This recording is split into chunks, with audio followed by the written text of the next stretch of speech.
Hi. Good morning. I live. Where my game at? Really?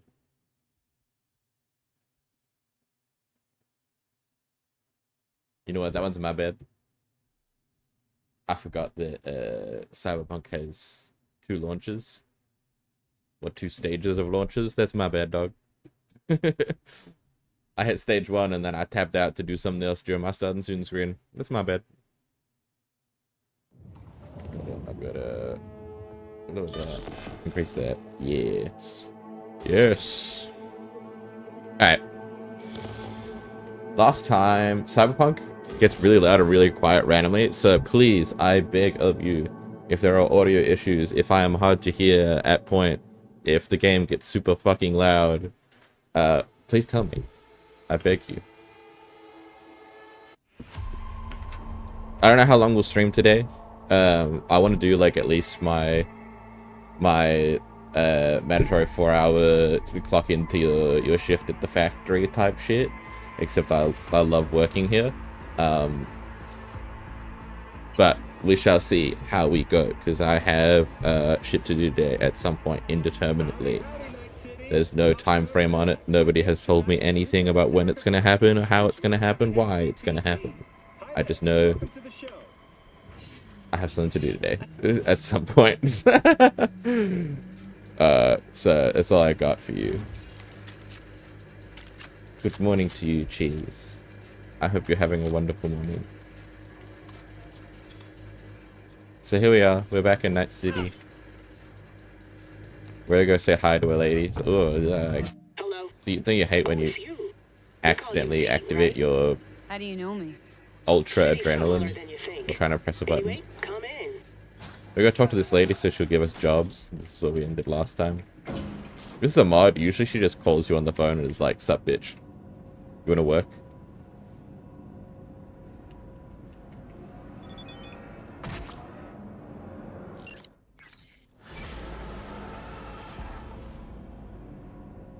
We did it.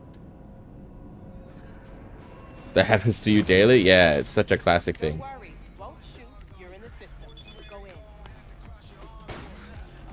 Hey, how's it going? Oh, what the fuck? Alright, it's locked. Hi. This is Regina. And now we're done. Goodbye. We just had to say hi, pay our respects. We out of here now.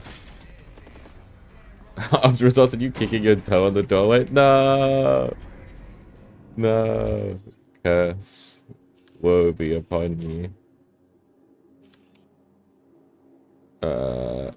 Here we are. I should go here on the way. So Regina used to be media, which is just like journalism and shit, but she got annoyed that she couldn't just post whatever story she wanted. She had to like hide shit if Corpo's paid enough, so she just decided to become a fixer so she could do whatever she wanted with the information. Instead of the company getting paid to keep the information quiet, she would get paid. Or she'd just sell the information anyway to other people who pay more. So yeah, that's her gimmick.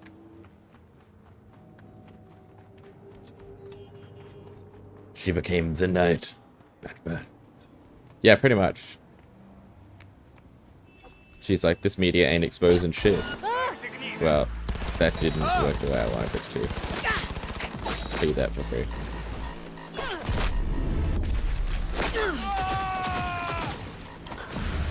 Now we're immediately, I think, gonna get humbled by the fact that we're on ultra hard again. Because I'm playing like a jackass.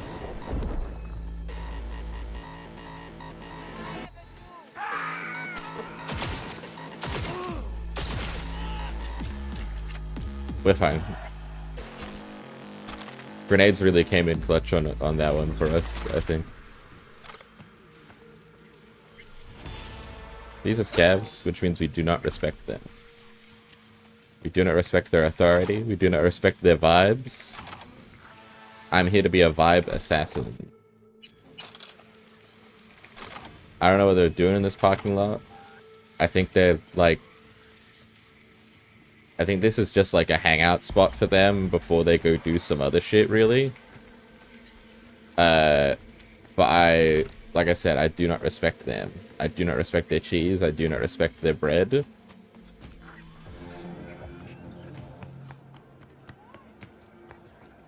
I am disinterested in the vibes they provide. What's up? Oh hey, the No-Tell Motel. That's where I got shot in the head. Ew, I have to take an elevator. Gross. This is a downside of not having the double jump shit on, is that you can't just like negate all fall damage.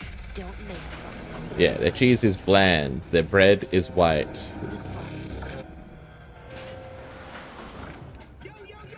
Their vibes are whack. They cannot afford butter. Jotaro Shobo. Ring a bell? Guy's a fucking psychopath. Records himself torturing joy toys and sells that shit to like-minded scumbags. The Mox finally tracked him down. This is your chance to give this fucker what he deserves and earn a little scratch while you're at it. More on this sicko attached. So this is the job I talked briefly about yesterday. This is why I kill Tiger Claws on site. Because this is their, like, one of their #1 guys. And he's just, like torturing people to sell as, like, porn, basically. He's just, like, an absolute, complete sicko. And the Tiger Claws have got his nightclub that he lives on top of set up like damn Fort Knox. You know? So I do not respect them. I have no respect for anyone who out here with this shit and is like, yeah, that's worth looking after.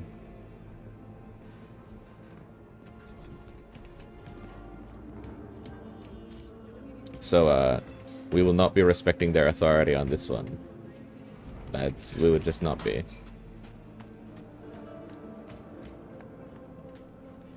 I gotta figure out...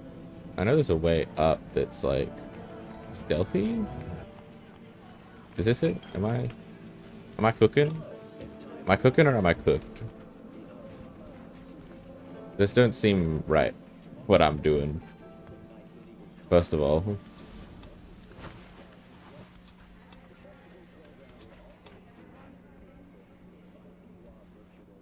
You know what? This shit's working, so we're gonna run with it. Oh shit, there he is right there. Him just staring at me from his fucking cuck window. Now we don't have any hacking whatsoever, which you'll see will be highly problematic because our resolution for cameras is to throw knives at them. Hi Bud Bud, welcome in. I hope you're enjoying your study break. Thanks for popping in.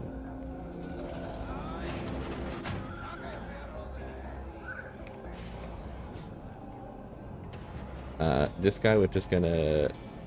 I don't wanna... Can I... There he is. I was like, can I break his neck?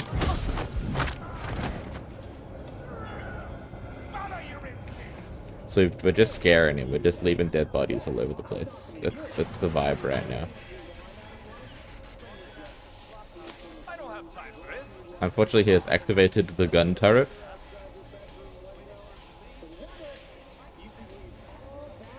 Now, we are going to leave Jotaro alive, despite what we may want to do. Because the Mox, which is the gang that, like, runs all of the, that, like, protects and works with all of the Joy Toys, the sex workers, they're gonna do much worse things to him than we can do in the 2 seconds we've got available to us, you know? Like, we're kind of just in his house. The worst we can do is throw a knife at him. If we knock his ass out, then that shit's like free. They're gonna have a whole ass buffet set up to do things to this man. So Now I just gotta get his ass out. Ah, shit. I can't slow time while I'm carrying a man. He's too chunky. His ass too fat. Can you look away, camera? Shit. Shit. Shit. You know what? It's fine. We're gonna get out of there.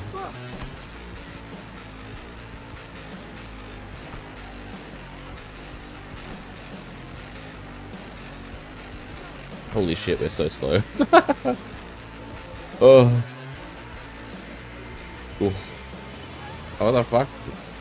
The ping lied to me about where it was gonna be. Sorry, monks, I'm bringing a little bit of trouble to your front door.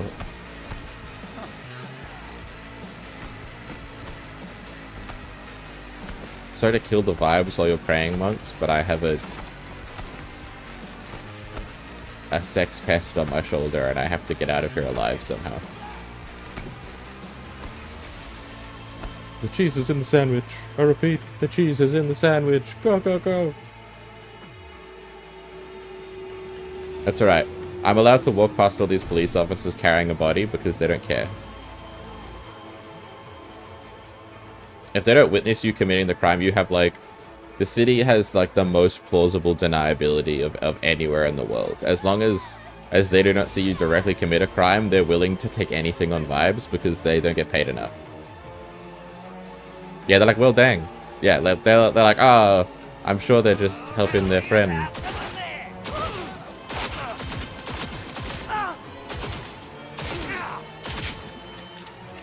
And even then, if it's the gang members, you see I can just plug them in the street, and it's all vibes, man.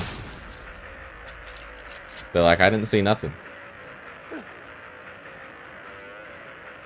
Yeah, sounds good for me, but bad in general. Yeah, yeah, pretty much. In you go, buddy. Enjoy your trip.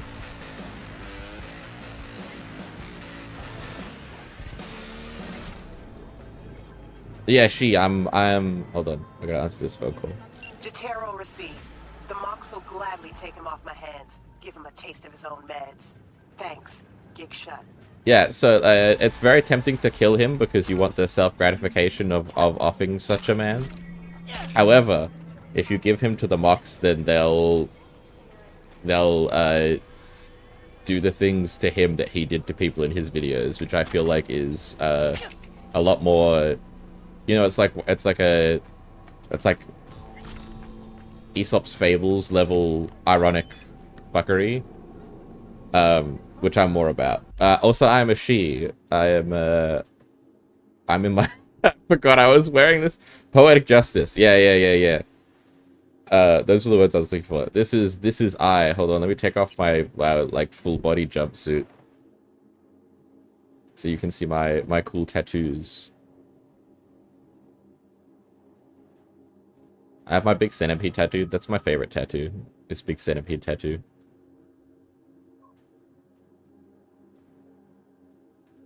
I also have a giant death moth on my back that you can't really see. Hold on. We're playing a dangerous game here. There you go. There's my death moth, which I really like as well. I like the hat as well. I really wanted to have the hat work somehow in an outfit, so I looked desperately for a way to do so. It's like, oh, we gotta wear the hat. Hold on, I put on the cowboy shirt. Hell yeah. Now we're packing.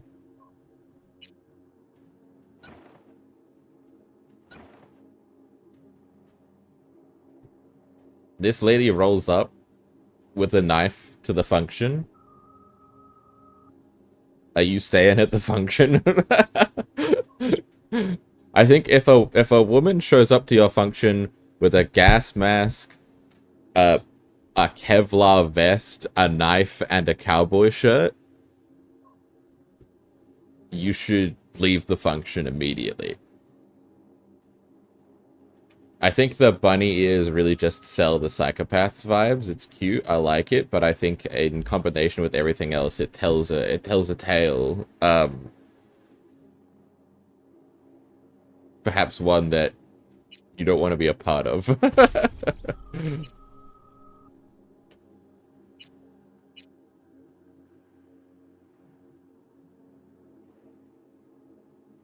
Oh, there we are. There we go. Now I can. Now I am speed. I am speed. Alright, I still can't. I'm not used to being weak still. I'm used to being strong. I'm glad you like the tats and hat again. I'm a big fan of it myself. I'm a large fan of it myself. Hi, I'm just gonna walk through your apartment real quick. Don't stress about it. I mean, I don't think he's stressed about it. You're stressed about it. Listen, my bad. I got gang members to kill. That's, you know, I didn't even mean to fuck with your private domicile. But I just, you know, I got business to take care of.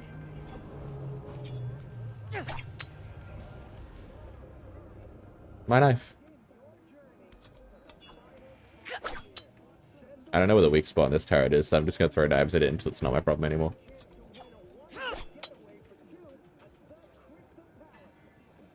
I wonder if the gang members will even still be there, or if they'll just have left. Because the guy they're protecting is gone, so... Oh, they're still here. Hell yeah. That's what I want.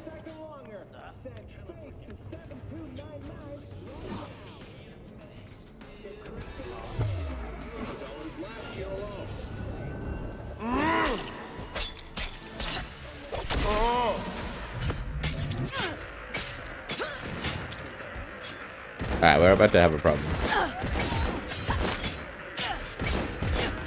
I love this job.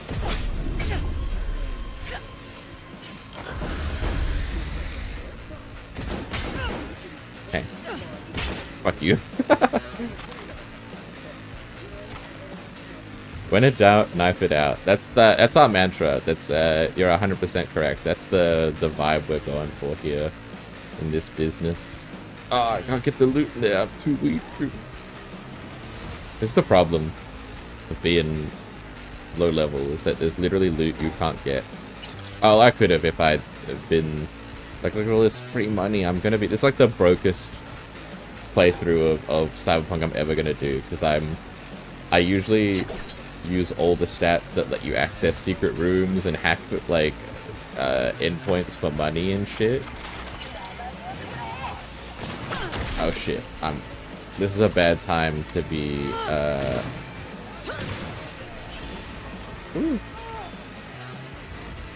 This is a bad time to be encumbered. I'll tell you what. This is a bad time. It's a bad time to be encumbered. We're gonna turn a lot of our guns into dust real quick.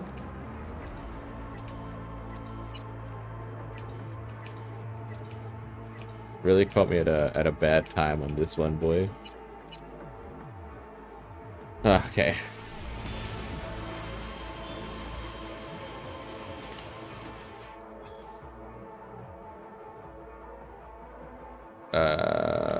Very good. Exit. I don't know where they're gonna come from at all. There's like a billion dudes downstairs, and I have no idea. There's like 8 entrances to this fucking shithole. Oh, hi.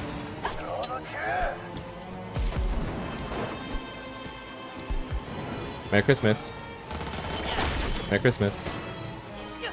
Merry Christmas. Ooh, ooh. The vibes are bad. Oh my god, 3 headshots back to back. I feel so strong.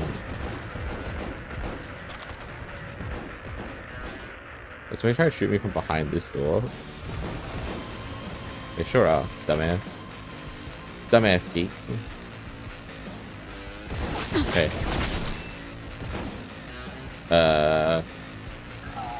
Kind of doing this area in a reverse. Is this whole area to stealth through normally?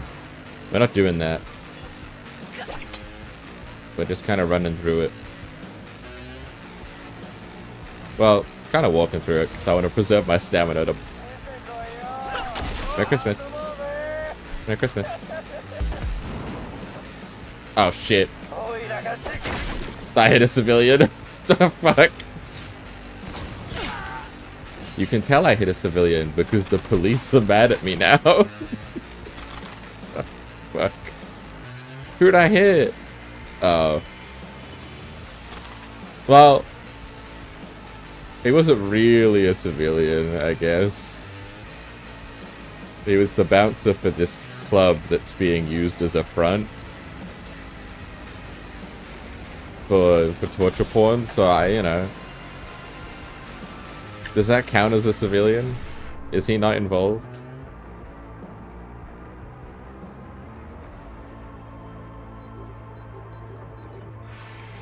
Let me just hijack all these vending machines. Because I'm gonna fucking need money. I'm gonna need any red cent the game will give me. Because I literally am missing out on loot so much. Okay, the banana music has stopped, so we know we're safe. That's okay.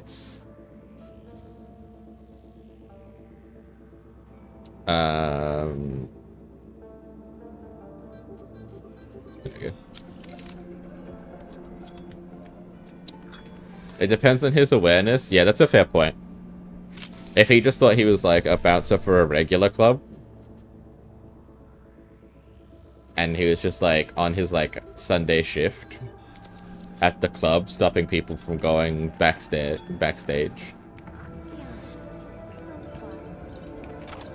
But he would have to, because he's the bouncer for the upstairs for this whole area, so he would have to be like letting Tiger Claws through explicitly. But like you kind of can't avoid. I guess you're right. You kind of can't avoid working with gangs in this world. So you know, he would be entirely at fault.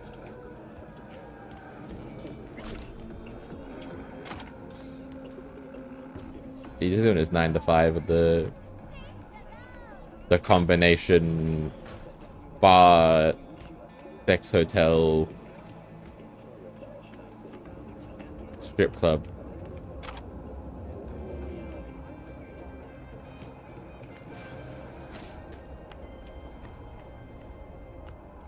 He don't know what's going on upstairs. Or maybe he did. I'm gonna choose to believe he did because it makes me feel better about killing him. And that's the only reason.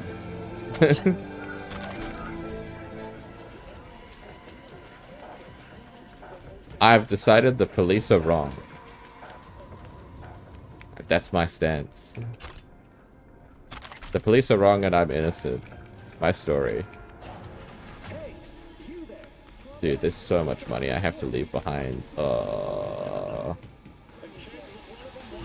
yeah, here's a quick list of the shit he was making.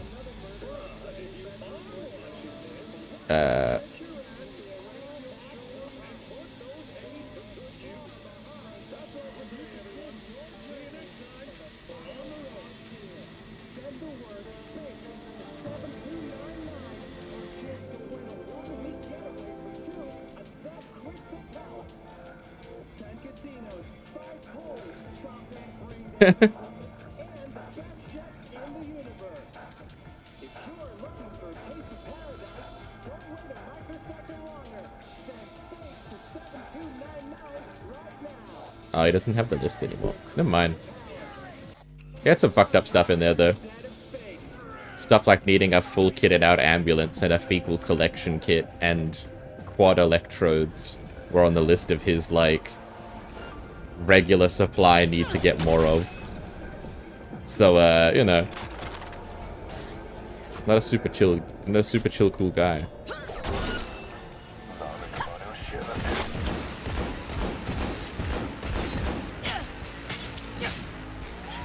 You would have done the same? Yeah.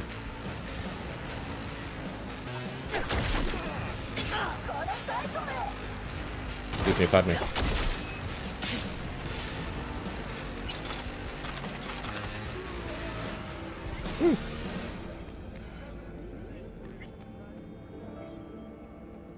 Oh, okay. This guy's just coming his brains out. This guy, what the fuck? My bad, dude. I don't know why they put fucking like 70s bead windows on the cum your pants booths, but whatever, man.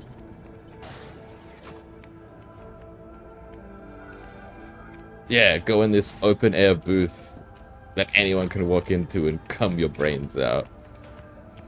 I don't know about that one, Chief, actually.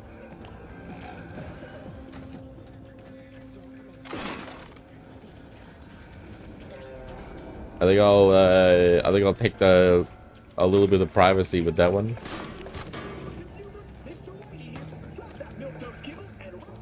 I feel like I don't want to fuck to death in the 80s bead room. I also just think the vibes would be off. That just doesn't, like, you know, that doesn't compute with the vibes I would want in my brain just in general. Would you like some privacy with that jizz in your pants you ordered? Yeah, I would. You know? Because, like, what's the plan afterwards, right? Like, you jizz in your pants in, like, a pretty publicly accessible location. You're, like, curling your toes and shit. Everyone knows what your O-face looks like. And then... what? Like... you don't got privacy to change, so you're just walking out. You're just walking her out with like a full diaper. Like, do they provide like a diaper so that you can walk out of there and not just like walk out of there like full splooge pants? You're just like lifting your legs side to side so they don't stick together. Like, what's the plan?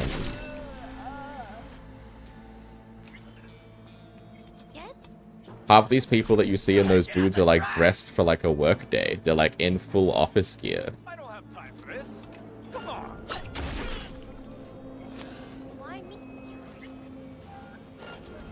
So are you going back to your 9 to 5 with a full load in your pants?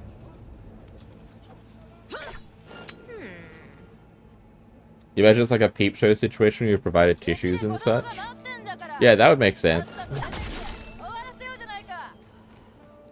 I've never been to a peep show. I had the opportunity to go to a peep show, but it was like, I was just like the ride along for my friend going to a club. I was like there as their like safety person. So it was like 2 AM and it had been like 6 hours of sitting in a bar at like a extremely busy nightclub I didn't really want to be in. And then I was like, I was like, finally I get to go home. And they were like, ooh, let's stop in at the peep show. It's only like an hour. And I'm like, God, no. It's like, that's not about not going to the peep show. It's about, I fucking just want to go home so bad, man.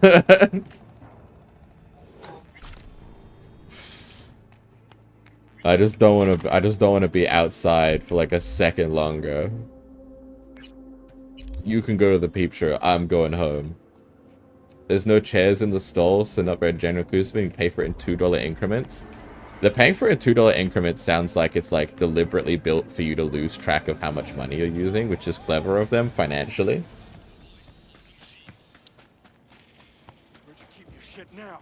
I don't know if you can just like go into it without breaking like TOS, but what do you mean by paying for it in $2 increments? Is there like a window that opens and it like closes automatically after like 2 minutes if you do not insert more coin? Is it like a vending machine type vibe where you've got or like a payphone, you've got to like insert quarters to buy more time, or the window closes?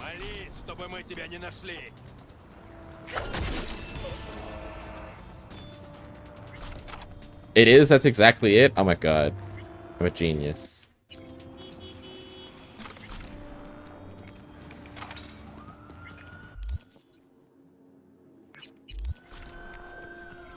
I mean, that makes the most sense, right? Because then it's like it's pretty controlled. I assume you can like build up minutes. You can put in like enough for like 10 minutes worth of 2-minute increments. But that way, if you're just there to like, I don't know, I guess like blow it and go, you still have to pay for a minimum of 2 minutes. The people in there can see your face quite clearly, so it's not like one-way tinted glass. That would make the most sense. I think it would be a lot harder for the worker if it was like one-way tinted glass and you like just there's like an indeterminate amount of like shadowy jerkers looking at you. I feel like that would be a lot harder to manage your workers' mental health if there's just like they're just in like a room and there's like 6 windows of shadow jerkers and you never know who's in there. You can build up time? Yeah, that makes sense. I swear. What the? Yeah, that makes sense as well. I'm kind of surprised they like... I guess... I was gonna say I'm surprised they let you take your phone in there. Holy shit, this guy's huge. Just for that very reason. But I guess also, like... Even though it's all, like, pretty above board nowadays, like, you would probably lose a lot of business if you require people to put their phones away, because a lot of people...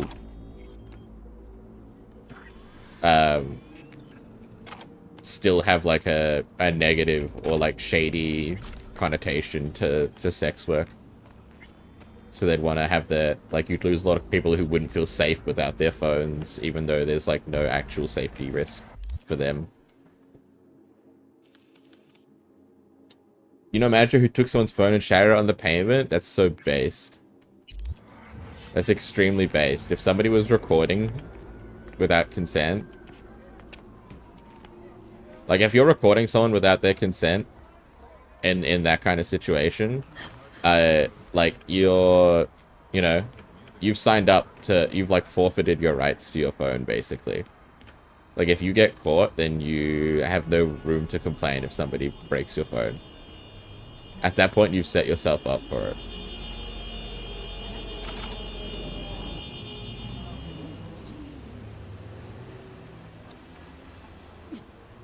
Yeah, or worried they won't get it back, yeah, because they're, like, worried that it's going to get, like, stolen or anything, because they don't really have, like, proof, I guess.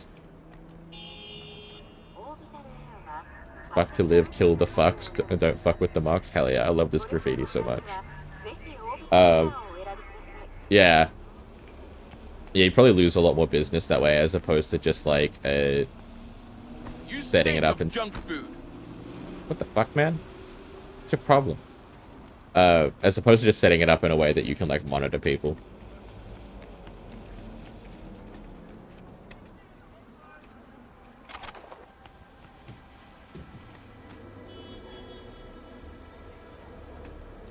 Yeah, exactly. Oh, they shattered my phone. They broke my property. Oh, what was I doing with it? Oh, I was, illegally...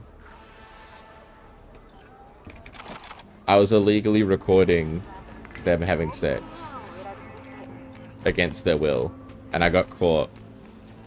There were rules posted everywhere. I was told explicitly not to do it, but I wanted to do it anyway because I wanted to jerk off at home.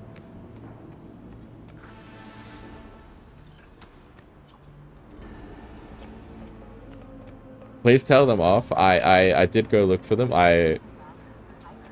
Unfortunately, I think all I can do is be like, hey, how's your day? Or, like, give them a concussion.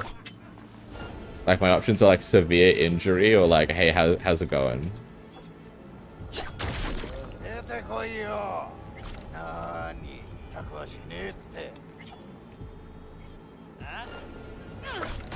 Oh, fuck.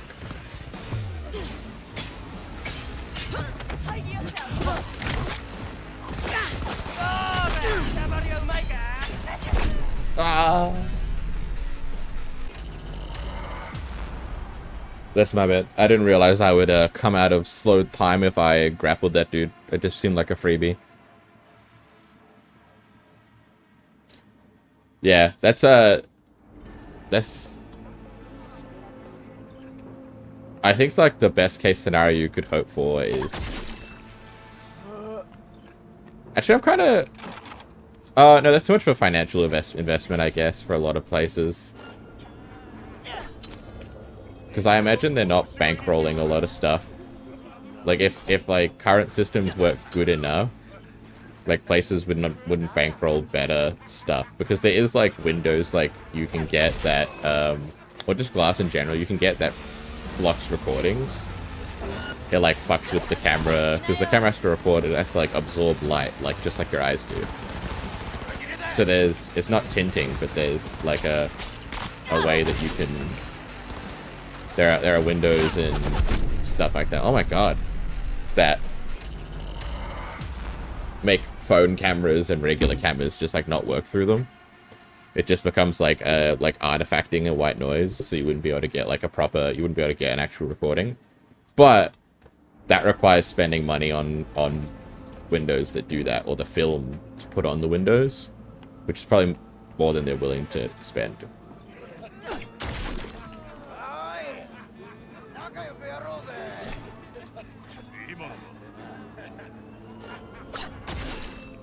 Okay, we're going much better this time. We do peekaboo. We throw a knife. Oh, I fucking missed. I really don't feel like this today. Show yourself. Oh, another headshot. I'm the best. I'm the greatest of all time.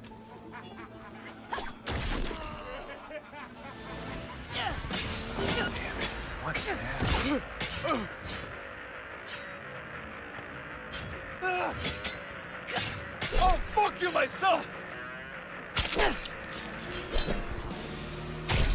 What the fuck? Oh, fuck her up!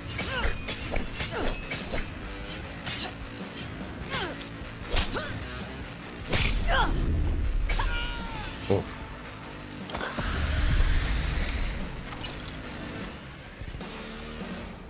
He was more of a master of the blade than I am.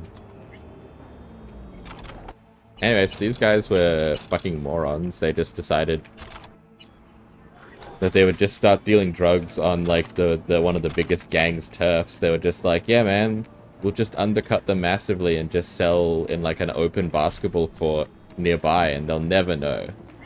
We're geniuses. We're geniuses, man. We're gonna make so much money. And then, of course, the gang was like, the fuck you are.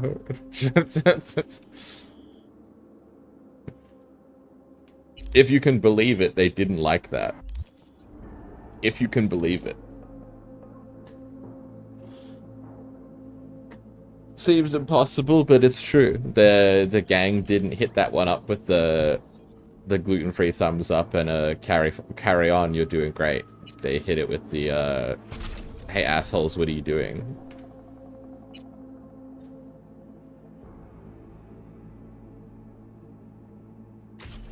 Let's get the dash upgrade. Ooh.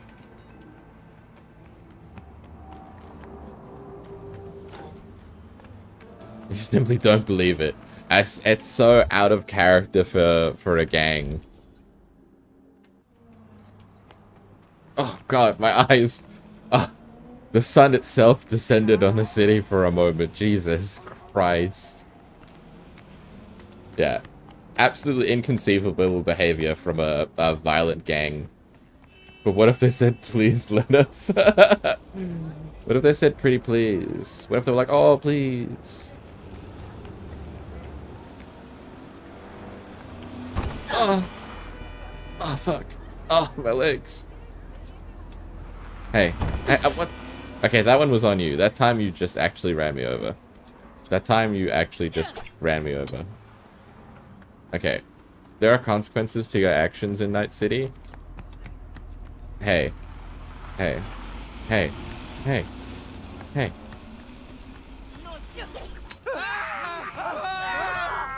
I'm gonna give you a scare. There are consequences to your actions in Night City, huh? Ow. That one was my bad. I'm in the middle of the road. Why are the police mad at me? All I'm doing is throwing knives at cars, man.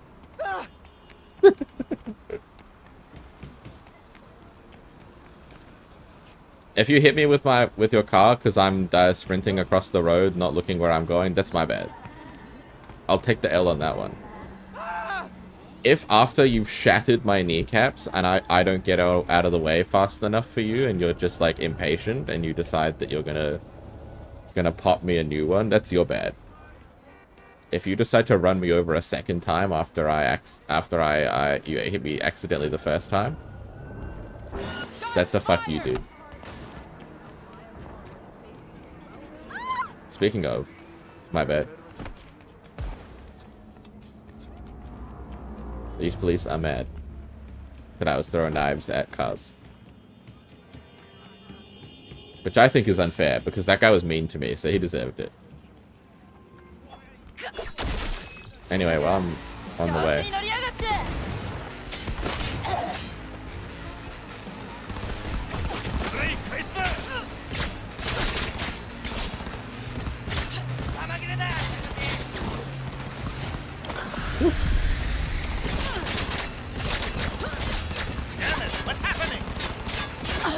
Ugh.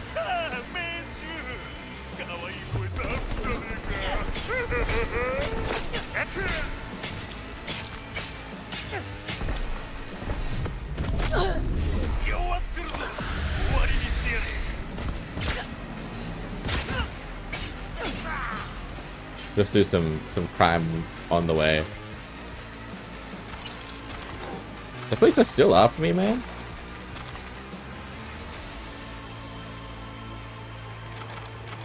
These guys, because I'm a loser and I know everything that's happening in this game, were hacking local, like, radio waves to see if, like, the police were doing shit or if other gangs were doing stuff they could jump in on. I've only played this game a little bit, obviously. Definitely not too much. That I can just not read any of the archives data chips that are supposed to tell you the story, and instead just tell you outright what is happening. It's my first time, guys. Dude, these police are relentless. They are relentless. Okay, we're fine. Jesus. Oh, more crime here? Hell yeah. Ah, fuck. I deflected your bullets into the thing.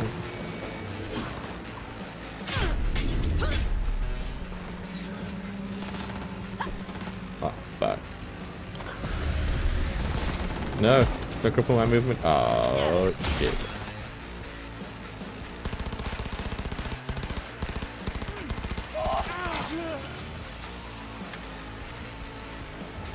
We're just like throwing ourselves into organized crime everywhere. Oh, I'm carrying too much. I shot the grenade out of the air. I'm the coolest person to ever live. Ooh, I'm not gonna do it a second time though. Ruh-roh, raggy. Ruh-roh. Ew. Why do I have flashbangs on? No wonder my grenades haven't been doing anything. Oh my god. Ah. They need to stop throwing grenades and I need to be able to move. Please. If you cripple my cyberware, I can't move my baby legs.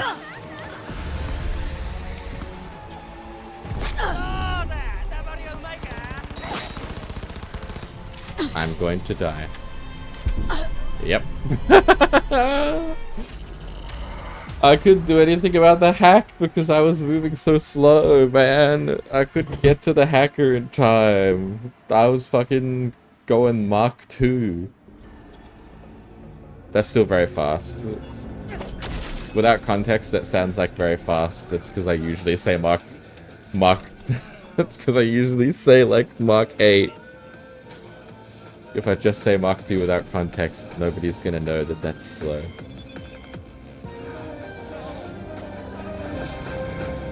Hey, stop robbing these people. Hey. I just traumatized that man a little bit.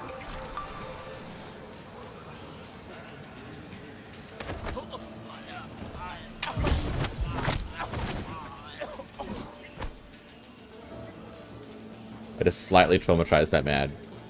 Imagine you're being, like, mugged for your your protection money as is standard, and then a woman in a Kevlar vest and a wearing bunny ears and a gas mask shows up out of nowhere and breaks the dude in front of you's neck. I wouldn't feel safe. I'll tell you what. I wouldn't be like, oh, thank you for saving me. I'd be like, oh shit, this is how I die.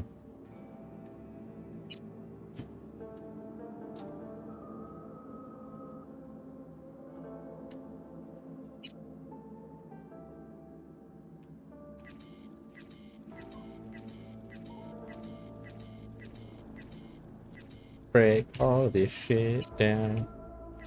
These plastic ass katanas. This is why using katanas makes me feel like such a weeb. They're all like in bright plastic ass colors. It's all ass. The hell?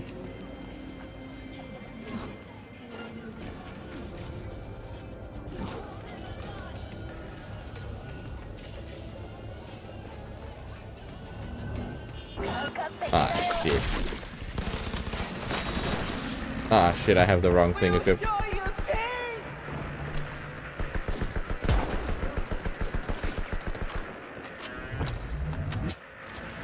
Bro, Raggy. Don't you fucking weapon glitch me.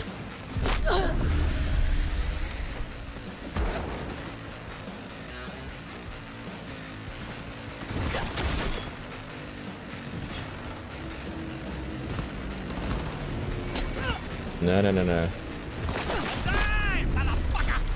Oh, shit. Not the cripple movement. Man, I'm back at it again. I'm back in the fucking building, man.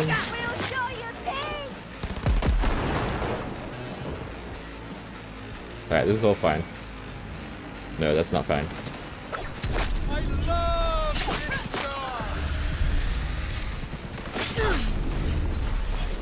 Ooh. Okay. I need my actual grenades, please. Please no more flash grenades. I beg you. Also, do I have any... do I have any... Hey, do I have any drugs? I can't do that right now? What do you mean?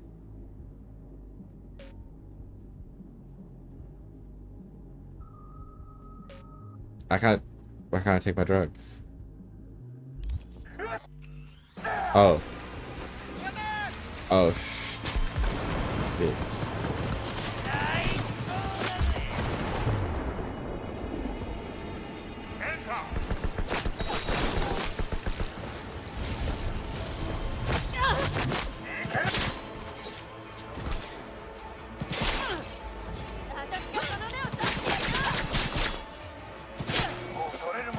Nah. Okay, there's way too many of them for me to do a straight up fight on ultra hard. I'm not there yet. I need like 19 more amps plugged into my ass. Are you fucking serious? Okay, okay, all right. That's what we're doing, huh? I'm gonna be real. I maybe picked a bad playthrough to do a melee build on. Ultra hard seems rough for melee.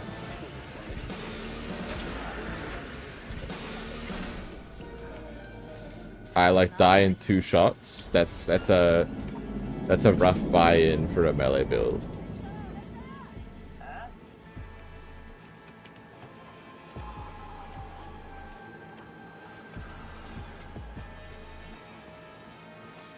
But I wanted to do something different.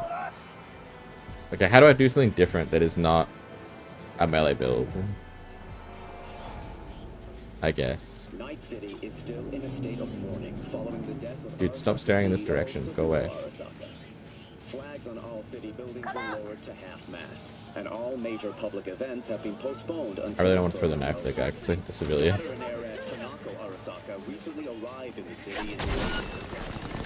Fuck. Oh no, he died. He died fast enough. We're fine.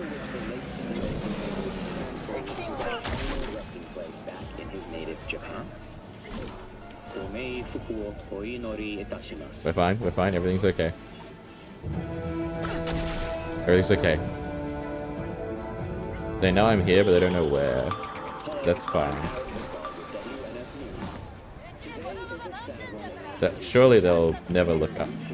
Climb the fucking wall. Or not, I guess. I missed the head. That's my bad. Okay. Okay, now they're on red alert. We are in trouble a little. Ooh. Be kind to me? Oh shit. Now the hacking begins, bro.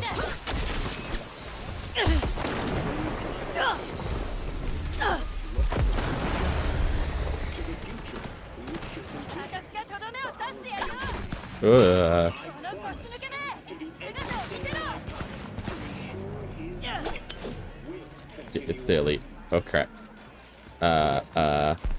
Triple movement is over. I'm free. You skanks. Fuck you. Fuck you, fuck you. No, dude. Okay, it's just triple movement. We'll live, we'll live.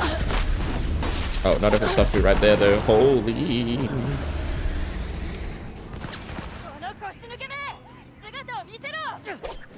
Stop dodging my katana, man.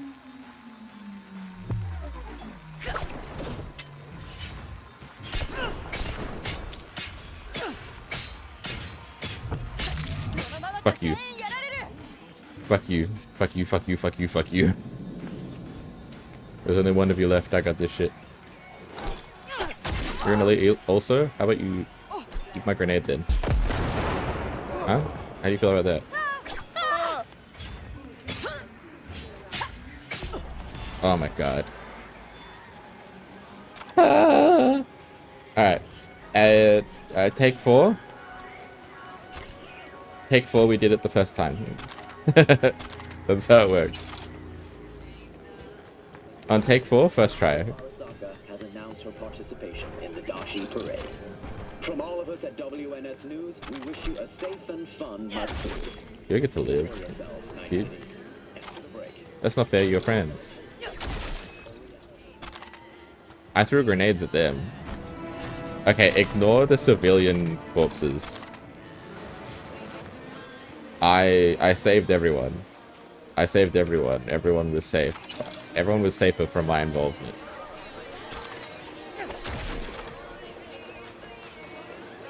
No worries. Have a wonderful study. Thank you for popping in and saying hi. I appreciate your insight on peep shows. It's knowledge I don't have, so I'm always happy to learn more.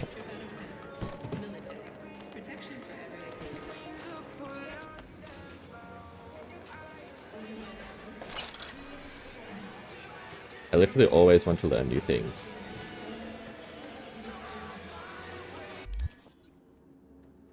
What was I doing with my, like, day before this? A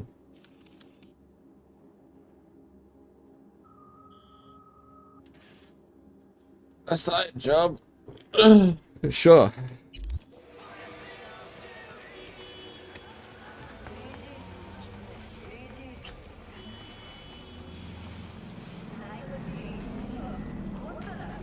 No problem. This time I won't get hit while crossing the street. Yeah. Whoa. Dude, you look sick. Oh my god, it's this guy. Hey, you! I gotta get to a Ripper, man. I'll pay you! Depends. What's wrong with you? You serious? You want my patient history, too? Just want to be sure it's no cyber psychosis or anything. No, it's a...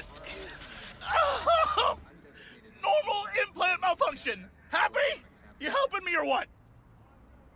All right. Great! Why are we standing here? To the car! Now! Okay. Come on, buddy. By the way, this is the car I'm driving you to the hospital in. I hope that's okay. It's gonna be a tight squeeze for the both of us. Oh, satisfaction guaranteed, they said. And a Let bumpy me ride. guess. Mr. Stud, XCV-19 series. Yeah. How'd you know? Know my implants, including the black market stuff. Faulty series. Got recalled. Still selling it on the street, though. Hey, listen. Thanks for not laughing at me. Appreciate it. Ain't easy, I'll tell you. Just our luck. Ah, go, just go, mow them down. Chill, chum. Fucking Gotta mow say- down the children. Chill. You tell me to chill. Oh, It burns. Fuck, it burns. Chill. I'm doing what I can. What I said to my output. She didn't like that too much. Oh, Jesus fucking Christ! Ugh. You really gotta keep yelling like that? You even know how much it hurts? Like I'm screwing a goddamn pencil sharpener! Well, suffer in silence, Chum. Heard what doesn't kill you makes you stronger. Real fucking funny. Hey, wait 1 second. I cannot imagine your dick implanted malfunctioning. What a fucking nightmare scenario. It hurt. Okay, we're... Hey, you after? I'll call you. But... Oh, it hurts. It hurts like a motherfucker. Oh, pardon me. Open stash. I gotta put away all my clothes, man.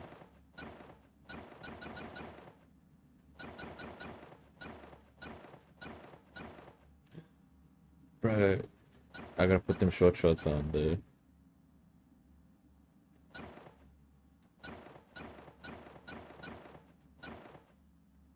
Okay, the bomber jacket is kind of clean.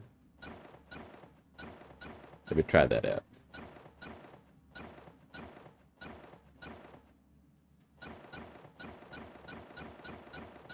I hate that the full screen flashes every time I do that. I apologize for that shit. Alright.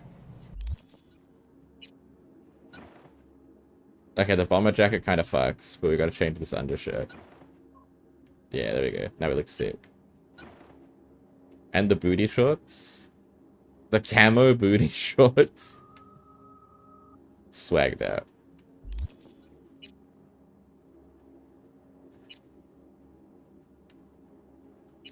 Okay.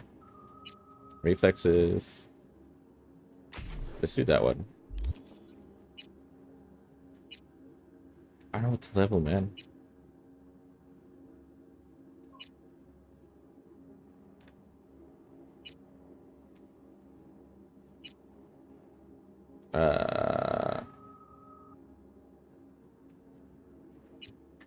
More cool, I guess. I don't know. I'm just making shit up at this point. How much money I got, actually? Hold on. Hold up. Wait a minute. Oh, hey. Fuck!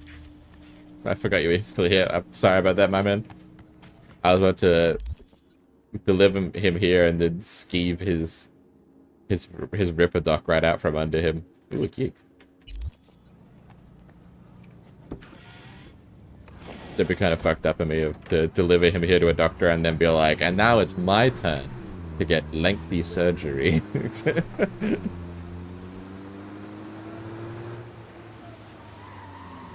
But what the hell? This is the official road it took me on? What are you mad about? Who the fuck are you? Literally, who are you? Huh?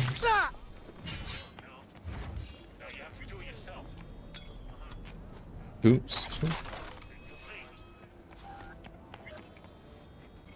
He just like yelling at cars from an alleyway and pulling his gun out.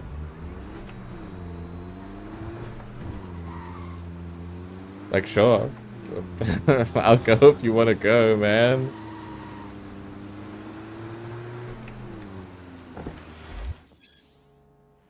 Vehicle combat, okay. Wait, why am I... Oh my god! In order to do vehicle combat, I have to open my doors because I don't have, like, proper windows. That's so funny. That's so funny. That's awesome. Hell yeah. Watch out. You better watch out. You don't even know what's coming for you, dude. You don't even know. I pull up like this.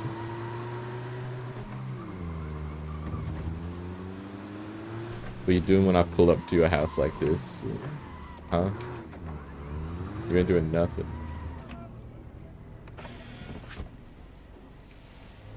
It does look like it's trying to be a bunny. It matches my ears. Oh, I hear this crime going on here.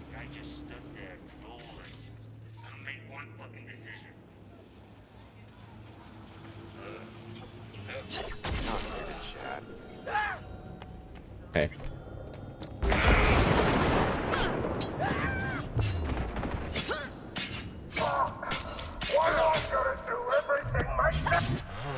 Begone. Can't just be holding people up right next to another active crime scene. You crazy? Sincerely, like if I like I'm a broke ass. If I can get the NCPD scanner to know where there's like crime going on and shit. Surely you're not dumb enough to hold someone hostage next to another active crime scene. Just in the open. Forcing her to work. Could you go grab her from those psychos? Her brother would be grateful. Deets attached. Sure, I can do that.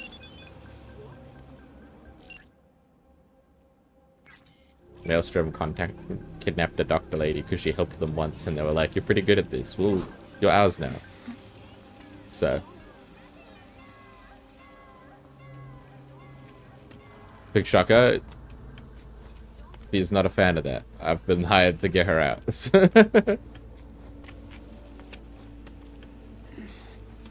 Well, not that she's not a fan of it, I guess. Her family's not a fan of her being kidnapped. Can I? Thank you.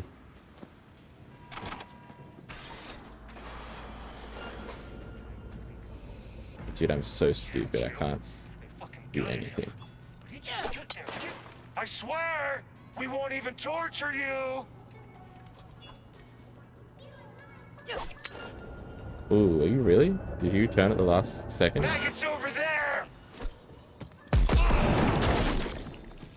Kid. Why?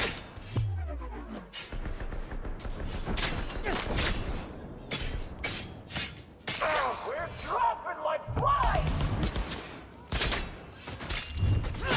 Slice and dice, slice and dice. Oh! How did they get around me? This is why you always strive for C- grades. Yeah. You don't want to be too good at your job in case you get kidnapped by psychopaths. C's get degrees, you know? You want to be just good enough to secure a job, but not good enough that a gang wants to kidnap you. Forcing her to work. Could you go grab her from It's a fine line to ride. Her brother would be grateful. Deets attached.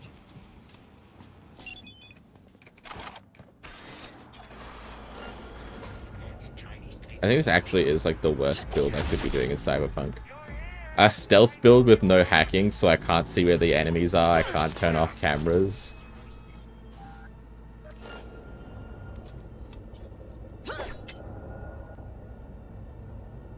This actually might be a dog shit build. And I combine it with a melee build that has no health. On ultra hard difficulty, just to make sure I'm really fucking up everything I possibly can.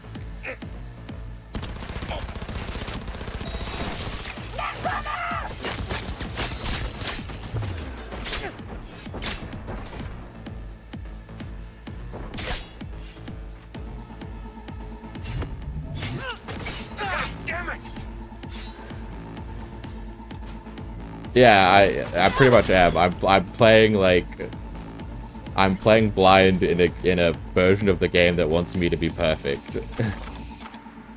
So we might have to rethink this build a little bit. It turns out you can't just mash together every weapon type and item that you don't normally use, and it will just like magically create a perfect build for like the hardest difficulty version of the game. It turns out you can't do that. I know it doesn't seem likely. What I'm saying sounds crazy because you'd think it would just work out. But I'm telling you from experience right now, you cannot just haphazardly mash it together for the hardest difficulty and have it just be like super pog. The ideal build. It's a hard truth to swallow, but I hope you'll recognize my research in the field and respect my qualifications. But that's what you did IRL? Ooh, I have rough news. I have rough news for you, Home Slice. Mr. Cheese.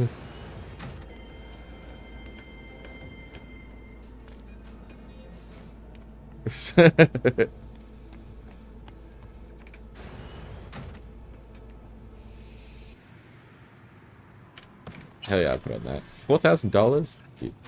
Don't shoot. I'm a doctor. I'm not part of the gang. I know. I know. You're Lucy Thackeray. Text blacked out again. Piece of shit. And you are? V, your brother sent me to get you out of here. Birdie? Okay. Okay, just a moment. More people should be called Birdie. I'll say it. More people Look, should we be don't called have Birdie. time for Tech this. they've got in here belongs in a scrapyard. We got a Delta, now. Since you're still here, run a scan on him. Sure, I'll do it. Pressure's falling. Same with temperature. He's going into shock. I'll try to stem the bleeding. You, give him a unit of synth blood. Come on! It's on the table. First from the left. The inf blood. Yoink. Just not in my hand. Okay, gotta wait a bit before it closes up. Yeah, it's not a bad name at all. I think it's really cute. I feel like if I met like a guy named Birdie, I'd be kind of endeared to them. I'm a doctor. He probably killed more people than you'll ever save. This is an operation, not a court hearing. I respect this All right. person a lot. Crisis averted. Looks like. Rest he'll just have to sleep off. Thanks. Yeah, you can Now just we can shorten it go. to Bert. For Robert. You're so right. I respect her because she's just like, she honors her Hippocratic Close oath. to me. Head down. She's just straight up like, this isn't, it doesn't matter what he did. I'm a doctor. Just a little He's farther. in need of medical care. I'm in a surgery. Your ride. Get in. Like, it's other people's job to make decisions about whether he deserves to live or die. It's my job to make sure that he gets there. I can respect that.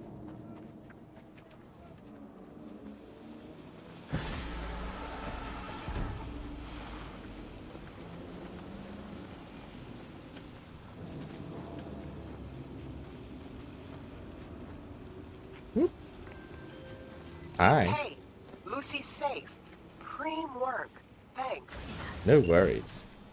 Oh shit, there's stuff up here. Hold on. Hold up. Oh, I trashed the thing that I used to get up there. My double jump.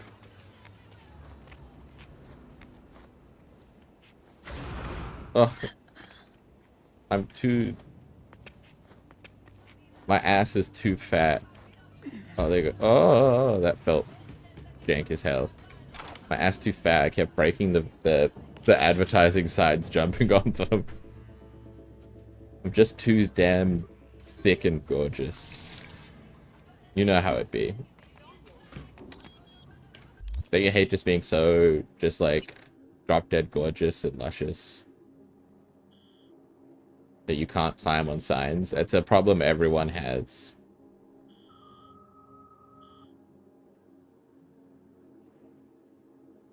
What do I want? What do I want to do? I could go do more crime. I don't really need to. Let's go to a fast travel point. Actually, let's head towards this crime and try and find a fast travel point on the way so we can teleport to a Ripper dock. I think that's what we're gonna do. We're gonna... wait, what the fuck? What the fuck? What the fuck do you mean?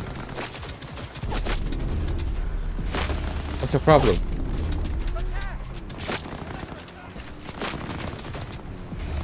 Bro. This is problematic for us. Yeah, we did. Oh, somehow we're alive? No, we did. You can relate to half of that. Obviously the gorgeous half. It's the luscious and gorgeous half.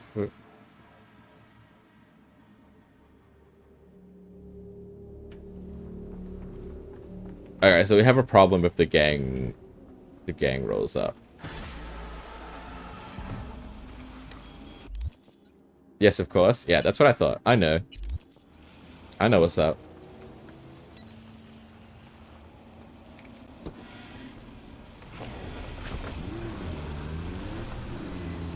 Hey, Lucy's safe. Cream work. Thanks. Get me out of here.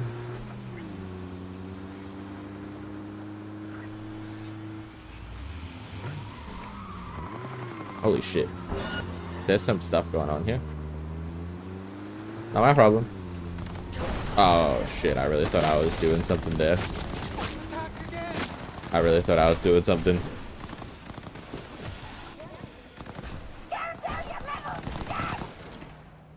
Holy shit, there are so many.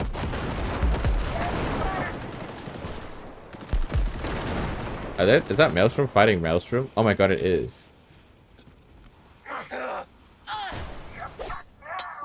I've never seen.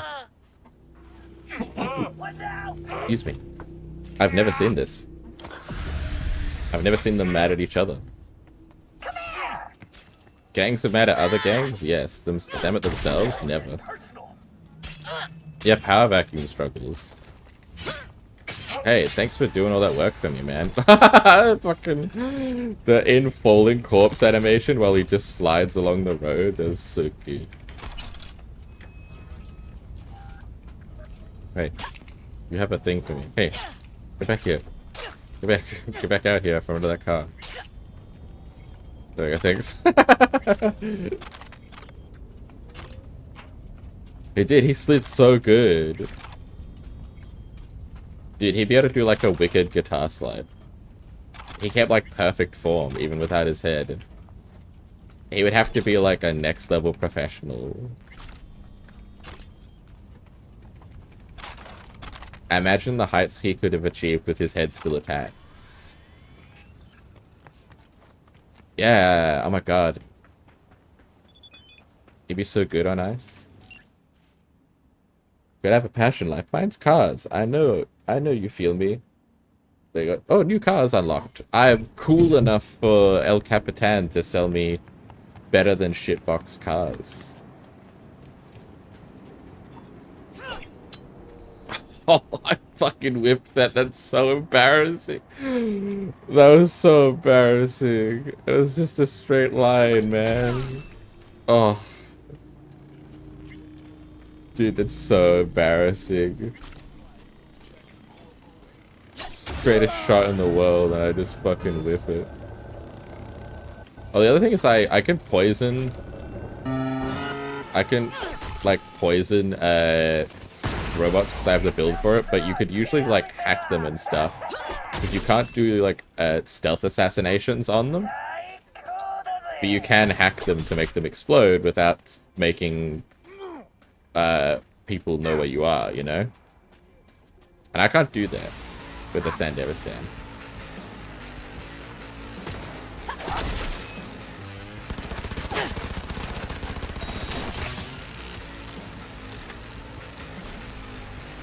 Missing key ingredients in the suit of my build. I'm making carrot and pea soup, but I got onions and radishes, is what I'm saying. Like, I'm doing my best, but it's never gonna be carrot and pea soup.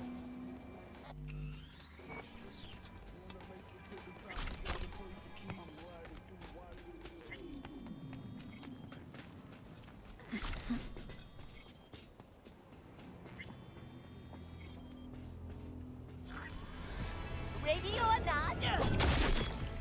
Yeah, ready or not, I'm here. Peekaboo.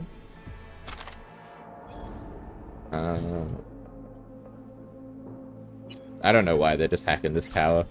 I actually know the reason for it.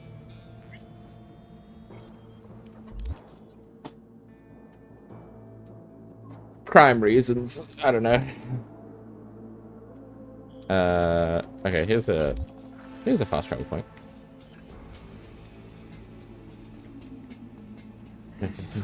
Where am I going? Hello? Help. Help. Meow.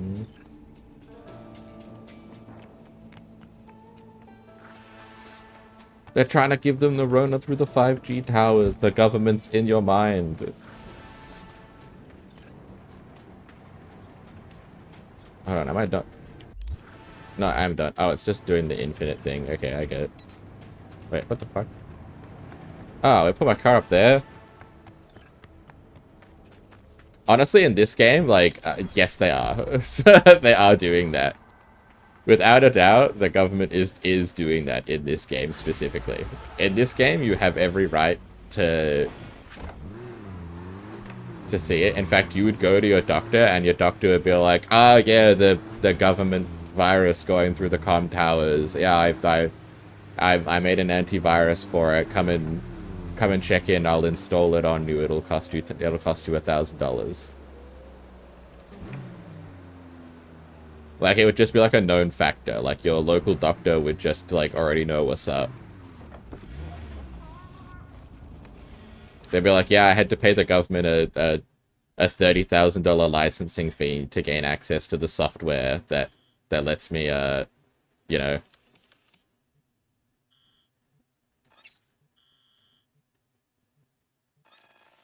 work on the coronavirus. So I gotta charge $1,000 per treatment. Victor would save you from the Rona. He would have your back. He'd be like, you can do an IOU. You'd be like his only patient who got the government 5G Rona, and he would still pay the $10,000 licensing package just so that he could save you.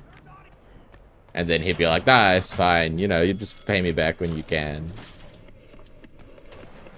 He's the real homie. I'll pay off my debt. Finally scrounged up enough eddies to pay you back in full. Hold on to him just in case. You need him more than me. Not taking them all the way to my grave, Vic. Here. And thanks again for doing so much work on me without ever seeing an any. That's what friends are for. Do you see how much of a homie he is? You go to hand in the I owe him $21,000 for cutting edge technology quest after already having gone through your whole gang life without ever paying him because he's such a homie, and he goes, thanks for getting that for me. You should hold on to it though, just in case. What a fucking homie. Listen, don't laugh, but I'm seeing some weird shit around town. Like... Yeah, tell me about the weird arcana I'm seeing on the walls. Something. But no, they're not real. Just a Karoshi blip. Could take a look. No. No, images are too complex for a blip. It's like they're... symbols. That case is the biochip. Brain can't handle the data overload. Either that, or it's reached the cortex. Can you do anything? Nope. Better find a way to get rid of that chip. He does deserve his own groupie club. He deserves his own fan club, for real, for real. Oh shit, is my HUD gone? No, it's here. Okay, hold on. Yeah, there we go. Was thinking about swapping some... Chair, please. Sit down and relax. Alright. Time for invasive surgery. I'm ready. Carve away. Hell yeah. Alright, we have a lot more cyberware capacity because I have been just eating cyberware shards like they're Doritos at the bag, you know? We've gained an extra 22 since the last time we were installing cyberware, so we got some room, you know? We're gonna put the double jump back. Get that bad boy in there. We're gonna swap out the mantis arms, I think.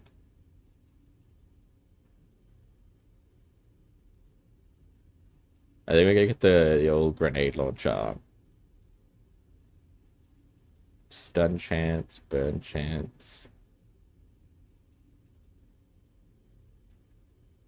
What are the other minor effects? Dot resistance and dot damage increase. Yeah, maybe. Why are these so out of order? Look at this. This is whack as hell. These were in line before. Now it's whack as hell. Explosion damage up and explosion damage resistance for raw physical. That's kind of pog.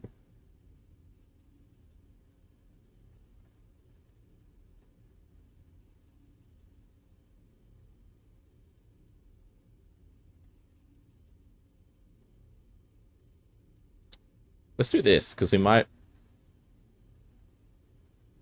Don't fast forward Victor just to how he deserves for. No, it's just... It was just him moving his chair. It was just him moving his chair from one bench to another. I promise I still love him. It's the chair I don't respect. You have to understand. Please understand. It's the chair I don't respect.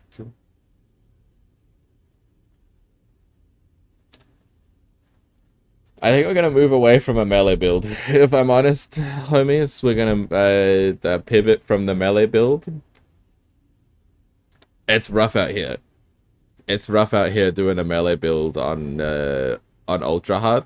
More specifically, it's rough doing a melee build where your only ranged option is a knife that if you miss or hit, you have to wait 10 seconds to get back. The mantis blades are very cool.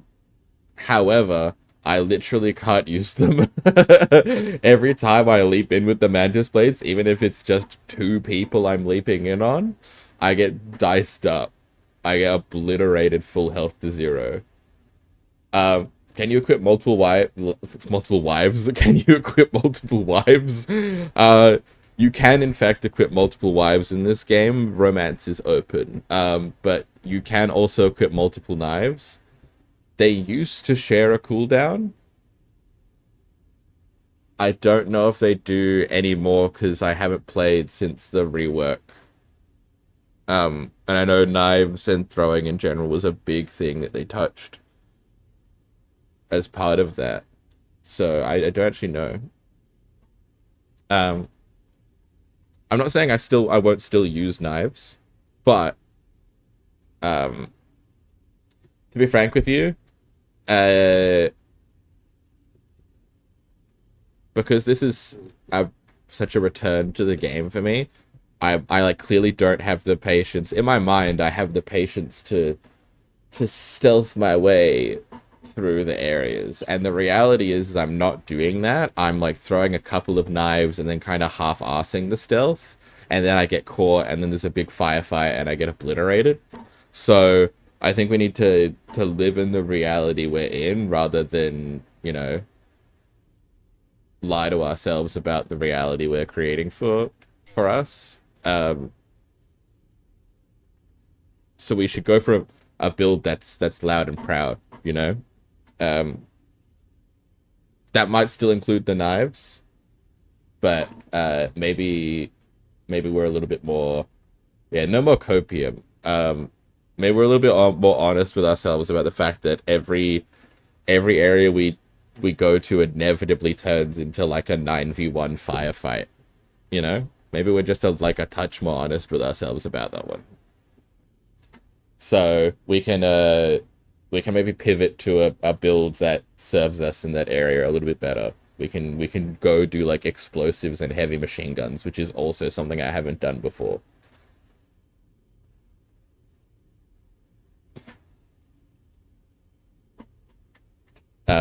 I think there's like no heavy machine gun iconics really though, so we'll be kind of sad about that one.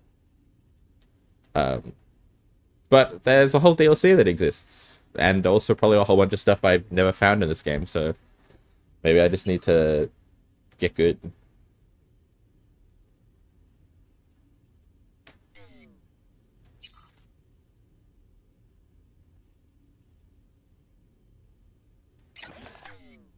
Also, the ultra high mode is making it so their detection is like insanely good. Like, boy, they like see me in half a second, man. They like have my home address in their retinas within 2 seconds of me entering their cone of vision. Admittedly, I haven't bought the upgrades I maybe should have that would help with that, but I'm still kind of getting owned in the marketplace of ideas.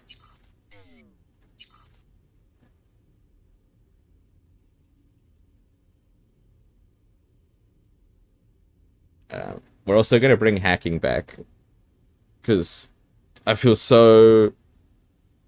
I feel like I'm like missing out on a lot, not being able to hack.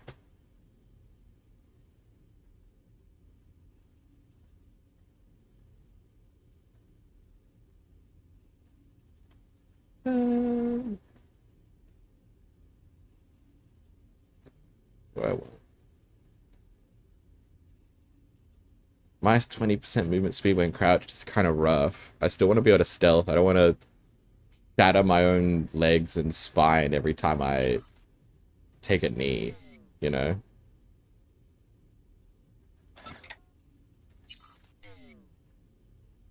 Okay, what do we have here? That's fine. Melee attack speed is probably no longer... For 12, that's probably no longer our business.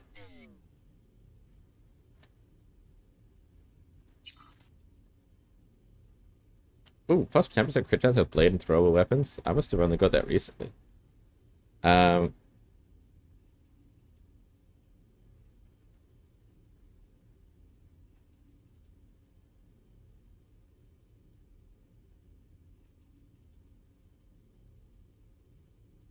Is it global? It's not even just like a free one. It's just a... Wow. I guess it is Hoyoverse. They do have like... They do just like print money. But that is kind of surprising. I know they do Hoyoverse does a lot of Twitch sponsorships. They sponsor people to play like their new big updates when they come out a lot.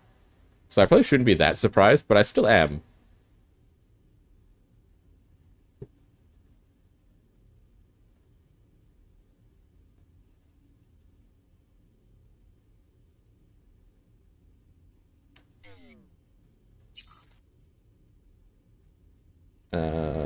We don't need melee speed and damage at all, really.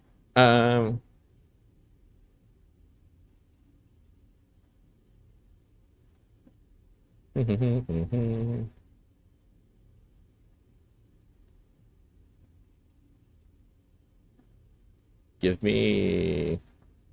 That costs 20? Brother, you're busting my balls. Just for 12% armor when below 50% health? You're absolutely sacking me off. Give me more mitigation, I guess. Because I can get extra stealth out of that as well. I don't know. That's kind of fucked up and evil.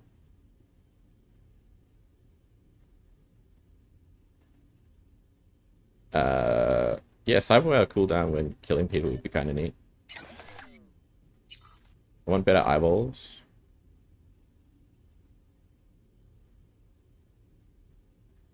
Give me the bonus explosion damage in my eyes, thanks.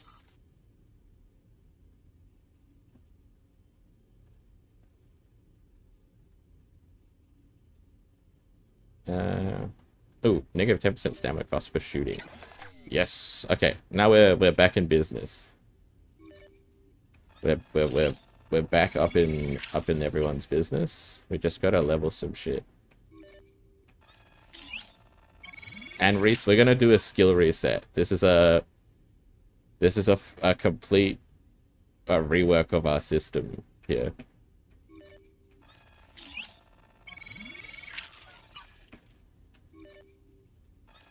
Hell yeah, it's body attuned.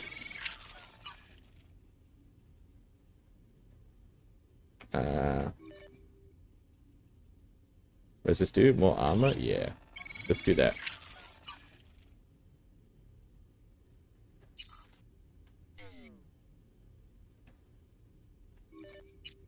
And we're too... Well, we need to just get the basic hack shit. We're too broke for anything better, but, you know. We could at least improve this one so it's not shit. You know?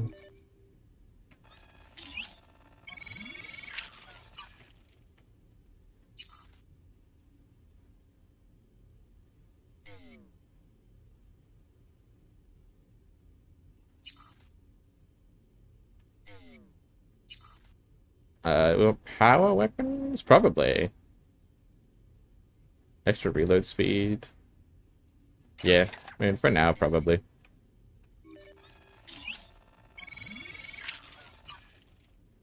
Okay, we're doing better. Thanks. Thanks again, Vic. You're the best. I owe you. I do feel like I owe Vic way more than $2,100, but I did just spend like $270,000 at his establishment, so maybe I paid him back a little bit. Saw a weird image out on the street. Seems like your line of work. What'd it look like? Grabbed a scan, take a look. Tarot. Major Arcanum. What you saw was a sign from a higher power. The what now? Major Arcanum? Tarot card, archetype, knowledge held in symbolic form, a stage in your journey through life. Take your pick. Either way, you're saying some higher powers talking to me through tarot cards? Or to Silverhand. Or both of you, seeing as you form a harmonious whole at the moment. Be a little easier if this higher power learned to be direct. Well, the world is a maze of illusions. It's not easy for the light to shine into the prison of our earthly existence. Right, great. So, what do I do with a sign I can't understand from a power I know nothing about? I'd start by looking for more of them. The tarot describes a road, so go down it. Still don't know what I'm supposed to do with what This I is like a find. neat, as harmonious more as empties. cacophony. Yeah. They must have some connection We're not really to the place where you harmonious. find them. Think about what you see. You ask me? They've been sent to help you find the truth. Oh, finding the truth is pretty far down on my list. At This the is moment. like a really A cool difficult background time is thing coming because the when tarot you'll have to cards. choose which road to take. Then you'll understand. Dunno. You can Come go on look back at when you them found more. and I'll help you decide kind your of get ways. like a emotional related story from them, I guess. Their bodies, they never... I have Flaming Crotch Man. Hey! It's me! The guy who... You know. Guy with the smoking crotch. That's one way to put it. Anyway, just calling to say I transferred the funds. You doing alright? Well, they managed to save your... you know. Yeah, much as they could. At least the pain is gone. Anyway, once it heals, I'll get a better model. Something top shelf. Mm-hmm. Just check the warranty next time. Will do. Take care, man. I'm glad his schmeenus is okay. But the tarot card, befriend the Hangman Tarot for better guns. Yeah, that's right. We gotta get Persona up in this bitch.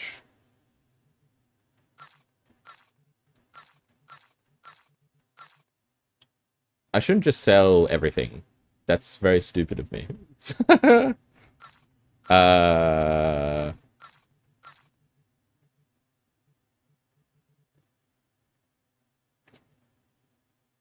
Okay, I don't care about any of this. It's fine. Except for this pistol. Um,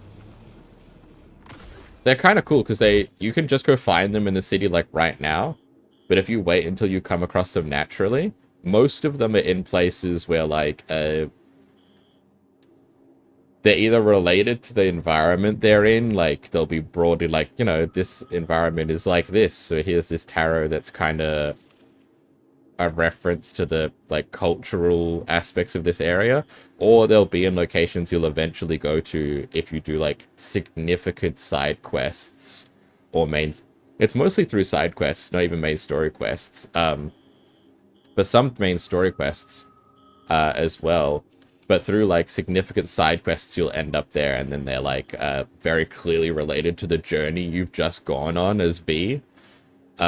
Which is kind of cool because, like they said, tarot is meant to be like a road. You start at the start of the tarot, and then it's meant to be, you use it for readings and all that stuff. But tarot itself starts with as a road, with the Fool being the first card, and then it's showing the journey of the Fool all the way through all of the cards, which is why they're numbered, to the final card. It's like an overall like spiritual holistic journey of life.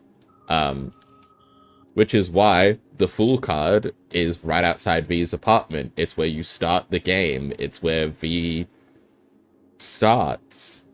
It's where everything sort of begins once you're out of that prologue, and once you actually have control of your character and can play the game now. It's there at your apartment. And it's also there, you can only see it for the first time after the prologue ends and you've merged with Johnny Silverhand, and the real game has started. The real journey for V has started. That's the time that you can actually see the Fool on the outside of your apartment walls. So it's very cool. It's like, you know, it's not that deep. It's a video game gimmick, but it's cool that they tried even, and that they did something like that. That they created this like spiritual thing that happens in the background for you to interact with.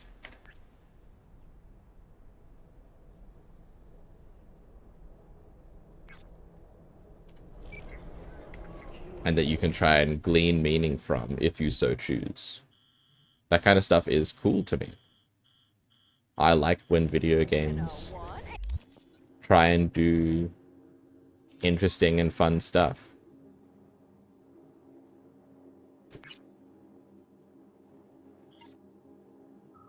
Anyway, we're gonna reset our attribute points now. Yoink. So the interesting thing about resetting your attribute points is that it's like a full net zero. At the start of the game, you get to assign attribute points, but this fully sets you to just a blank 3 and everything, so you lose even those. So you're gonna invest in body a little bit, I think, because it gives you more health.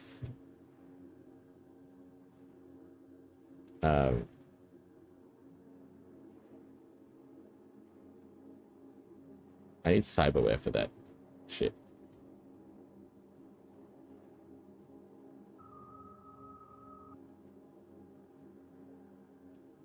When I go down the blunt weapon path, just because I've done it before.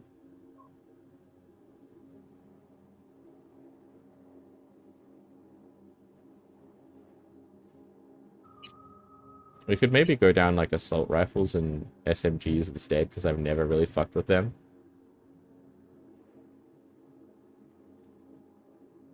I've got to kind of figure out now what I want to do, is the problem. We're definitely going to go down tech because we want explosives and cyberware, so that's like that's a freebie.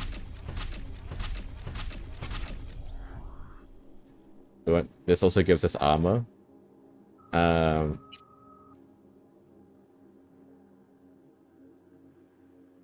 Hacking is a lot cooler in this game. I did do a lot of hacking in my old playthroughs, but it's very different now.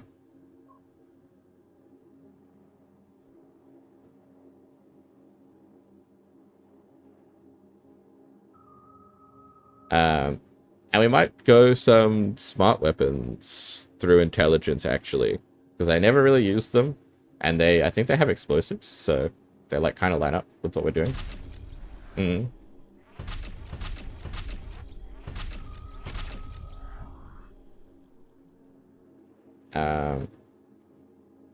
Yeah. We're going loud is our build path.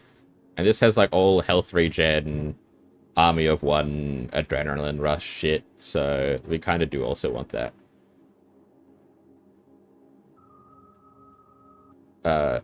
It does. I'm gonna avoid shotguns, even though I love shotguns so much, because I always end up using shotguns. We're gonna try and be a good egg. We're gonna try and be a good egg. Okay?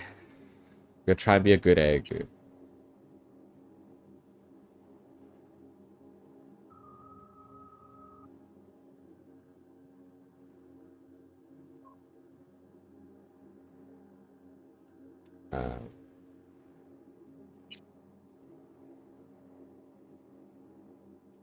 I do also really like pistols and revolvers.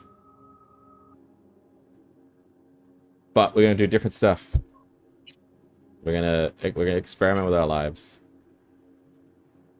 Variety is the spice of life. So they say.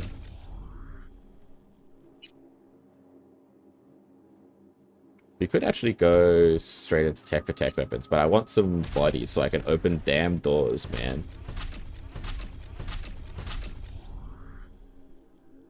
Let me open doors, dude. Oh, we got four left to spend. So we could do some Q.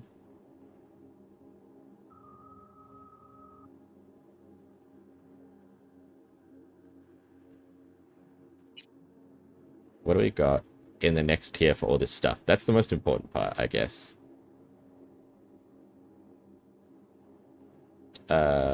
Overclock mode would be cool.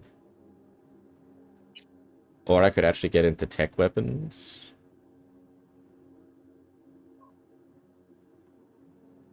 Okay, this is kind of a lot of stuff in the tech category. That's pretty baller.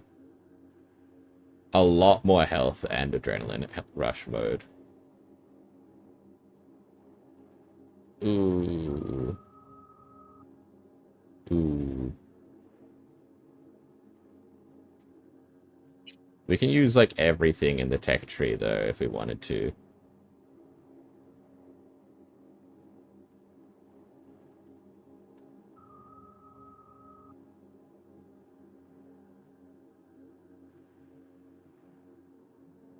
Oh, this unlocks the... also upgrades the projectile launcher, which I am currently using. Oh, that's kind of important, actually.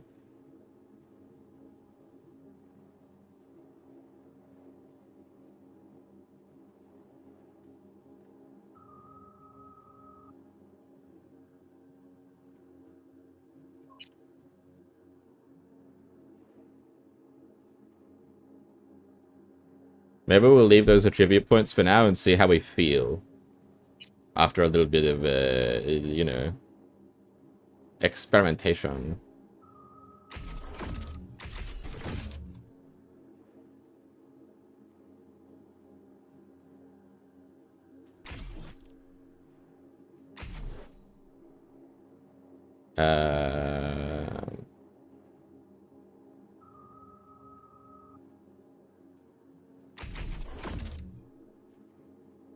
Excellent.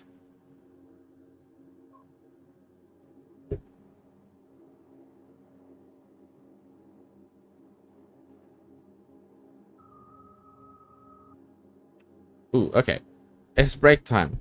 I'm gonna take my 20-minute break. I'll take it now, because what I'll do is I'm probably, like, only in the mood for a shorter break. But I'll do my shorter break. Do a stretch, get some water, but I'll do some level ups and figure out what I'm doing with this during my break as well. So, we'll take the 20 minutes now rather than delaying, and then I'll be back in 20 minutes, hopefully with a build for us to sally forth with. Alright, see you soon.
Hello, I'm back. Welcome, welcome. Hope everyone had a good break. So, quick rundown. Thank you, thank you. We went a little bit into the hacking trade because it makes hacked explosive devices deal more damage and enemies take more explosive damage if they're currently hacked. We made our hacking a little better in general because currently it's ass. And this is the big one. This is why I invested so much into this trade, because this was kind of like meh to me. Right now, it's not as big of a priority, but we can now hack people hacking us back through the walls. This is very important because, as you've seen, we are constantly being hacked through the walls by netrunners chaining hacks through their friends. And then I somehow have to get through like 30 people to get to the back of a building to shoot one guy in the head so he stops breaking my legs by turning my legs off through Wi-Fi. So we can now do something about somebody turning our legs off through the Wi-Fi. We've also got a bunch of cyberware upgrades. We get more crafting components. Our cyberware is better, costs less. We have a chance to instantly recharge our health and grenades. We get more health item uses and, again, better recharge speed. We got health regen in combat, which increases for every nearby enemy. And we got some crit chance, weapon handling for heavy guns. And no movement speed penalty with those guns, which is helpful. I'll also be going into smart guns because they're cool. Weapons wise, we don't have a knife at the moment.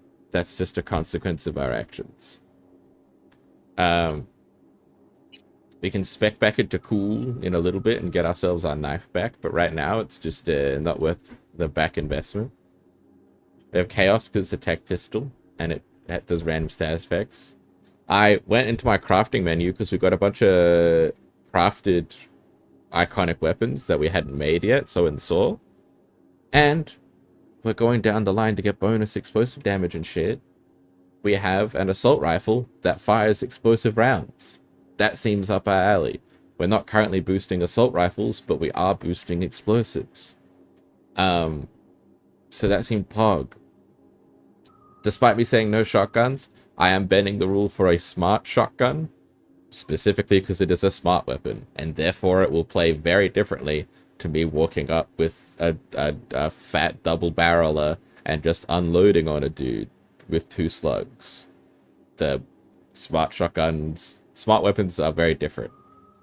I also went back and gave us smart hands. We now have bonus damage versus robots and more explosive damage increase in here. And I got rid of our health on kill. Sadly, we don't have the juice for it because I wanted the blood pump. The blood pump is a built-in healing item inside of my bones that gives me extra quick hack damage and is a prerequisite for a bunch of the cool adrenaline rush stuff that I've never played with before. Adrenaline rush only activates and gives you like massive bonus health and all its other bonuses, like making you immune to movement effects and shit like that when blood pump is used. So you have to have blood pump in order for adrenaline rush to work, which is like a full third of the body tree is dedicated to adrenaline rush. So if we're gonna go down body and get adrenaline rush, we just have to have blood pump. That's just business, baby. So yeah, that's us. That's us at the moment. I also put a big fat ACOG on the, it's not really an ACOG. It's just a vague, almost ACOG-ish long scope on our assault rifle, just because. So we're gonna go test all this stuff out immediately, because we have people we can murder. Let me just ensure. Yeah, okay, cool. We're on blood pump for our healing item. And we have our projectile arm for our grenade. So that's exciting.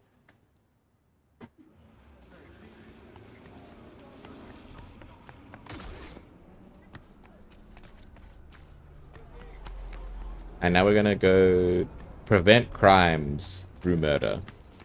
Fuck all this. Help!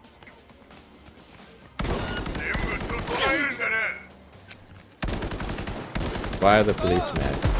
Stop. I'm stopping crime.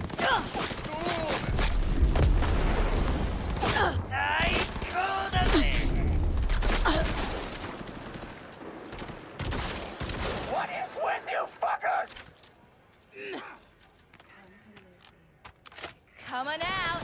Shit for brains. Sorry, cops. My bad. Yankee low, bitch! No! No, no! I said no! Ah! We got knife. But we survived several more bullets. We didn't instantaneously die on contact, which is an improvement in that area. I forgot to use any of my hacking at all, so that's that one's my B. Thanks. Oh god. Oh god, no, it reset me back before I crafted anything. Do we have the right cyberware at least? Ugh, we do. Again, Vic, you're the best. I owe you. We have to quickly do some crafting and then I'll need to save again.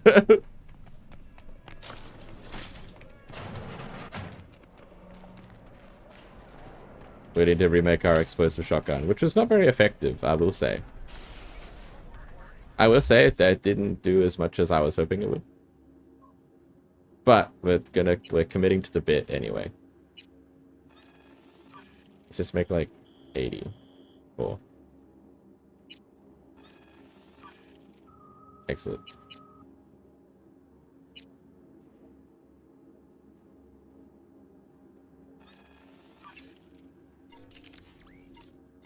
Inventory. This one. This one. Oh, not that one. This one. Slap an ACOG on there. Dead sheep.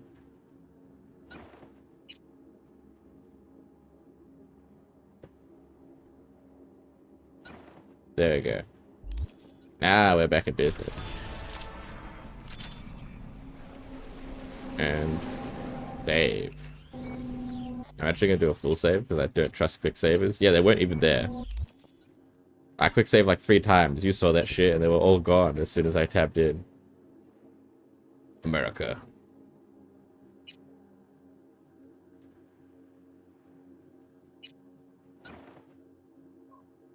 Hell yeah.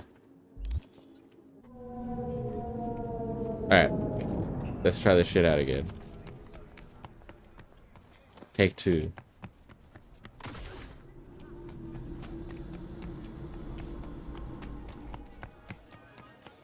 Cycles everywhere.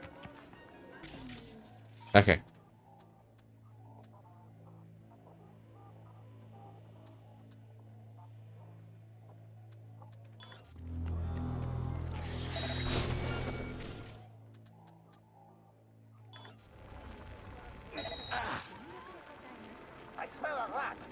Yeah, that guy's dead just from hacking, so you can have a disease.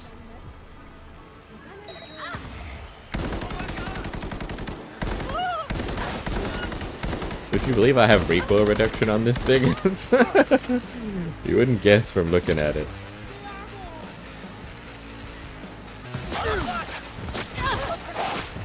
Look at all those headshots for free. Ooh.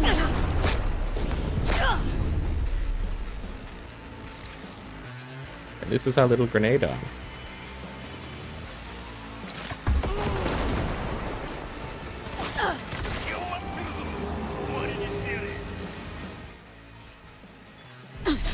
Oh! Okay. I really need to pay attention to melees, because holy shit. I still, like...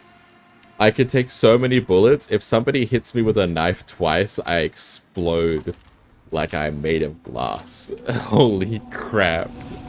That was going so well, and then I was, like, gently caressed by a knife, and I exploded and died.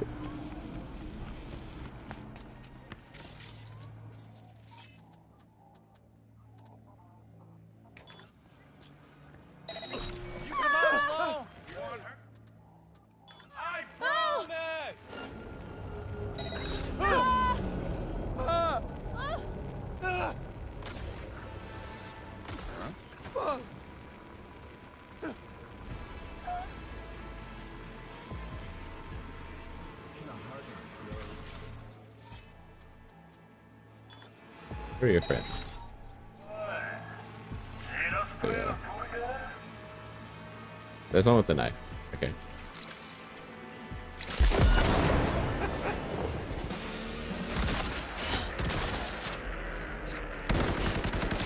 You are one dead.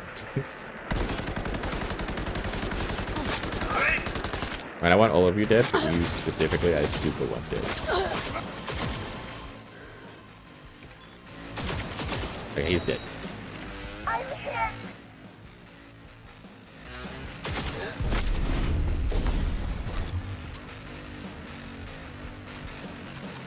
Okay. I'm remembering how it is to use the hack again and ping people and shit so you don't just get knifed in the butthole. Are you just gonna stand there? Nice. Okay. Effective. Brand new build. It only took 3 attempts. We're doing it. We're getting there. We're making it out of this one. Making sure everyone's taking a gentle nap. Gentle. Gentle. Gentle nap.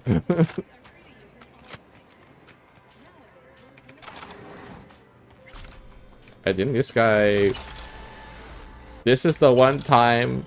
I'll give it to him. This is the one time the Tiger Claws are in the right. They came for this guy because one of their friends was bleeding to death and came to this guy's Ripperdoc place to get surgery to get help. And he unfortunately died on the operating table. Now, obviously that itself, not a reason to murder a guy. You know, not a reason to murder a guy. However, once that guy died on his operating table, he then did harvest his cybernetics to sell. And for that, they are validated in killing him. I will give them that one.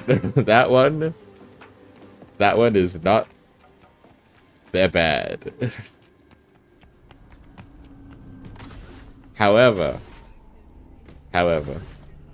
their general crime and behavior still means that I will shoot them on sight. That's the one quest that I remember. There might be more. That's the only one where I remember where they have legitimate cause to be doing what they're doing.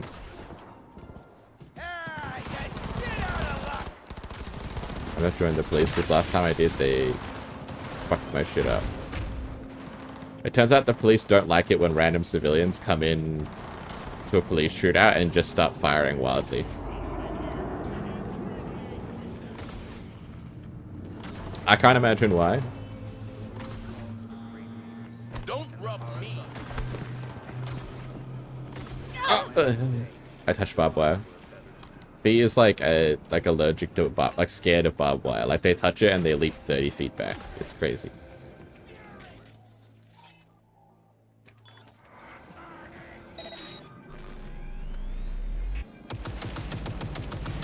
Fuck these gun turrets.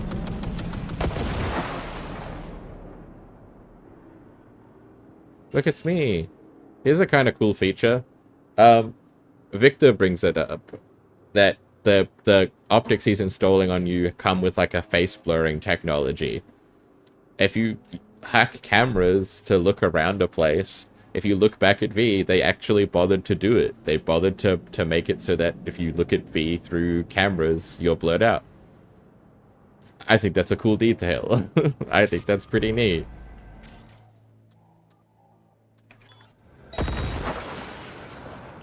I could have just turned them off, but I wanted the XP. Also, this guy died from rapid exploding head syndrome. He's supposed to run out, because this isn't actually normally marked on the map. A mod is marking this on the map because there's 151 like hidden quests that don't ever get marked on your map. To indicate something is up here, he's supposed to run out and get shot by the turrets. I hacked the turrets so fast that he didn't get shot, but he still died from rapid exploding head syndrome, so unlucky.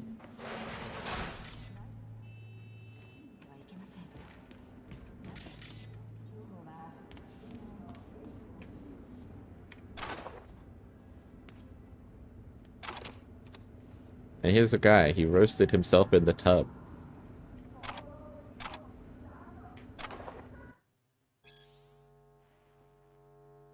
He was hacking into the Moscow embassy server because there are Russians in Night City for unknown purposes. Specifically like KGB, not just Russians in general. It's like the #1 fixer in Russia is in Night City, so everyone's trying to figure out what the fuck is going on. But they got their shit fried in a tub. They, in fact, did not hack into the embassy.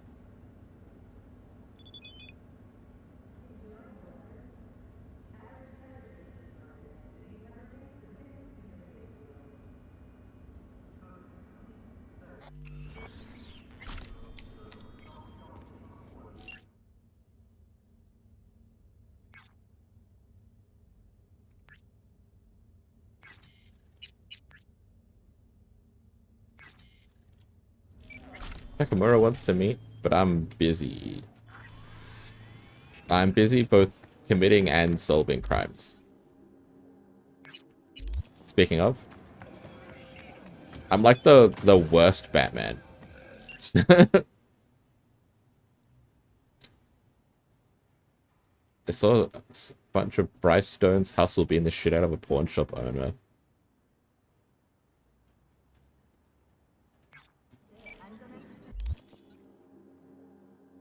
Interesting.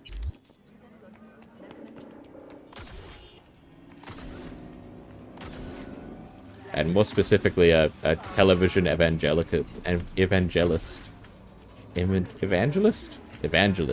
was seen at the scene of the beatings. Oh, hey.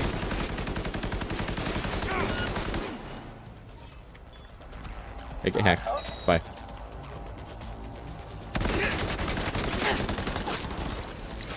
Oh, I hit the damn wall.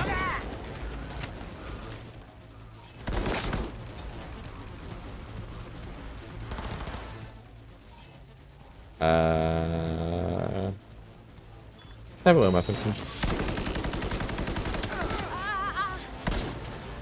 You shit. Yeah, this is way more effective. We're doing it now. It turns out if you do a build designed to kill people up front instead of an assassin build and then just killing people up front anyway, it's more effective. Oh, yeah. The Tiger Claws, this is them doing a hit on behalf of the... This is what I mean by the Tiger Claws act like they're a real down-to-earth gang and they, you know, we rule these streets. But this is them, like, doing, like... I caught them doing a hit job for, like, the police earlier. I caught them doing a hit job for Arasaka. This is them doing a hit job on Arasaka for not Arasaka, for the military, for Militech. Because this person is, like, an ex-veteran and they have, like, recorded footage of the government doing war crimes and just, like, napalm carpeting huge parts of Africa. And they were gonna give the information to a reporter. So this is what I mean by I can't even really respect the Tiger Claws even outside of them being like truly one of the most heinous gangs in the shit that they do. even if they didn't do that and they were just like a regular, like, yeah, we're Yakuza gang, which is how they present themselves. They're like, yeah, we're what's left of the old school Yakuza. Like, they're not even really. They're just like corporate cronies pretending to be a gang, and it's kind of like, it's a little sad and pathetic, you know? It's a little pathetic.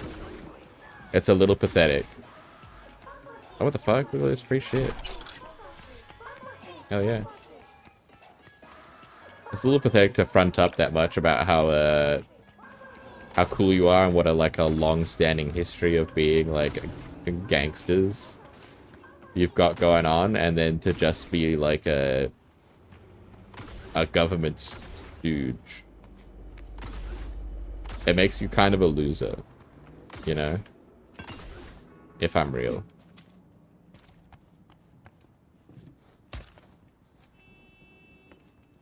Are those just claymores? What the fuck? Hello? This is just a random dumpster. Something has to happen here later. There's no way there's a crate of claymores just sitting here. What the fuck? The cops were here. Or are here. Ooh, the cops are here and they're getting shot up.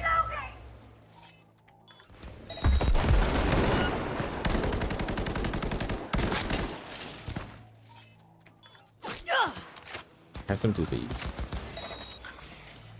Yes, it's spreading.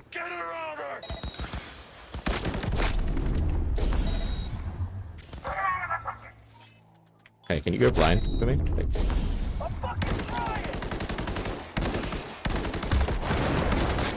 Oh my god, I'm shooting the grenades out of the air. I'm doing it. Oh, I just shot myself with my own grenade and missed them entirely. I'm so good.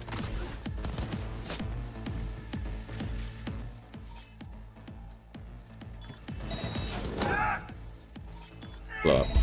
Nice. Go blind. Hell yeah.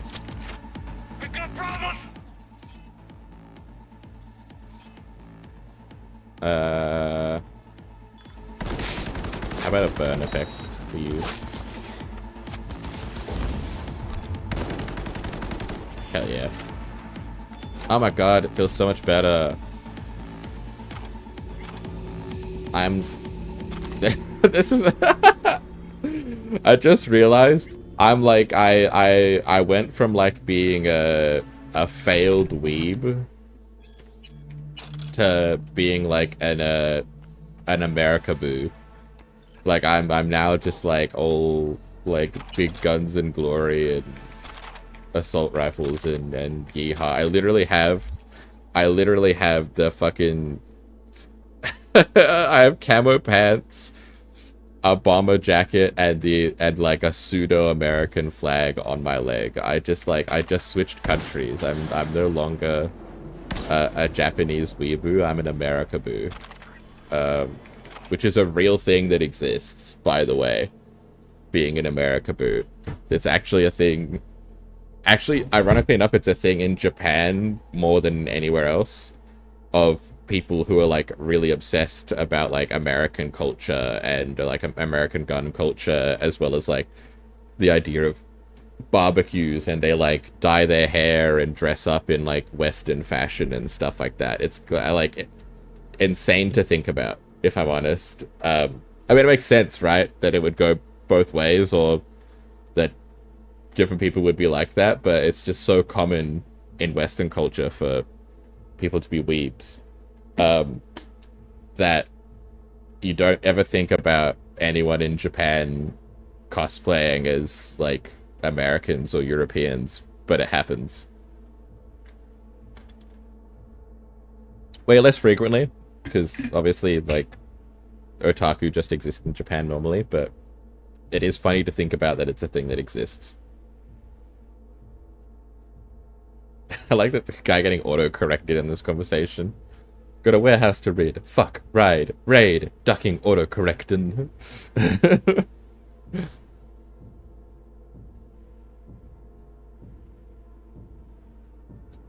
cool as a gonk.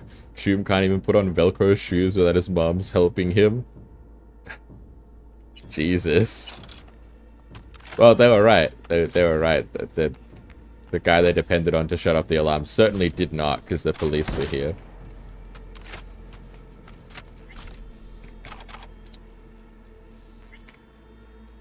Oh, a police jacket?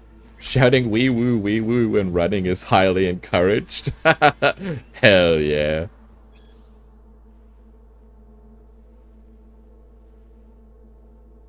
Oh, okay, never mind. They fucked it up. They fucked it up. They were told explicitly that they had to deactivate the power at the same time that they deactivated the alarm with the other machine, and they did not do that.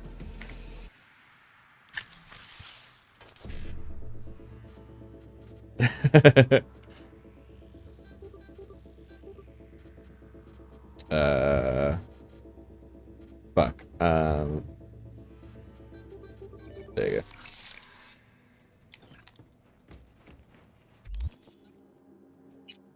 I have a new hack to put in, don't I? No, I don't. My thing's not high enough level. Hell yeah. America. I do need cool guy sunglasses now. I need like the wraparound Oakleys. I need to look like a super cool guy.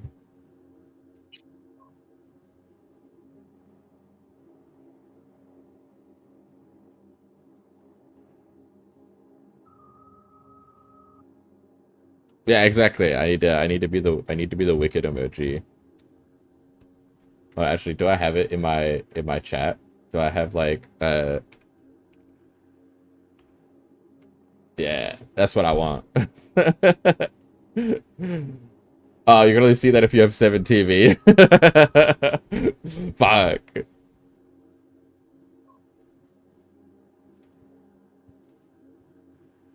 It just says wicked. Shit.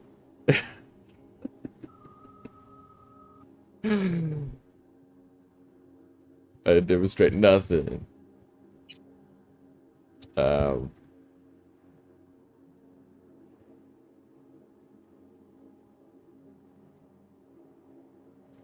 Yeah, hell yeah. That's the vibe I'm going for right there.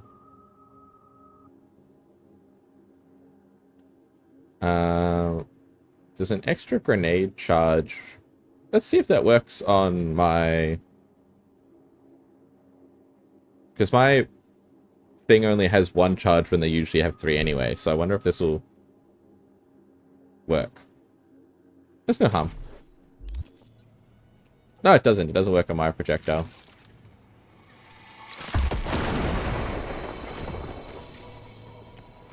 That's interesting. So I do have an incentive to swap between grenades.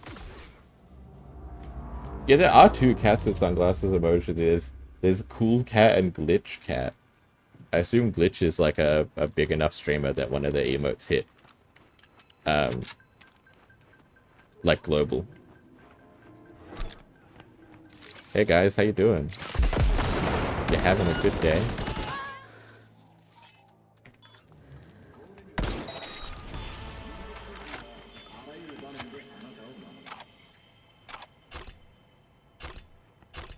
It feels so good. It feels so good to not just like get my fucking nuts chopped off the second I enter combat, man.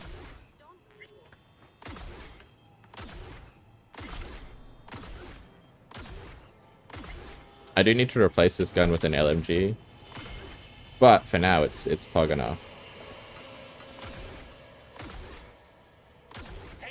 Oh shit.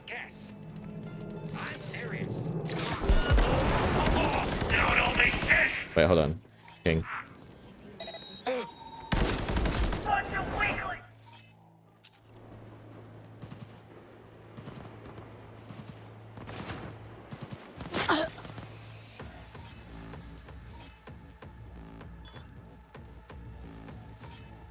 Hold on, actually.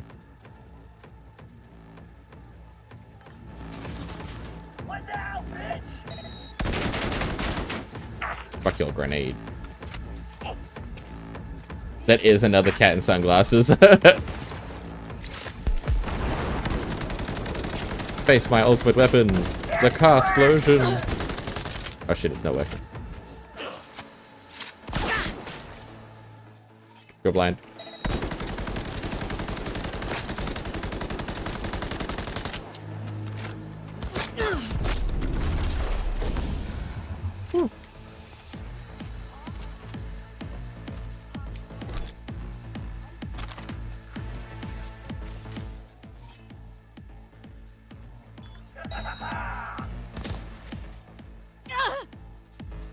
Are you just blind shooting the one arm around the corner, you fuck?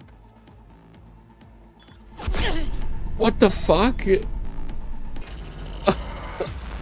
He just like two-tapped me blind around the corner. What a giga Chad. What an absolute Chad. Holy shit. Where's the kaboom? I specifically ordered a kaboom.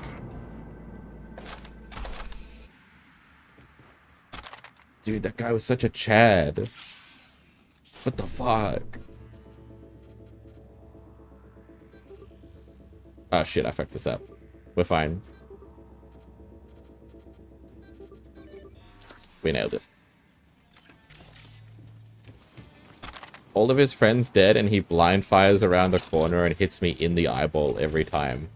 That's insane.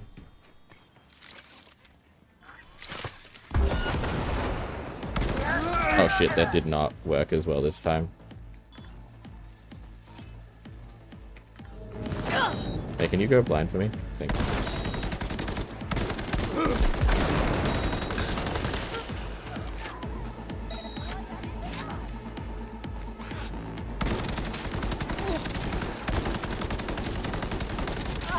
Oh, God. Where's the kaboom? I specifically ordered an earth-shattering kaboom. I love Marvin the Martian. I love all Looney Tunes. Well, I shouldn't say all Looney Tunes. There's some stuff, you know, from the beyond years that maybe shouldn't see the light of day again. Also, I just realized I'm just going to do this instead. Oh, I'm going to keep my perk point so I can adrenaline rush after one more level up. We're so strong in the body, bro. Dude, we fucking lift.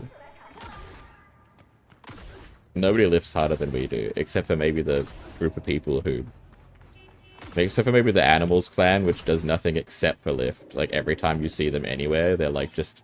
They've like taken over a small store somewhere and they're just like pumping iron in the back of the store. That's how much they lift.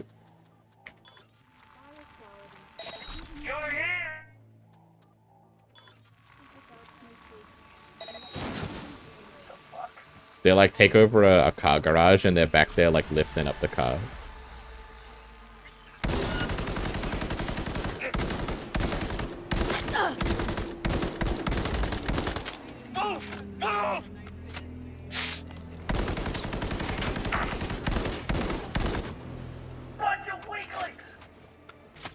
Okay, I know not to underestimate these men now. Ping for me.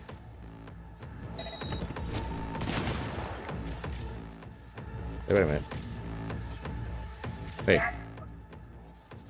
Let me tag the dudes, damn it.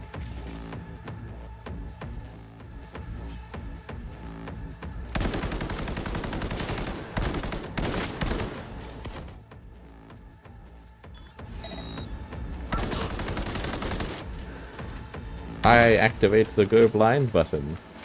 What now, bitch? Get her over! I'll take the side route. Oh, I fucking whiffed so hard.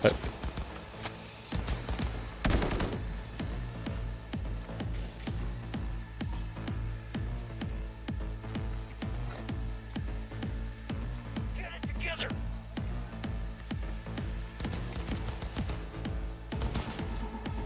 Nobody makes it out alive. Oh shit, I'm being sandwiched. Go blind. Get her over. I'll take the side route.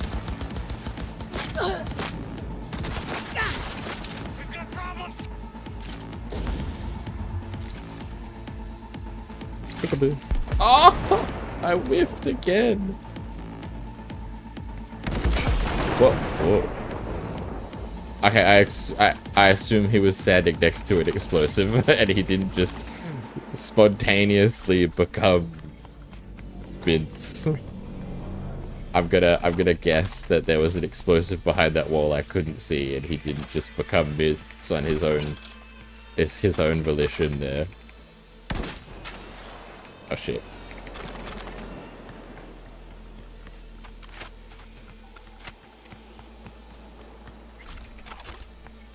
Either that or it was just my aura. He was affected by my immense Chad aura and folded into a baked potato.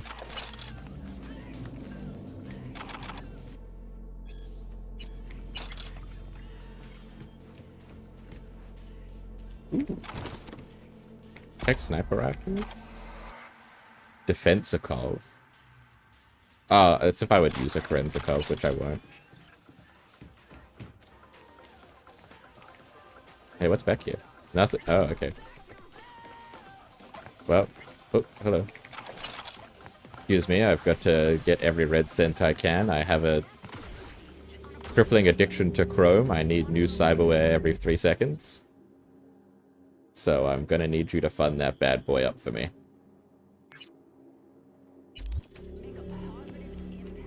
Speaking of funding, I should get a new car, perhaps. Listen, it's not that I don't love the Mai Mai. We all love the Mai Mai. It's just I got into one car chase one time, and it turns out it's not particularly bulletproof, and the fact that it's like 50% windows isn't very safe for people shooting you and throwing grenades. You know?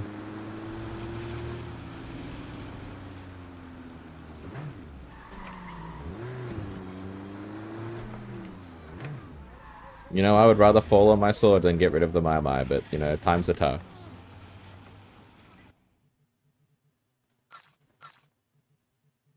Times are tough and we gotta be doing something.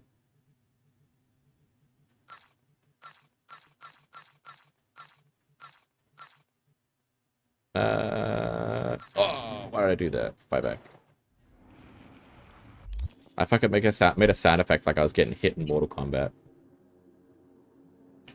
When I sold that by accident.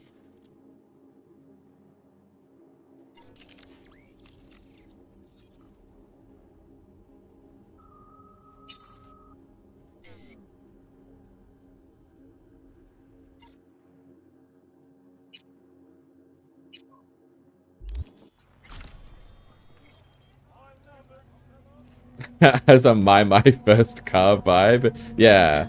Like, look at my little dash cam. Like, it's like my mom made me install a dash cam so she could make sure that I'm being a safe driver. You know? It has a little steppy up in case you're such a baby you can't get into this car. You know? Like, this is the first car you own when you're like 16 and your mom buys it for you as like a big moving out present. And this is also the car you own when you're 90 years old and you need like just like a little car to get to the grocery store and back. It's like 2 blocks down.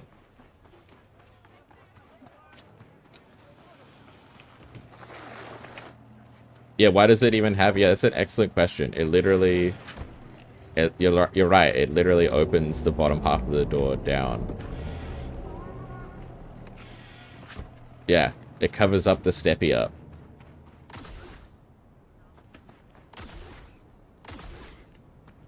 That's a great question. V, got a simple gig. There's a van sitting at a Revere Courier Services facility. You're gonna break in, clep it. If you want to know what's in the ride, check the attachment. Oh yeah, this is an interesting one. So they're smuggling in synthetic combat jackets because there's a corporate embargo where a corporation is preventing the import of other combat jackets because they want a monopoly. so they're able to prevent all trade in the market. The issue is that itself, fine. The issue is they're then using these illegally imported synthetic leather jackets. They're using the leather as material for implants. They're selling the fake leather jackets to Ripper docs for a huge markup to use as like skin. Which is like a little insane. You know? That's a little crazy to me. Yeah, the fuck indeed. Like it feels like you're like 12 layers deep in bullshit at that point. And yeah, so that's what they're doing. So we're stealing a van that's full of synthetic leather jackets so that they can't sell them as skin. That's what we're doing.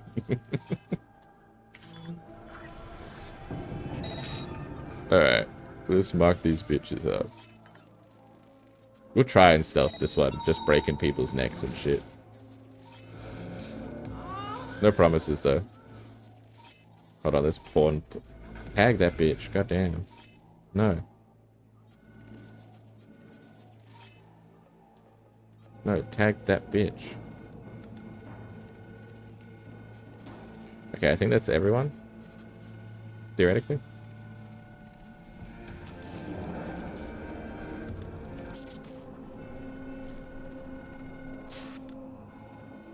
Oh. Yeah. That's not everyone. God damn. They're on a different network? The fuck? I wonder if I can, like, kill a bunch of people through, like, hacker manning.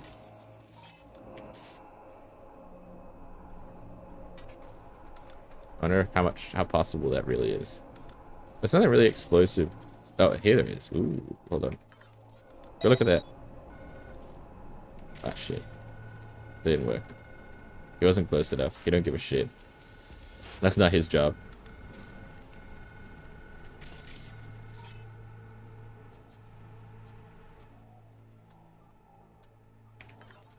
Come over here.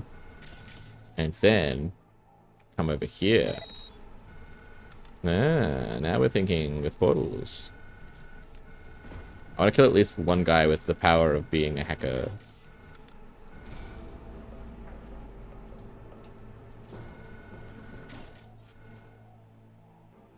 I cast Fireball.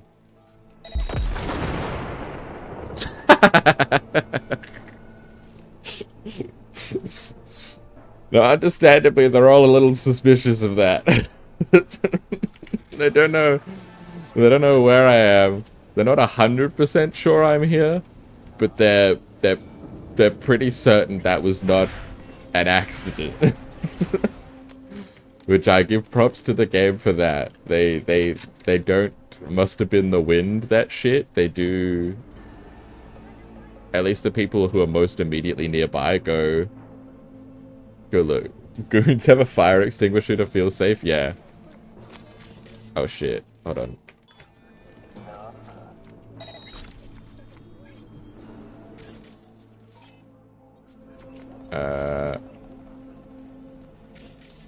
I'm gonna need you to... Okay, awesome. He looked away.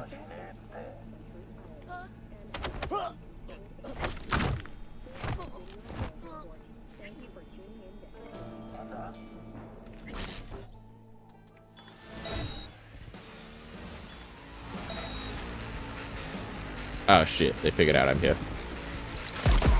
Oh, fucking get owned!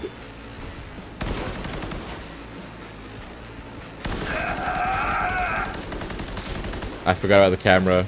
I had it on friendly mode, but it ran out. Hey, these are bulletproof, idiot. Hey, idiot, these are bulletproof. Hey, morons. Hey. Yeah, they have a fire extinguisher to feel safe, and I turned it into the atom bomb. Hey, these are bulletproof. Hey, I'm shooting to show you it's bulletproof. Alright, well. If that's how you feel.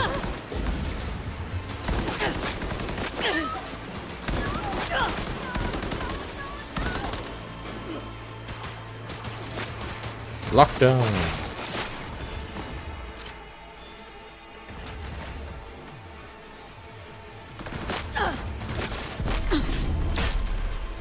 This is the benefit of the smart thing. Once it's fully locked on, every single bullet will hit them in the head.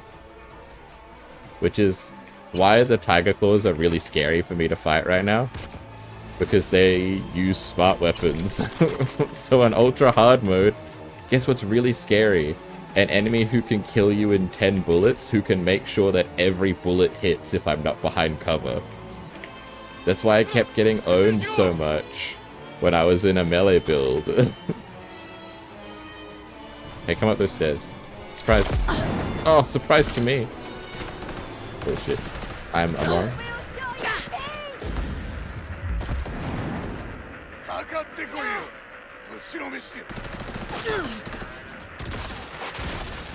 Good shot.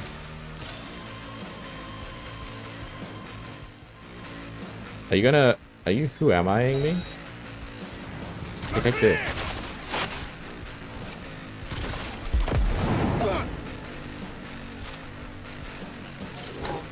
I can't believe he tried to stunt on me there. What the fuck?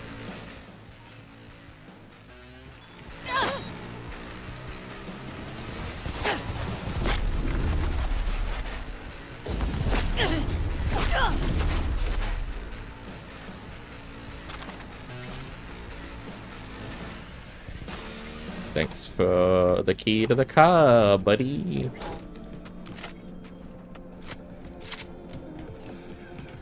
Whee. Now we loot. Oh.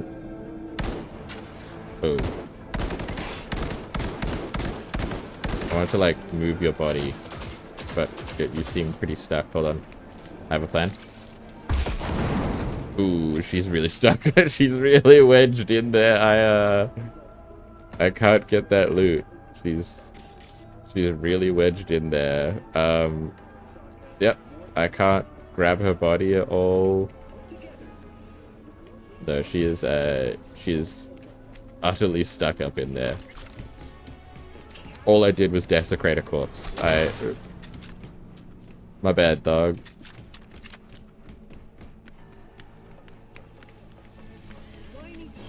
Open says me. Oh my god, it's so nice to be able to open doors. Look at all the loot that's in here that we've been missing out on.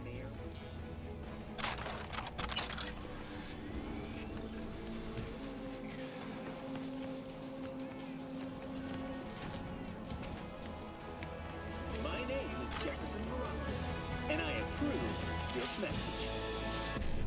Okay. Alright, here we go. Oh my god, I nailed it. Let me go. I always rush those because I have no patience. I have none. I have negative patience. Stop highlighting me. There's nobody here to highlight to.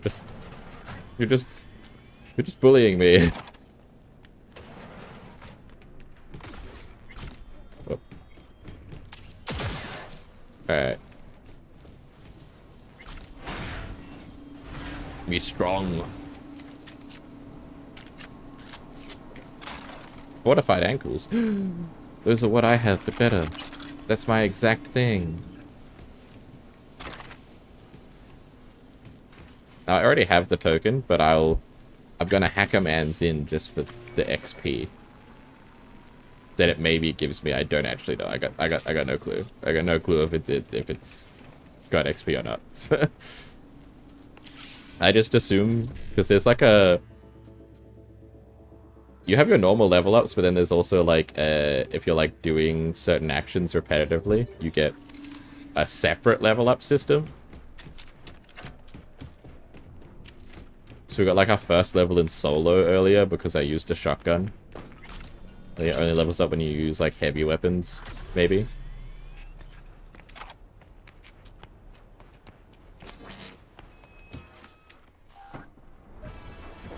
Alright, time to drive my van full of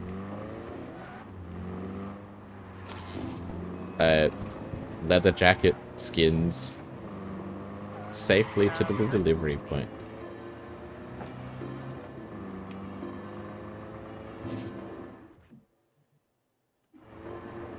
Oh shit. What the fuck was your plan, man?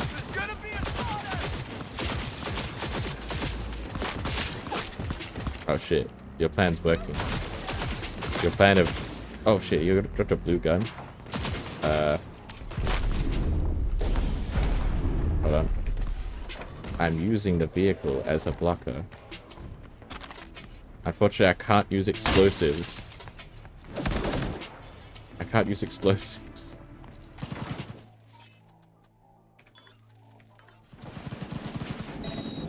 Cover fire!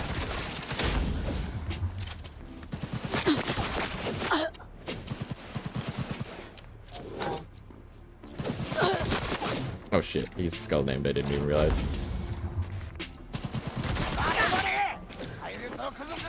Don't throw explosives, I need this car to live.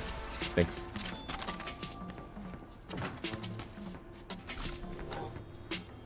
Thanks. Pepsi Man disapproves of my choice in solo. Ah shit, you're so right. I should be leveling Pepsi. I need to play Pepsi Man on stream so bad, actually. Like, genuinely, I would love to play Pepsi Man on stream. Hey, don't worry about me. Fuck!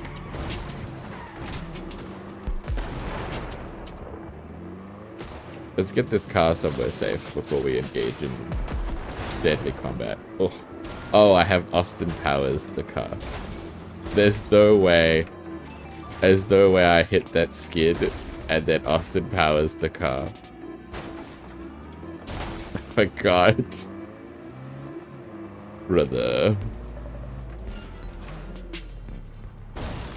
Get me out. Van received. Textbook example of a job well done, don't you think? A++. Contract closed. That was an A++. Damn, I thought you had to do a stealth mission for her to like the way you do that, because they comment on it. Okay. Hitting her with my car did work. Surprise!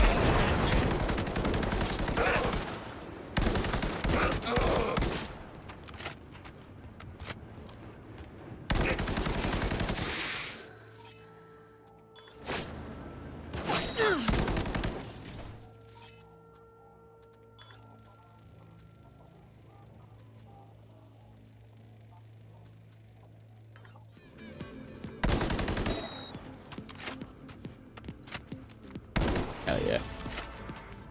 Dude, the hacking's so good now. It's not only good for just, like, doing stealth anymore. It actually kills people. Hi, I want the item. Can I... No? Oh, I'm just desecrating a corpse. Okay. It turns out we have a very narrow window to get the item, and after that we're just desecrating corpses. Oh, there's an apartment here. Let's get this apartment. It's only $10,000.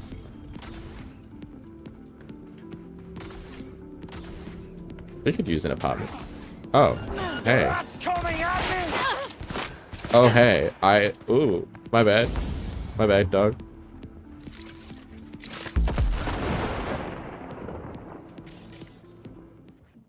Can I? Yes. Power of car exploding. Nice. I made him drop the grenade that he was gonna throw. Did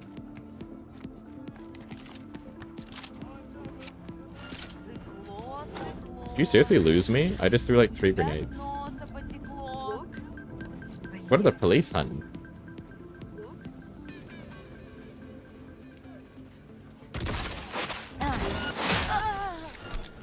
Hell yeah. Why are the police looking for me? Is this police bribe? What the fuck?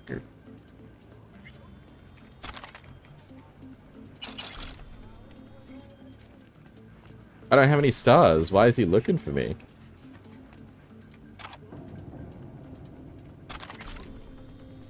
I'm not under arrest for anything. This cop is dirty, man.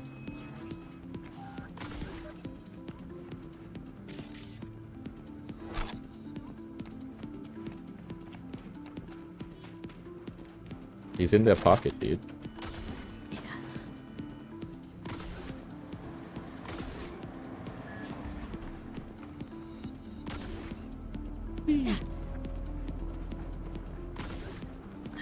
Nice.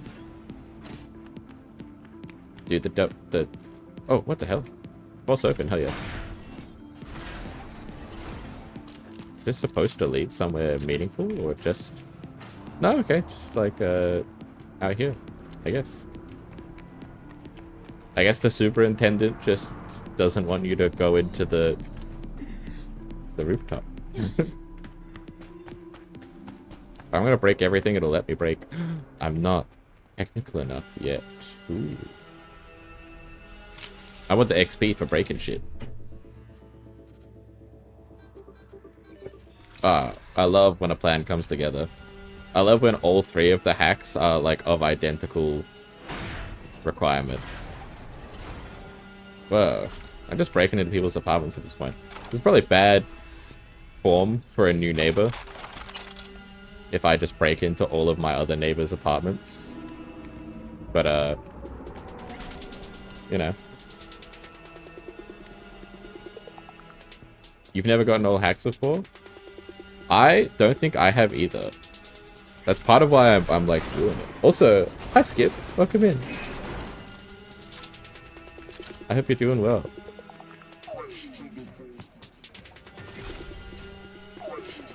I usually just go... When I played previously, I always end up doing like stealth builds.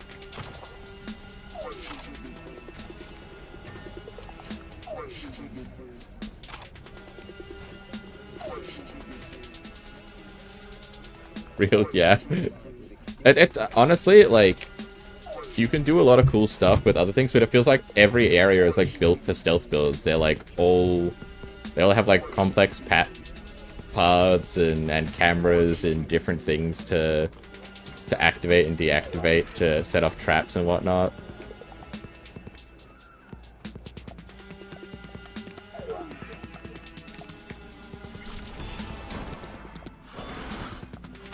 Yeah. There's so many stuff to break into in this apartment complex. I had no idea.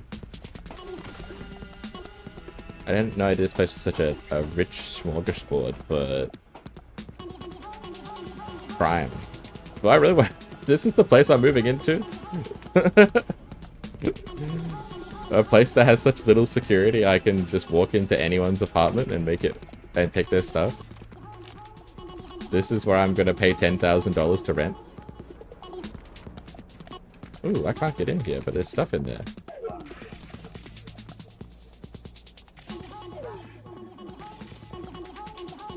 The door is unpowered.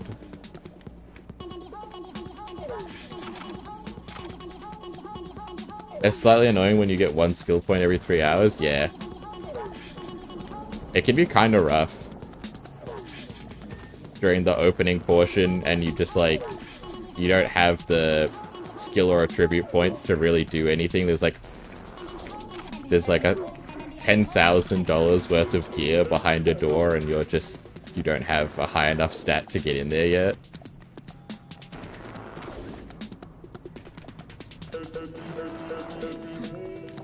Especially because once you finish a side quest or a gig somewhere, it gets marked off the map, and you're like, no, I have to remember to go back.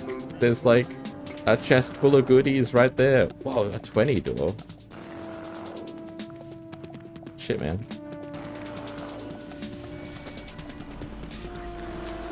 My new apartment.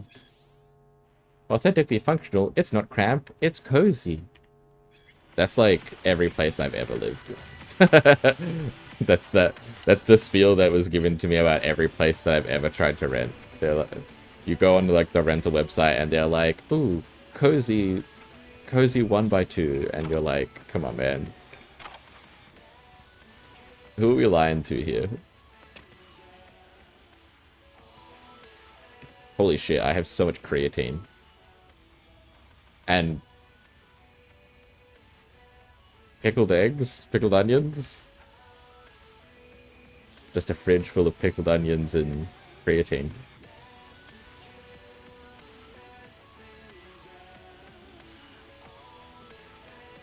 Yeah.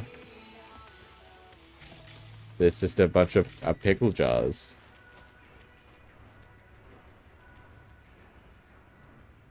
Alright, well I live here now, I guess.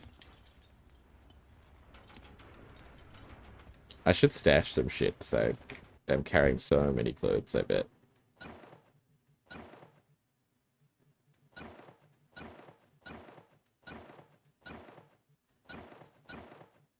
Not that many.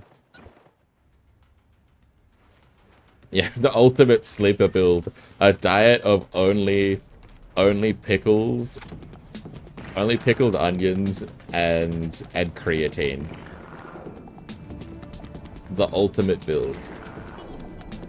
Incalculable mass.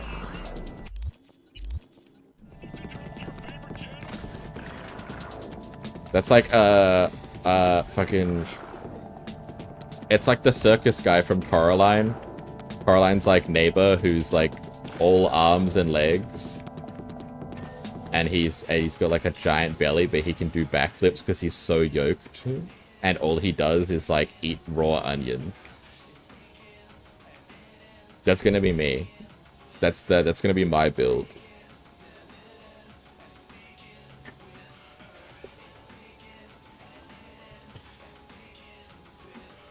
Okay. What new shitbox are we gonna upgrade to? Because I'm not spending a bajillion dollars on an actually nice car, so we're moving a step up to like an acceptable car from an unacceptable car.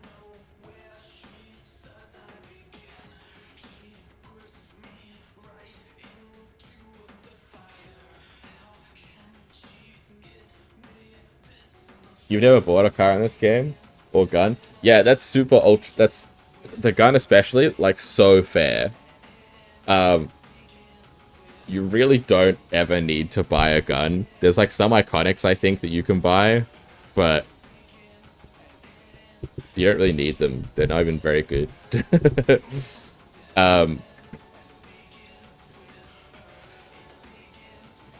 But I like to buy the cars just because I like the vibes. Yeah, it's almost never worth it. It's just, yeah. Even buying, like, the weapon mods or anything like that, you'll get, like, 8 billion of them just killing people and looting places.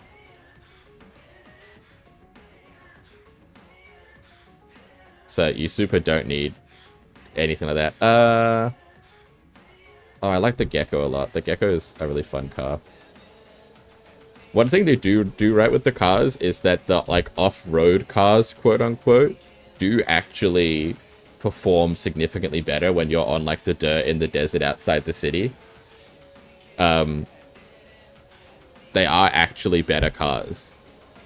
And do actually function better. You didn't know you could buy cars? That's super fair.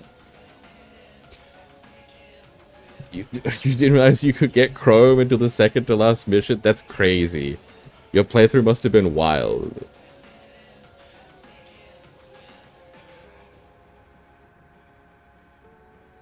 That sounds whack. Yeah, it was pain. Yeah, it sounds like it. Honestly, I salute you. I salute you for getting through that whole playthrough. Not only did you get through that whole playthrough, you liked the game enough to come to Twitch and watch somebody else playing the game at another point in your life. It wasn't just like a one-off miserable experience. You still were like pog enough at the game that you had a good time.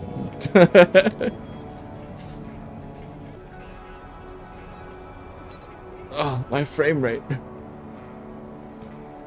Pan Am. Yeah. So true. So true, though.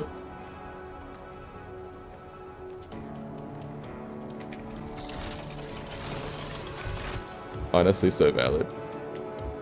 What does it look like inside? Holy shit. My head is in here.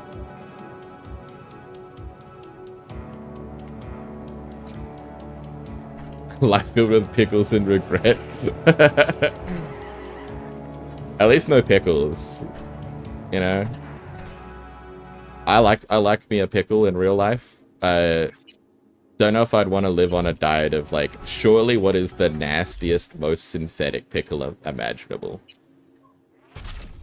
Like, there's no way these are good pickles. You're, like, pickling an already synthetic pickle is definitely what's happening here.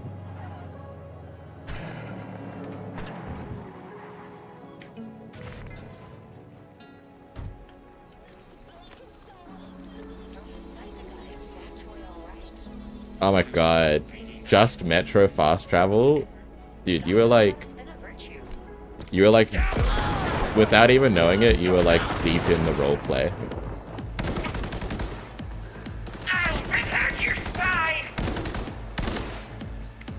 That's like what people do when they want to do like ultra realist runs with a no Chrome V. They're like, my V doesn't use Chrome. I'm gonna do a realistic run. I'm never gonna use fast travel. I'll never buy another car.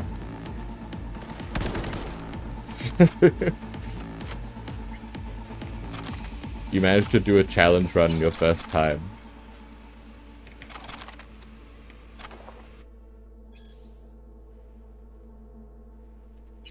Oh yeah. They just weren't selling him drugs anymore, so they just rolled up. Bad Maelstrom.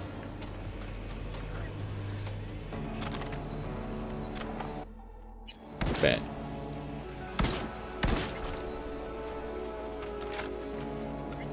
I wanted to die.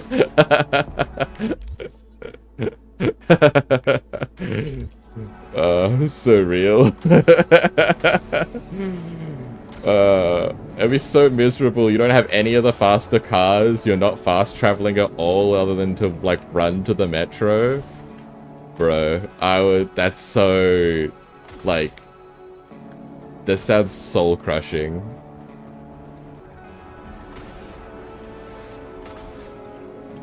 It would have taken you so long to do or get anything.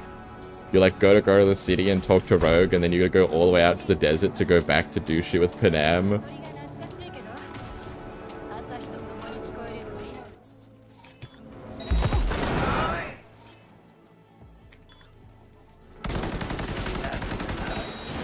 You're playing Nomad at least? Oh, thank God. Okay. So you got the better car later on at least. You got like the automatic Nomad better car. You got it after the game? Oh no! No, your playthrough was so cursed, dude. Actually the most cursed Cyberpunk, the most oppressed Cyberpunk player.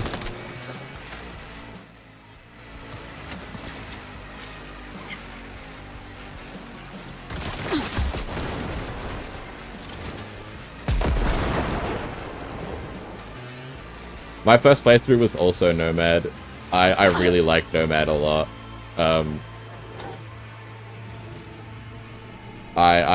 My first playthrough was Nomad, and I was doing like sniper rifles and pistols for a stealth build. And I'm like, if a game has stealth, usually I'm like a huge stickler for it. So like if I got seen at any point while doing like a side quest or doing like a gig like this, if I got seen by any enemy, I would let them kill me and I would reset the whole gig. Yeah, exactly. Yeah. That was exactly it. I would just restart the whole gig, the whole side quest, the whole main quest, whatever it was. I would reset until I did the whole thing without being seen. You're the special toy. So valid. So valid. That's like big Saints Row energy. That's like the only melee weapon you need in Saints Row. Also.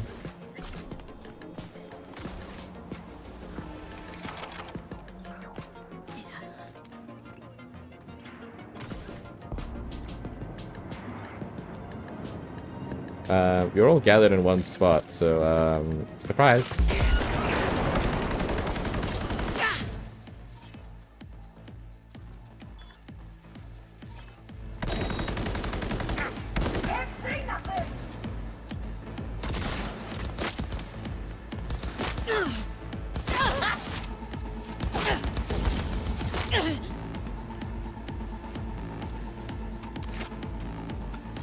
It makes your controller... I had no idea that it makes your controller vibrate.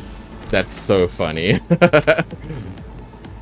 I only ever used it every so often for the memes. I had no idea that they made the toy actually make your controller vibrate. That's awesome.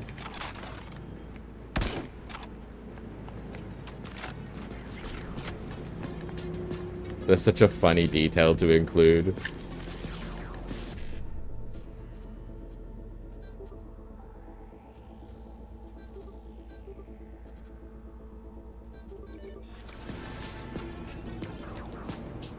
What mission is this? At the moment, I'm just running around doing like NCPD crime scenes and some side gigs. I'm just getting a little bit of money up. I'm just up to... I'm like literally have just finished the prologue. That's where I'm at in the main quest.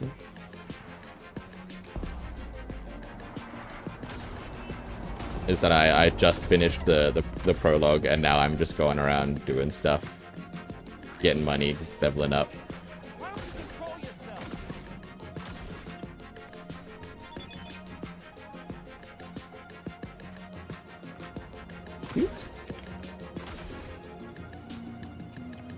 Oh, this isn't even the right place. Oh, it is.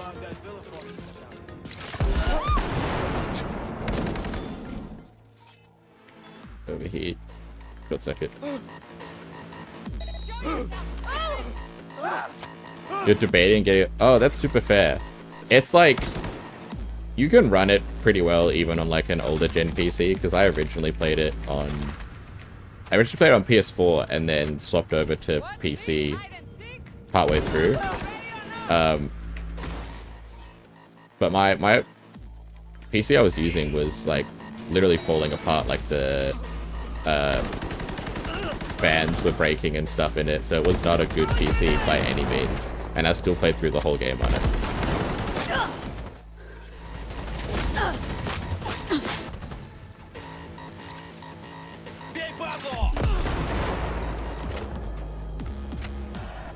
Yeah, you've got like a... That's fair. If you get it through Steam at least, you can test it out, and then if you have like under, especially if you have under an hour of playtime, but if you're under 2 hours, they'll like refund you pretty freely. So you can test and see if it works on your computer, and if it does, awesome, you get to play Cyberpunk. But if it doesn't work, then at least you can get the refund.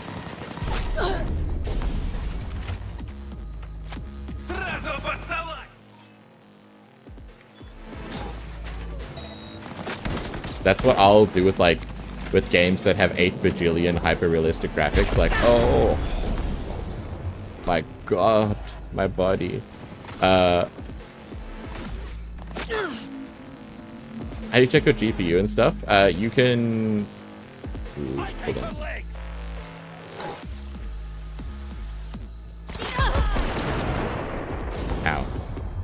Ow. You can go into like your file explorer and... Oh, I forgot that was my alert. Thank you so much for the follow, Skip. Holy shit. Scared the hell out of myself, my own damn alert. You can like go into your... my folder, and then you can like right click. You have like it has like your PC there. If you go like my computer, you can right click it and go to properties, and then see a bunch of stuff that's in your computer.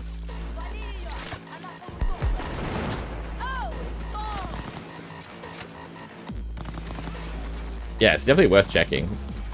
100%. I'm also the type of person who never knows what's in my PC until I need to buy a game I'm not sure about. Like when I bought Red Dead Redemption 2, and that game is like gorgeous and is so high detail. Your brother got it for like 1.5, I assume 1.5k. That's pretty awesome.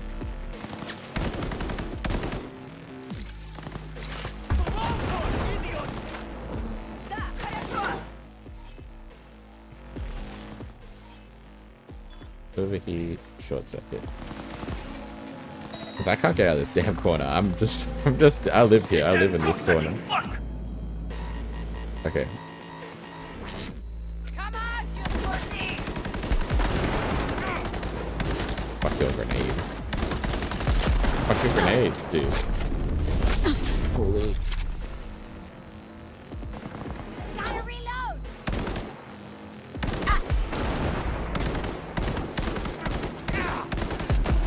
Oh my god, finally. A 4070 is super good. Yeah. Anything in the 40 series, you're doing great. You're doing fantastic.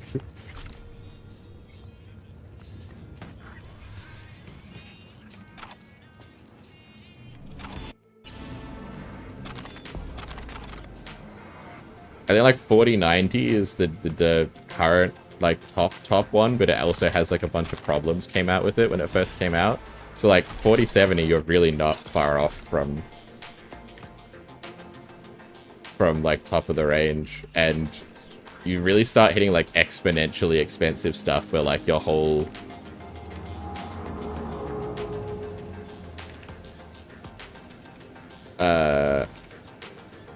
your graphics card costs more than your like entire PC. You start hitting like 3 or 4k for just like your GPU type shit. So yeah. yeah, you did. You got a good deal. You can get some pretty awesome deals with pre-builts for like 4070s and 4060s and stuff. Because they get like factory rates kinda on them. So it's... You could probably custom build the rest of the PC for cheaper, but GPUs are just so expensive at the moment. GPUs and graphics cards are both just so expensive.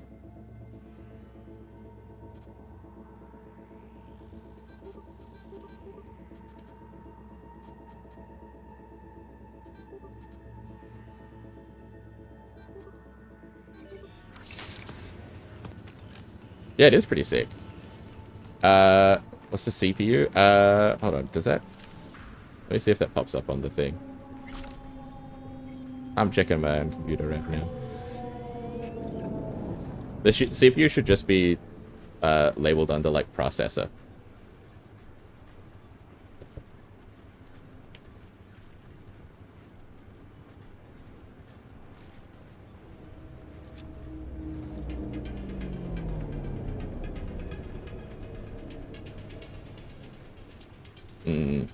Yeah, they're kind of like...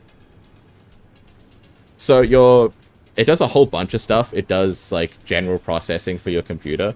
But, it's where your computer will, like, pull all the threads for actually rendering stuff for and things. You want a better CPU if you're doing, like, video editing or photo editing or using really intensive programs like music programs and things like that to generate and render stuff. But even like just like a moderate CPU will do you fine for games for the most part. You can get a really good one though, and then you can have like gorgeous graphics with no load times and stuff. But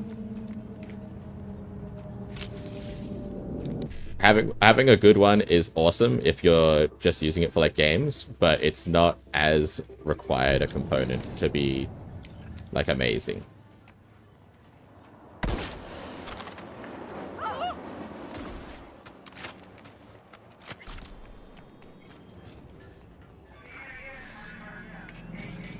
There was a tech thing over here, was there not?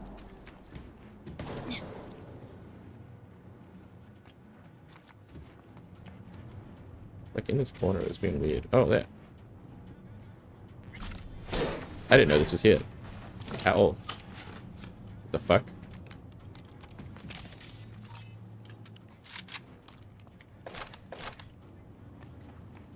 That's all good. I, like...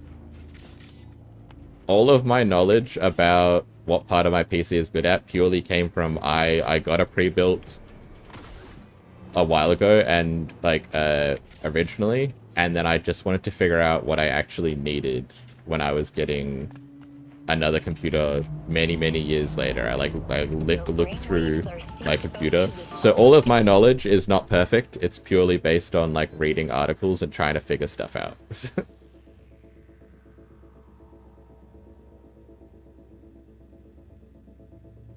I didn't touch this up, but fine. 8.9 Pacific Dreams.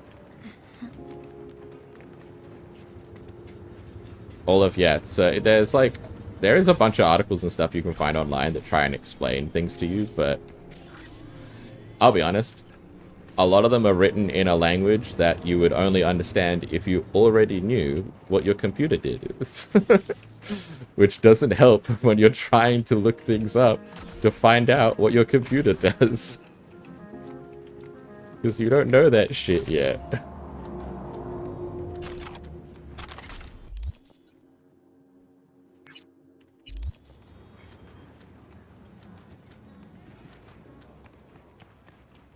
But you can at least get like a general idea of like, do I need a good CPU? Do I need a good graphics card?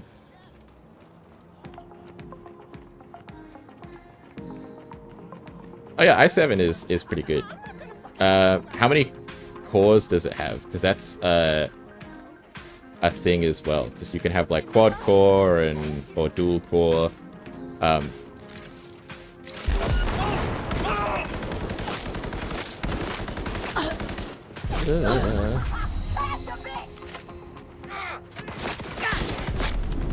It's kind of hard to tell unless the brand has like the name of the core in it without doing a deeper dive into your PC through other avenues other than just the properties menu. Because there are other ways to see more of what's in your PC and what it's all doing. But I can't remember how to do it off the top of my head. Come on out. Out you come.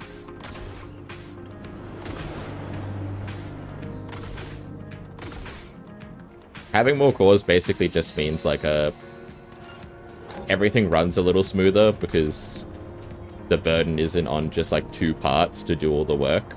Even if it's like the same power, if you split it up across like 4 parts, then they each individually don't have to work as hard. You don't need as much cooling, etc, etc. It just helps reduce like burden on your computer so things run a little smoother. It doesn't actually, you don't like need it. Yeah, okay.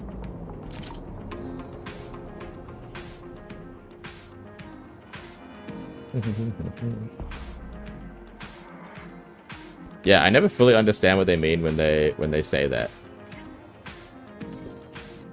That one's past me.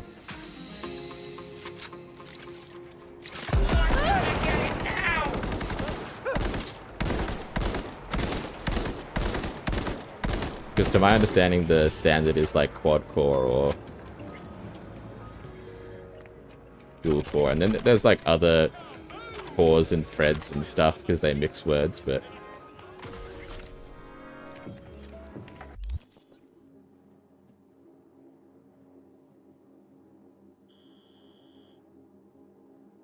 yeah, random's just memory. RAM stands for random access memory, so it's not where it's not like your actual storage. It's what gets pulled to actually run your computer and do things.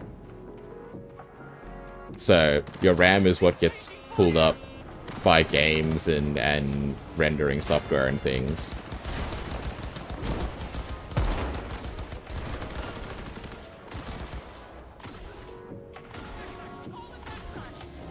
So you might only have like between 6 to 12 gigabytes of RAM, which isn't enough to actually store anything on, but that's fine because that's not what it's for.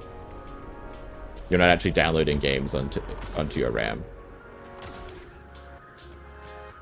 34 gigabytes of RAM rips. 6 to 12 is standard for like a kind of like starter pre-built PC. 34 gigs of RAM is like an excellent amount of RAM to have.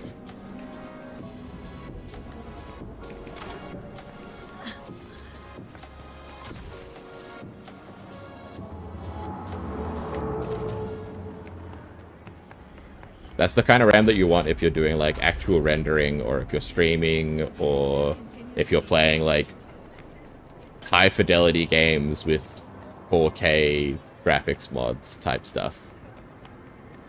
You also want a good graphics card for that, but you need good RAM so it actually does something. Yeah, cheese, that's a great way of describing it. That's an excellent way of describing it. It's where a computer puts all the stuff that is actively being used right now. So like your computer might have 2 terabytes worth of crap on it at the moment, but the tools that it needs to work with those 2 terabytes, it only needs so much workspace, and that's what your RAM is.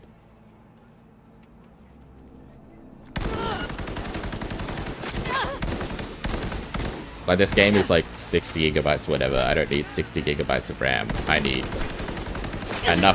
enough RAM that my computer can work those 60 gigabytes.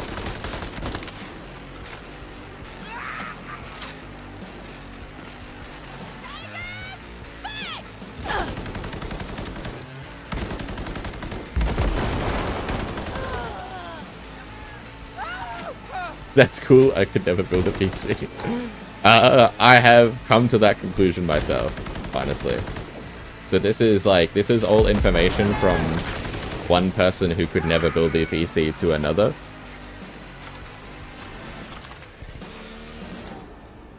I have an understanding of my PC because I've had so many crappy PCs that break all the time. I need to know how to fix them, and what is broken and could be broken and might need to be replaced.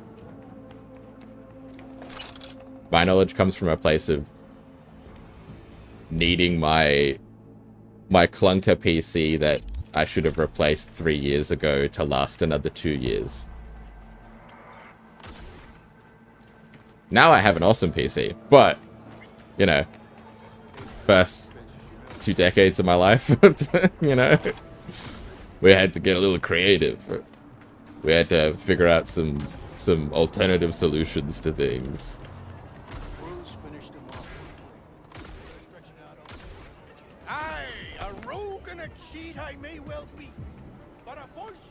Yeah.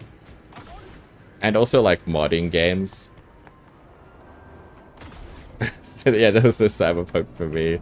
Yeah, that's why I played it on PS4 initially, and then I did swap over to my PC at the time, which was falling apart, and it really felt like a race against the clock to beat Cyberpunk before my PC exploded. Because it was on its last legs at the time that I was playing on PC.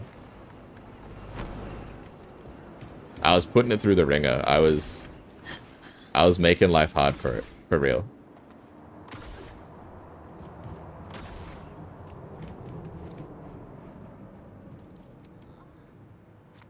You playing Resident Evil 2 Remake on your Xbox One? Yeah, that's so fair.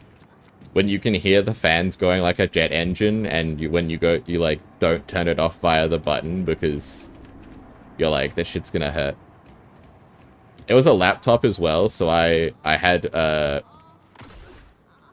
obviously I had a auxiliary keyboard, which is standard, but sometimes I wanted to play on my lap and watch TV or something.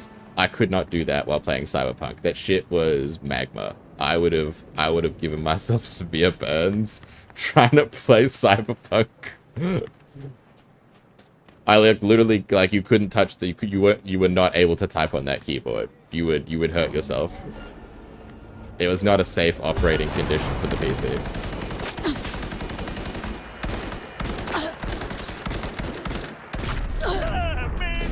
Oh, I'm in trouble.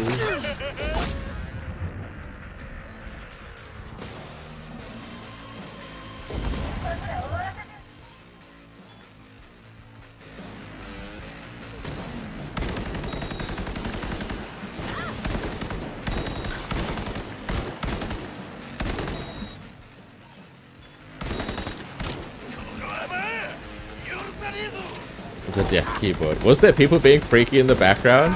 I totally missed it. I was too busy thinking about computers. Which is the most nerd shit I've ever said. Sorry I missed the sex. I was thinking about computers.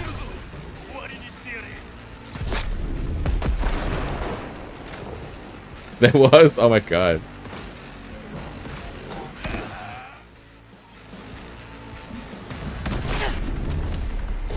Holy hell, that needs to stop.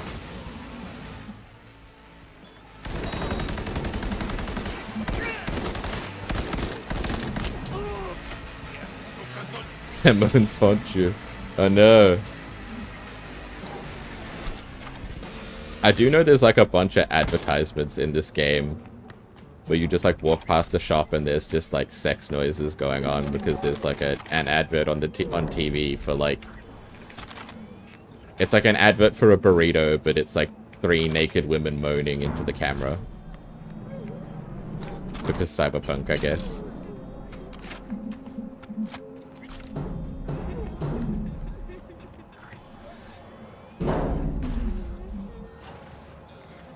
Be free. Except for one of you, actually. Never mind, you're all fine. Hey, do you want to... Okay. They almost didn't want to get out. Add this to the list of reasons to kill tiger claws on sight. There's the old human trafficking bit. Not super chill, not super cool behavior, you know. Unpog.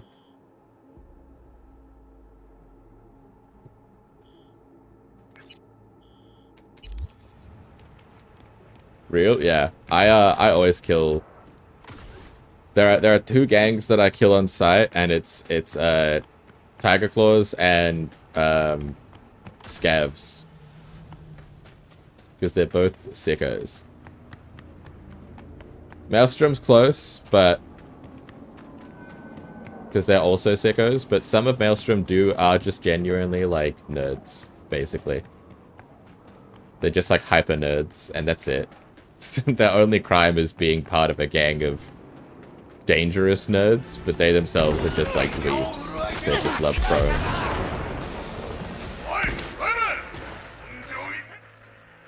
I'm gonna need you to go blind and light on fire, thanks.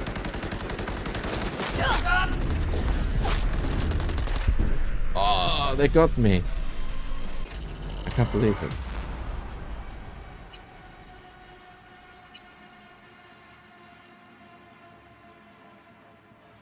Yeah, they're not freaks. A lot of Maelstrom is like relatively harmless. They're just like holed up inside a factory making software and experimenting with new Chrome, you know?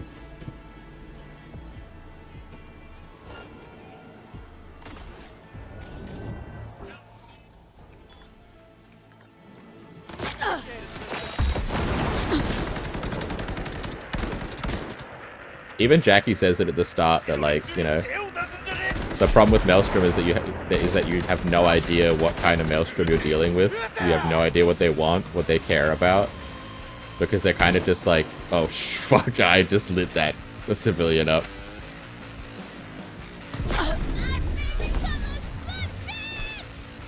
You just have no idea what kind of freak you're dealing with. Are they dangerous? Do they want to kill people, or do they want to like smoke weed and make a new cybernetic arm that's never been made before? You don't know until you're face to face with them.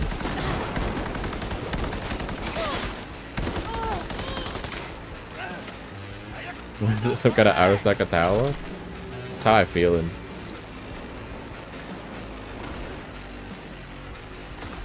Hey, get back here.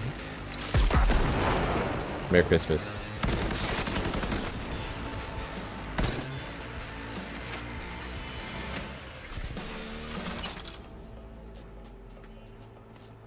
Me making Arasaka power jokes in like poor taste, and then being like, no, it's okay, I have a terrorist in my mind. No, it's okay for me to make Arasaka Tower jokes. You don't get it. The guy who did the bombing is in my brain, and he says it's chill. He says it's totally cool for me to make those jokes.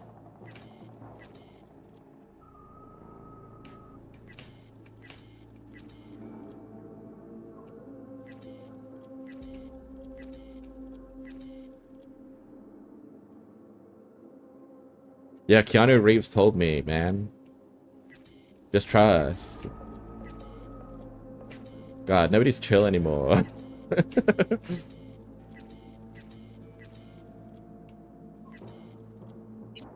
Keanu Reeves is in my mind palace, and he says that I can do no wrong, so...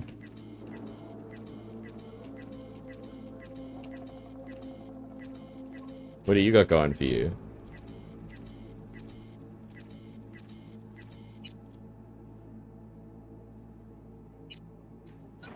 Get this shit on. Hell yeah.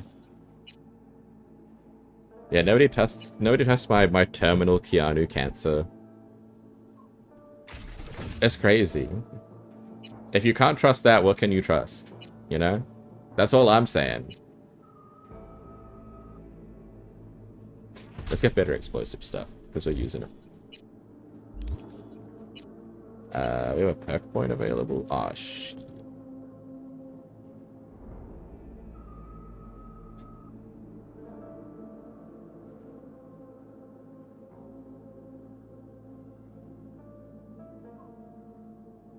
Yeah, I'll gain immunity to status effects whenever I activate my blood pump.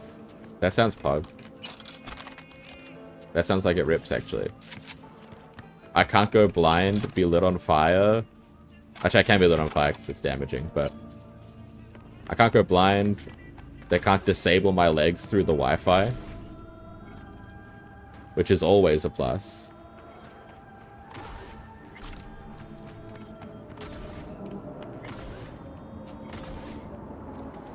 Wait, hold on, I recognize where I am. Am I where I think I am? Hold on. Is this Judy's apartment?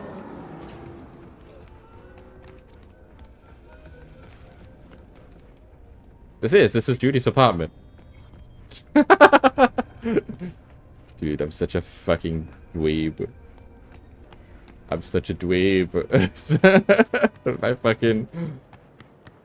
Legitimately, it was this gas tanker and fence next to this checkpoint. Next to this fast travel. I saw this and I was like, this is Judy's apartment. Fucking... What a loser. Awesome. Alright. My bot has spoken.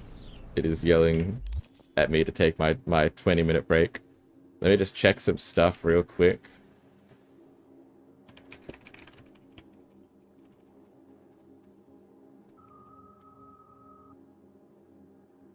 The heartbreak when you learned she was a lesbian. See, that's a fat dub for me, as you can see. As you can see, that's a win for women everywhere. I felt similarly when I found out Pan Am was straight though, so I get you. I'm there with you. We're on opposite sides of the trenches, but we're looking at each other dead in the eyes. We know what life is like.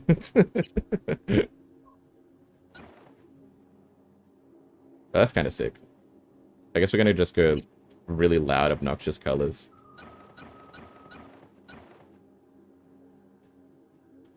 Sure. Man, I hope this tank ride goes well. Yeah, surely.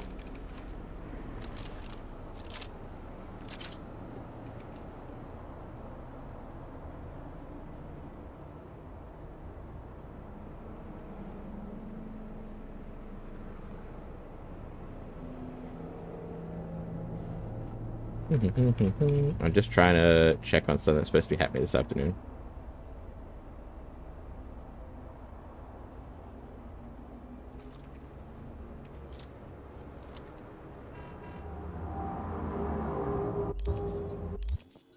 I think we'll probably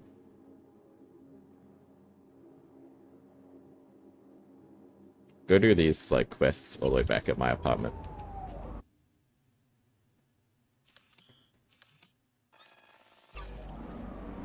Whee!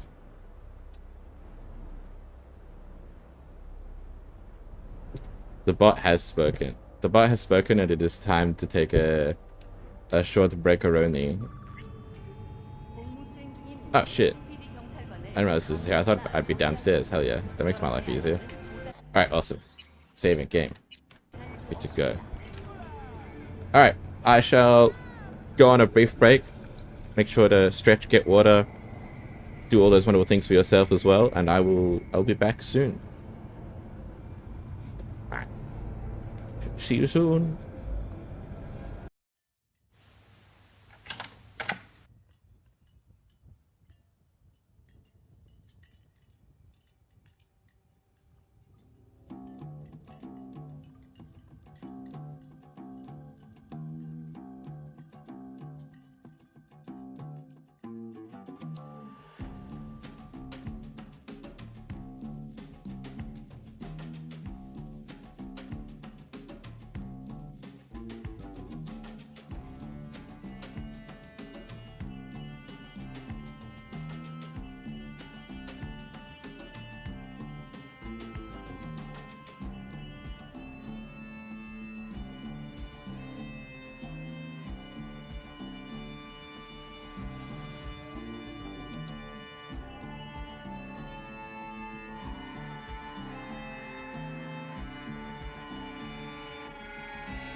Gamers.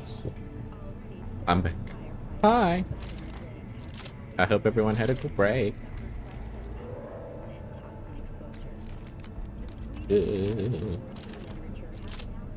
Please. Okay, awesome. Hell yeah. My return. Let's not immediately shoot the police. You shoved pepperoni and oysters down your throat? That's quite the combination. Oh god, something is texture-wise broken. Look at that. I got a noodle. Okay, it's just broken with the gun, we're fine. Was there like a specific meal that you had that was pepperoni and oysters, or did you just like have them both separately on a plate and just...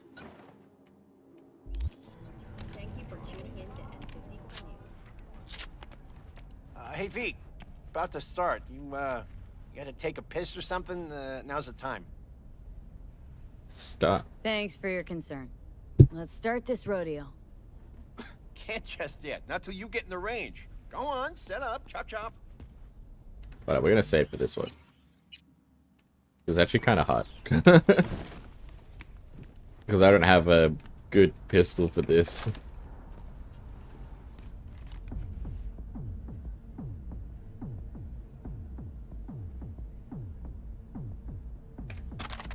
This one will do.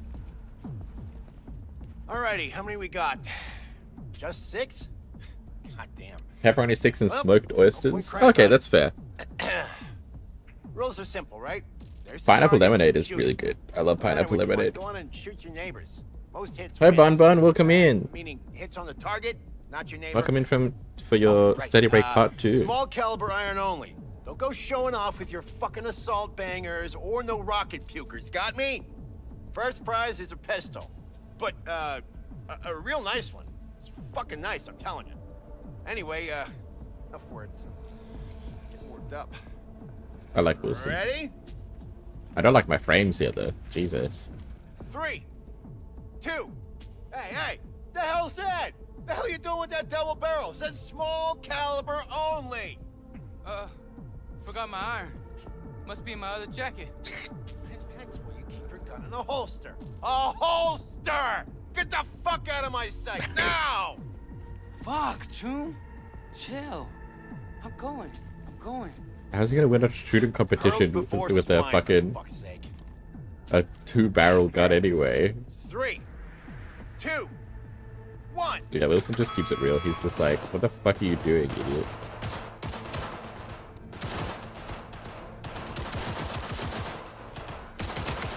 I don't know if it's still the case, but you used to be able to just drill them for as long as they were still up. Nice, V. Real nice. Looking good, Rudy. Go, go, go.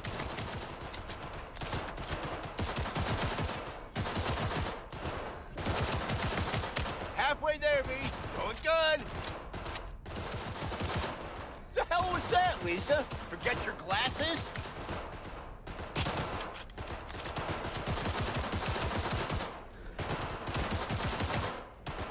Seconds. Looking good, V. Don't fuck it up.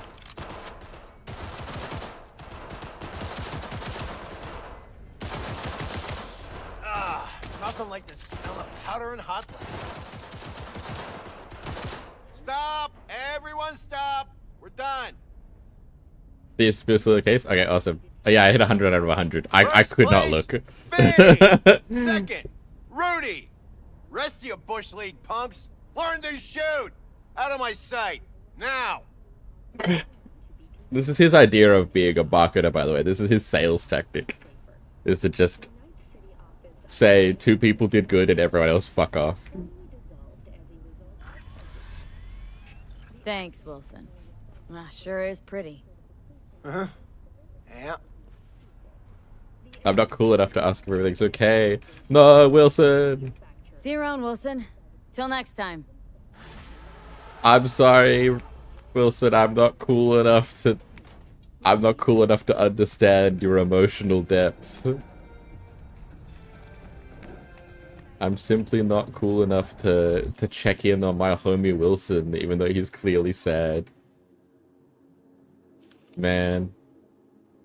This shit sucks. Anyway, we have a new pistol now. It's an America pistol. It has better handling, but more importantly, it has 2 mod slots. Not just 1, 2. However, we're ignoring that and going back to wielding a big fuck-off gun. As is my want.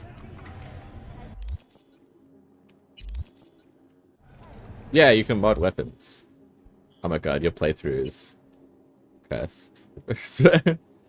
Yeah, so there's just straight up mods which give like variation, so like reduced bullet spread and effective range. But you can also change like the sights, add a silencer, add a muzzle brake for reduced recoil.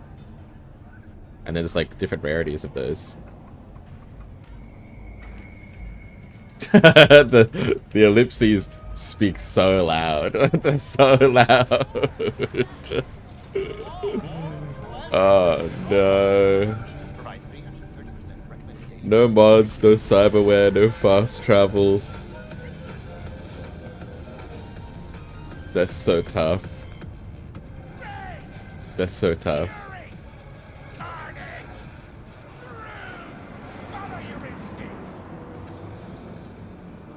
Thank God you were playing Nomad, so at least you got a car that was good in the desert. If you were just using V's clunker in the desert, like, it's okay, but it drives like ass on the actual desert sections.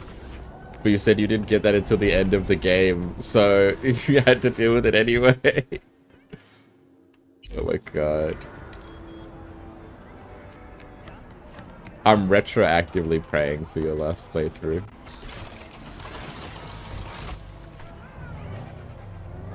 It's already happened and there's nothing that I can do, but I'm wishing past you well. Ooh, interesting. It's just up here, yeah. Broadcasting to you live from the collective unconscious. It's 88.9. At least you learned after you almost beat the game. Yeah, that's right. The best time to start is now, and the second best time to start is as soon as possible. Oh, there's just a dead person here.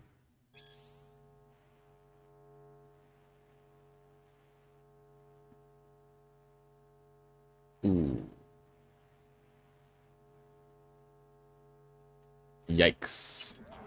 I forgot about this plotline. You got Mantis Claws. Mantis Claws are fun.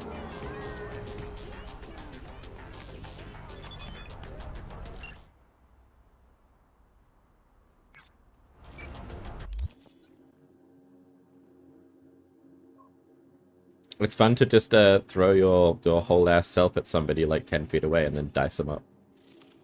Let's do a side job.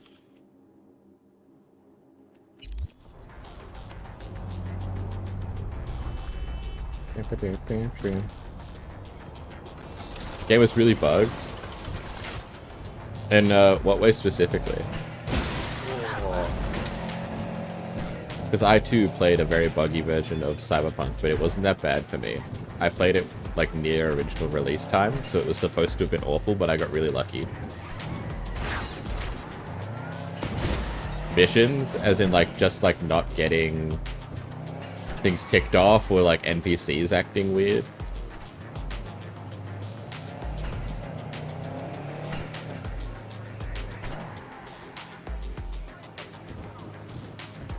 Just go away, please. Oh, you weren't able to do lots of side missions. I also had that, where a bunch of them just would break or would never trigger in the first place.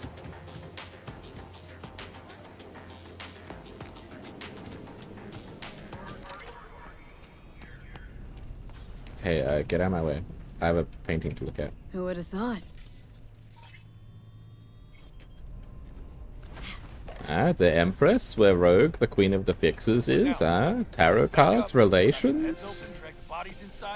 How's things? Yeah, okay, yeah. Show it and not activate. Yeah, I had that as well. Or I would have the bug with like the NCPD scanner stuff where it wouldn't count as finished. Or would just like trigger infinitely and be like, complete the task, complete the task, complete the task, and I would have to reboot to get the pop-up to go away. Chuma mine earned a spot on the menu here. A chulo bowl with the bun? Yeah, I'm sorry to hear. Remember his drink? The recipe? Vodka on the rocks. Oh, lemon that juice, and sucks. Ginger beer. Splash of love. That's right. In the drink's name. A Jackie Wells. Right. Well, the first Jackie Wells is on me.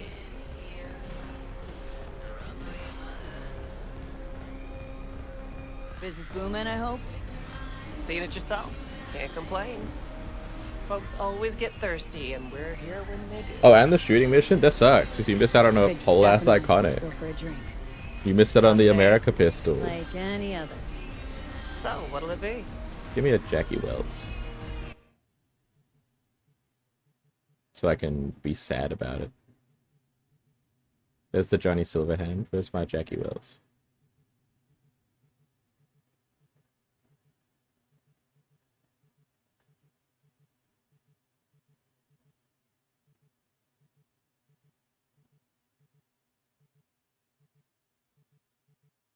The David Martinez. You don't sell a Jackie Wells. Well, I'll take a Johnny Silverhand.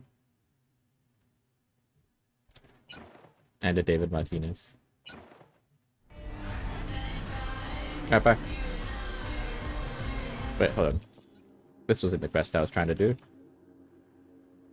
This one. It's still in here. Oh no, it's outside. Oh, well, I might as well do this one here. No. This trouble? They did. They added the David. They added a David drink. That was the David Martinez. I lost everything. Let me be plain again. Solve your own After problems. Edge Runners. Shit. Go fuck yourself. Hi Panam. Careful who you bargain with. Bye Panam.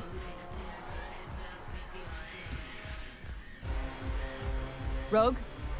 Wanted to talk. It's okay. Thanks.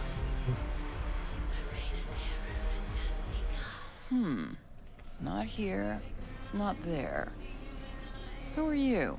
Name's V. And what is it you want, V? All these years, it's really her. Here's Fucking Keanu. Rogue, just kicking it back on a couch at the afterlife. Don't mess with her. She's got MRI. See right through you. Give her the truth. MRIs is so funny. The girl. What was her grade? Like, I get it, 100%. Like, that's a real life thing that real people would call it. They would call it MRIs. Of course, if you had eyes that saw through things like an MRI, you would call them MRIs. There's no way you'd call them anything else, but it's still funny. Need your services. Gotta track a guy down. Mm-hmm. Anders Hellman. Hotshot engineer, worked for Arasaka. Millisec. Anders Hellman. Pinpoint him for me? Thanks. Jumping too soon. First, my help's got a price. Second and third, Dexter Deshawn, Jackie Wells, T-Bug. Multiple bells ringing, V. Left a lot of bodies behind. Death walks in your wake. Chalk that up to bad luck? There's the bitch I know. Ask her about Saka Tower. How they shot me up right in front of her. Wanna go through obits? Really? Fine. Johnny Silverhand. Zeroed inside Arasaka Tower. Before your very eyes. Got more if you want. Or we could just talk. Got nads on you, girl. Don't like that on every woman, but they seem to suit you. Anyways... You hate Rogue with a burning passion? I like Rogue. This is pure biz. You need my help, so get those eddies ready. See? I like Rogue because she takes absolutely zero shit whatsoever. And she does become a lot nicer to you as the game goes on. Should be enough. Come back tomorrow. We'll talk. But she's like an interesting character because she's like very clearly like someone who's been burned a lot Hey, interested in some work? and is a very different person now than she wants to be. she is not the person she wants to be, but this is the person she is now, so that's just how it's gonna be, is like kind of how she seems to go through life. Yeah, the theater is like heartbreaking. Doing what? A business opportunity. Cargo It's just so much of Get from A to her B, just quick like and quiet. mourning Interested? a life that she could have had.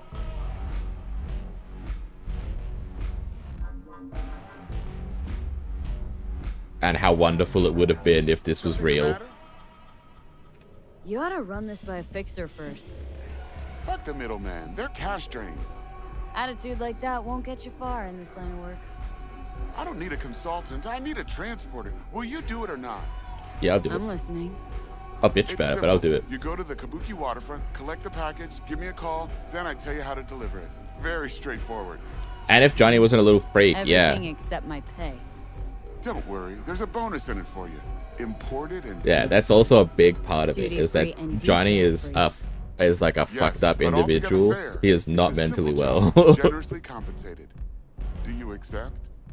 There's so many good things about Johnny that make you want to like him, that make you want to have him around, but he's poison. Yeah, sure, I'm in. He's 100% he's Good, poison, I and knew even we'd he find recognizes that. Even Johnny recognizes Head that to he's the Kabuki poison. waterfront, then He's search like, for I a fucked fridge up the with lives of words, everybody, "No that future." everybody's lives that I've touched have gone to shit. Once you locate it, collect what you find inside, then call me for further instructions. But he's still desperate to be liked, Till then, I guess. even though he gives you the fuck you attitude. It's all ego, it's all bluster. Yeah, I love Johnny as well. He's also a fantastic character. I'm not waiting here until Rogue's ready. I got shit to do. Like, do anything at more than 2 FPS. Let's go do that. And then,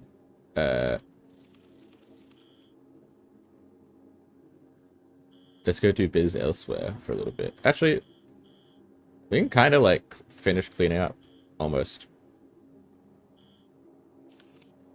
We can go do this and then like fuck off over here. Yeah, awesome. Get you anything? Leaving a menu in the afterlife. What reloading the whole afterlife. What a mistake. Okay, we're fine. Jesus Christ. There's so many assets in the bar, man.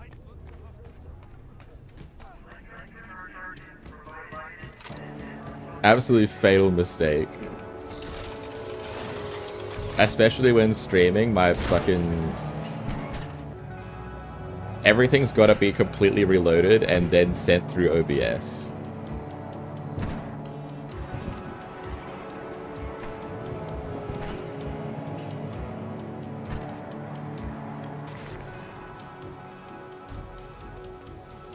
Ah, somebody had a fucked up car crash, huh?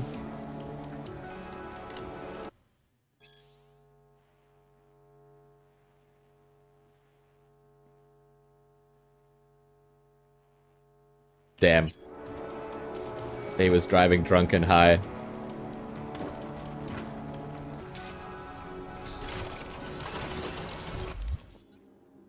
That's literally it. There's like nothing further to that one. That's just it.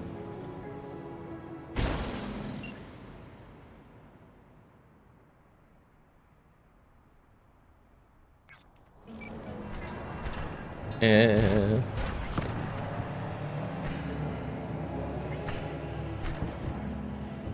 Just a quick job to find a guy.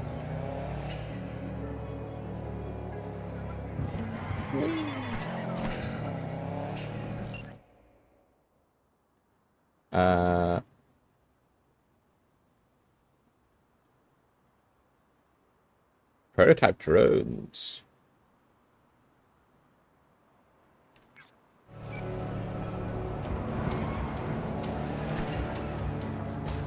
What's the best game? Like, period? Like, what do I think is the best game objectively, or what is my favorite game? Because those are... I think slightly different, because I know my tastes are not for everyone. All-time favorite? Fuck.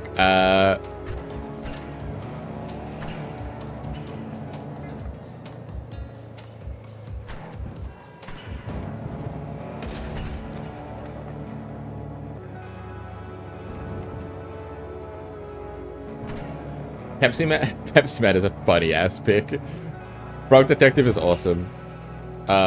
I've watched a little bit of it get played by my friend, and it looks really funny. I need to actually sit down and play through the 3 Frog Detective games. Probably, hold on. Let me make sure I get the title right. Okay, cool. I wasn't tripping. That is the full title. I Was a Teenage Exocolonist. It's like a sort of visual novel that has like a card game aspect to it that's kind of light, but a lot of it's just on narrative. And then there's a lot of exploration and puzzle solving. The characters in it are the best written characters in any game that I've played. They're all like really exceptional and have a lot of depth, even the ones who like just seem like shitty up front. It has insane replayability, and it quite literally made me like emotionally reconsider some of the ways I lived my life, and made me fucking cry my eyes out multiple times. I was so obsessed with it that I have done like 5 or 6 playthroughs of it, and have like perfected my understanding of it until I could do what I considered a perfect run. Because it has like a moving day cycle, like a time cycle where things will happen. So I like memorized when everything would occur and what kind of skills I would need to overcome those odds and get the best result I wanted for those characters and for myself. And then did a playthrough where I managed to just barely do everything on time and get the outcomes that I wanted for the individual characters and for the colony as a whole.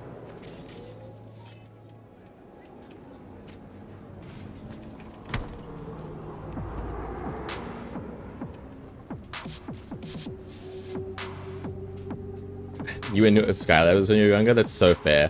I regret not getting into Skylanders when I had the opportunity. Oh shit. Because so much of that stuff is so hard to get now. He's in rough shape, but alive. Like Let's getting see the what early Dennis stuff, like has good to luck. say. If you don't want to invest hundreds of dollars, Hey, got a status? GLHF.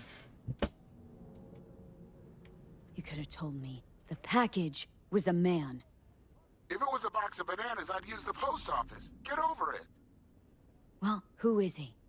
The ambassador to Mexico. Jesus, it doesn't matter who he is. Yeah, I prepared a car for you. Put the man in the trunk and head to Northside. that's super fair, Bun Bun. It does provoke existential crisis. Watch for tigers. It really does like ask you to look at yourself and look at the What? way you affect other people in your That's life, all up. and touches on like other themes as well of, you know. To the sound of 88.9 Pacific Dreams. Existentialism and nihilism.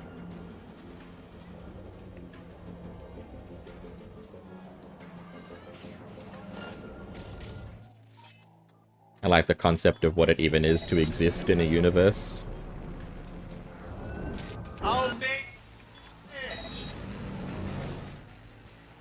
You're gonna make me kill you, and I'm not a big fan of that. But I want to keep this man alive, so...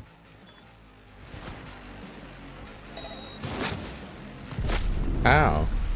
My... everything.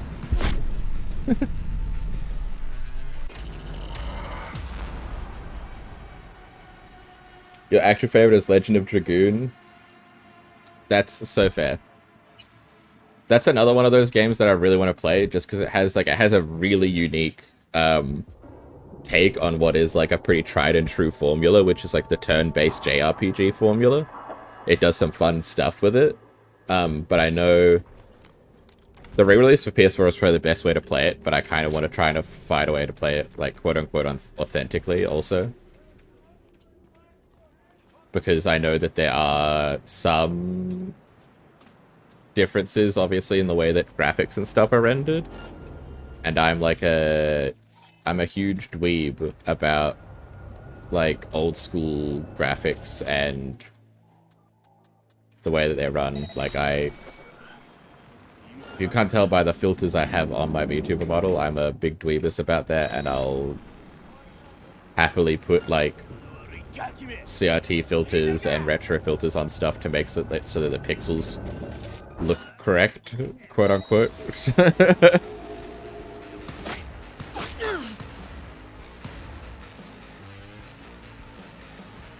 Also, so glad that you liked XCOM enough that you were playing it for like 7 hours straight while traveling, even though it gave you existential crises. Also, if being real, it's the exact same. That's also super fair.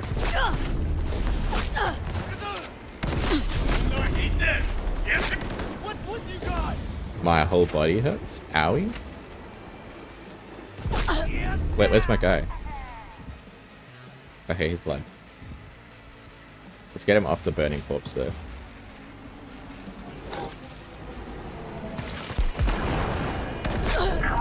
Oh, my everything. Yeah, that's super valid. Sometimes things do just need an update because they're like kind of unplayable, or like you can't tell what's happening at all. It's just like a big mess. A lot of old games that used to just like paint backgrounds are like that, where like figuring out what's going on in some of the old original sort of 2.5D JRPGs is really hard, because like you see the remake and you're like, oh shit, that was like a door, or that was a tire, or whatever, and you look at it on the old version and it's just a big muddy mess of browns and greys mushed together. But some stuff I think has to be done on like old hardware to really get the jazz for it, or with like, you know, if like the port preserves the graphics or the filters. But you know, there's a bunch of, especially I think probably pixel games suffer from it the most, you know, because they're literally built for a CRT. They're built for the CRT to smooth the pixels, you know, so they just literally don't look like the same game at all. And not to the better if they're done on like LCDs, because LCD refresh rates don't work the same. They're made out of fundamentally different materials. The refresh rate is different. It's all just not the same. Yeah, like Lemon Winter's Night and Baldur's Gate games, I would put them in the category of like, holy moly, this is all just like brown mush. How did I ever know how to navigate this damn town?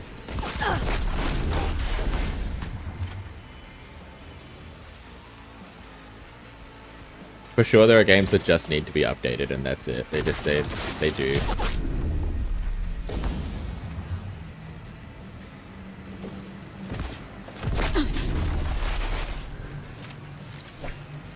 I don't have time for this. Come on. Oh. Shot myself a little bit there. Ah. He ran at me with a katana, man.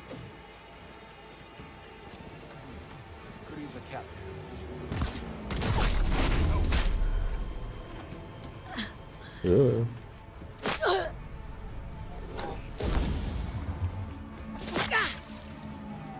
You're shooting me, man.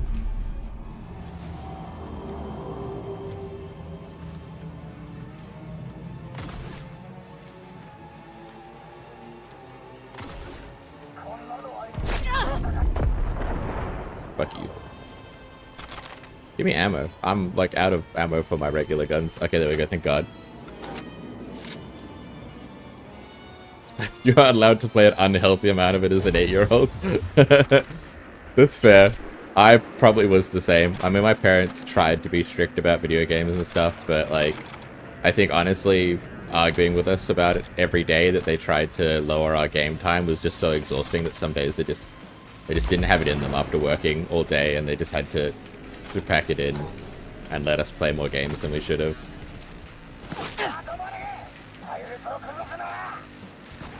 Also, because we didn't have many other options, you know.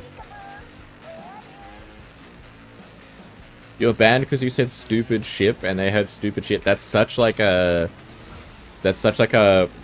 especially like, I don't know, like, 90s, early 2000s parenting that's like so within that market of like still being really concerned about like even slight swears and being like, if that game's gonna make you swear, then maybe you shouldn't be playing it.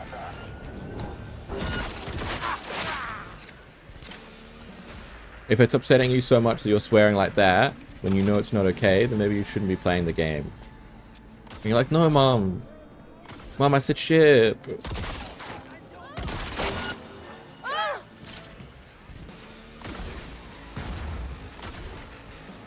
And they're like, even if you did say shit, they're like, obviously there's no way you said shit. That's like the fakest excuse in the world. This man's killing me from the floor, man.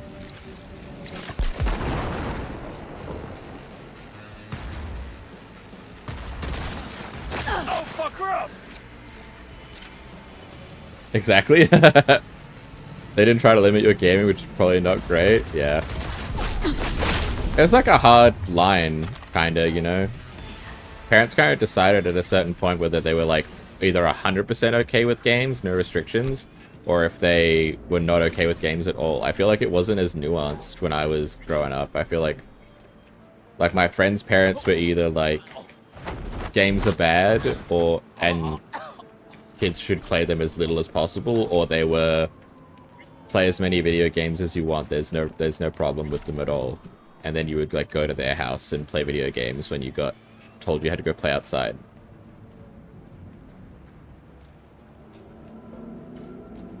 You like got kicked out of the house to play outside because you pissed off your parents, or playing too many video games, and then you go to your friend's house and you play Sims on the PC. You tried showing them the ship? Oh my god, that's like incredibly classic. You're like, no, Mom, look, that's the ship. I'm glad you agree and had like a similar experience with games. Your mom let you play Outlast? That's crazy. That one's crazy. I'm in the camp of like, kids should be allowed to play video games, but don't be a dummy. Curate what kind of stuff they should be playing. They should also have other activities. Even though I played a ton of video games as a kid, kids should be able to game. It's a huge part of culture now, and Twitch and all these other things exist. But it's also important for kids to have other things in their life. You know? It's important for kids to have other, like, inputs for entertainment other than just video games and only video games. Even if they end up only playing video games later, I think having those experiences early on is really helpful for developing stuff.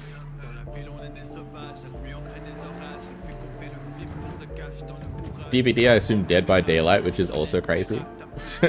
I think Outlast is definitely the crazier, just because the Outlast games have such a focus on not just like really heavy gore and violence, but very explicitly a big focus on like sexual violence. Not as in like actual sex-based violence, but just like violence with sexual themes, you know?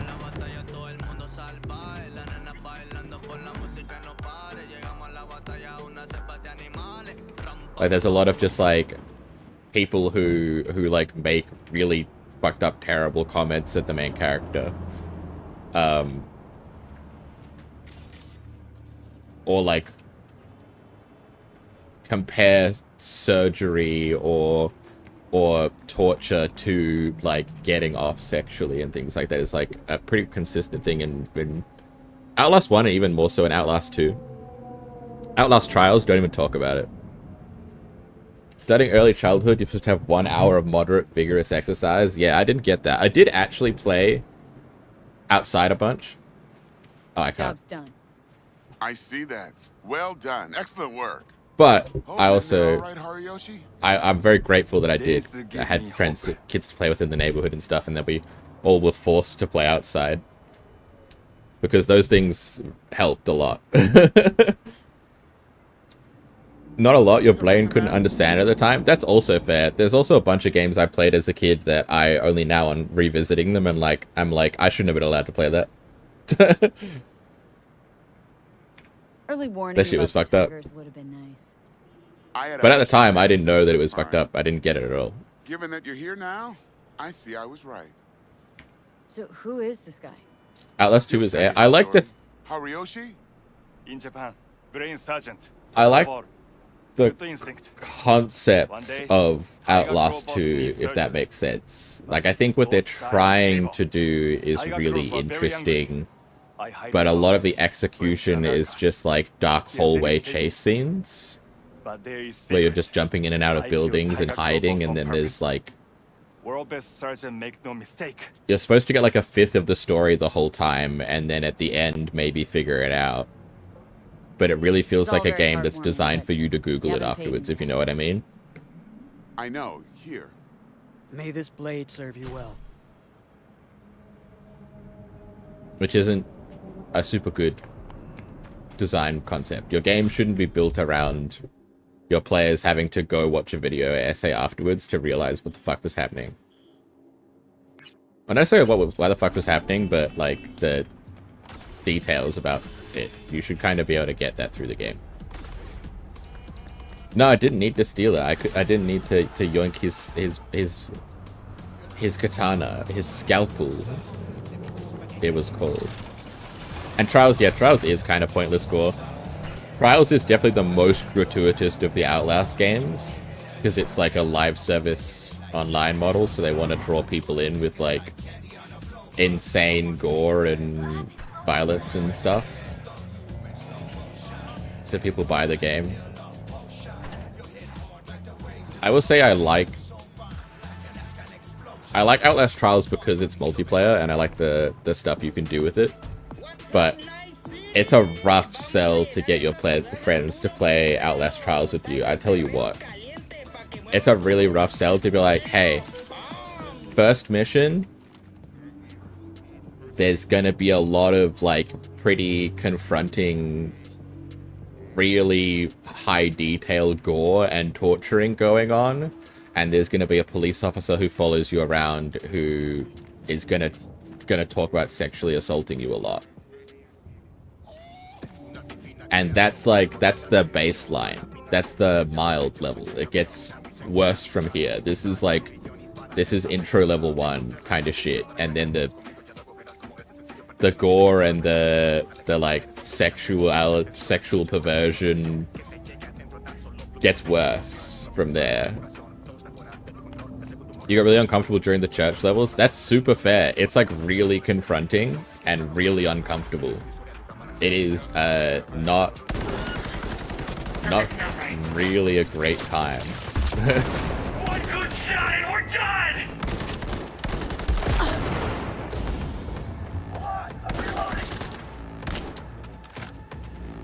Again, there are things I like a lot about it, but boy, it's a really hard sell, and you got to get through a lot of like pretty just upfront like gore for the sake of gore type shit to really get your beans out of it. It's a hard sell, especially to non-horror fans. People who aren't usually into horror or who get scared easily. How are you gonna sell them on a game like, oh, let's play this game together? It's terrifying. You're in the dark the whole time, and people are trying to rip your head off. And if you're lucky, our mission is to... If you're lucky, our mission is to manually saw off a guy's legs, and we actually have to manually do it in-game and watch it happen. You know? Kind of a hard sell. Kind of a hard sell.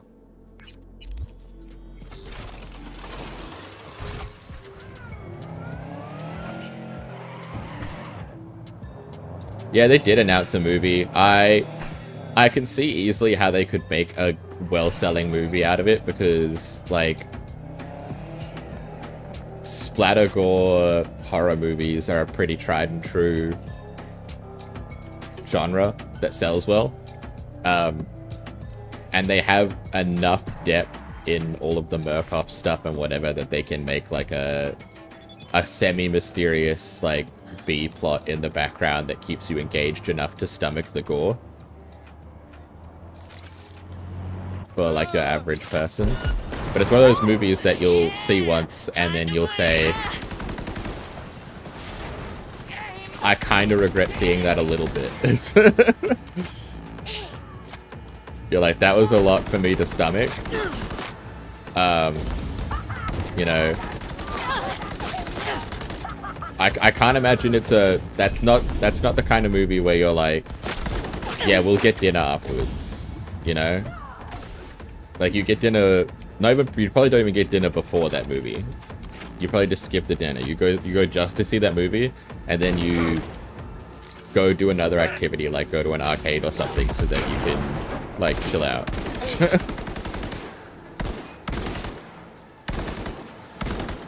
I like that kind of stuff. I'm a fan of like gore and all those sorts of things, but when something's main focus is just the gore and that's all it wants from you, is to just get a reaction from you with just like gore and violence. That's the kind of thing where like afterwards you need to go do something else for a minute so that you can like decompress. That's just healthy. That's just healthy consumption of media. If you watch something that's really like fucked up and like messes with your head or is really kind of like stomach churning to watch, don't just immediately, like, this is from a horror fan, don't just immediately turn off and then try to go to bed or like you know, go about your day like normal. Like that it's not the kind of thing you slip into the middle of your normal routine, you know? You gotta decompress from that shit. You gotta give yourself, your brain, space to breathe. Which is a big commitment. So if you don't have that in you to do that kind of thing and look after yourself when you watch really fucked up shit, honestly, that's fine. The fucked up shit isn't for you. That's okay. You don't have to watch it, and you shouldn't do that to yourself. Don't make yourself watch fucked up shit just because it's your friend wants to see it. Look after yourself, please. I beg you.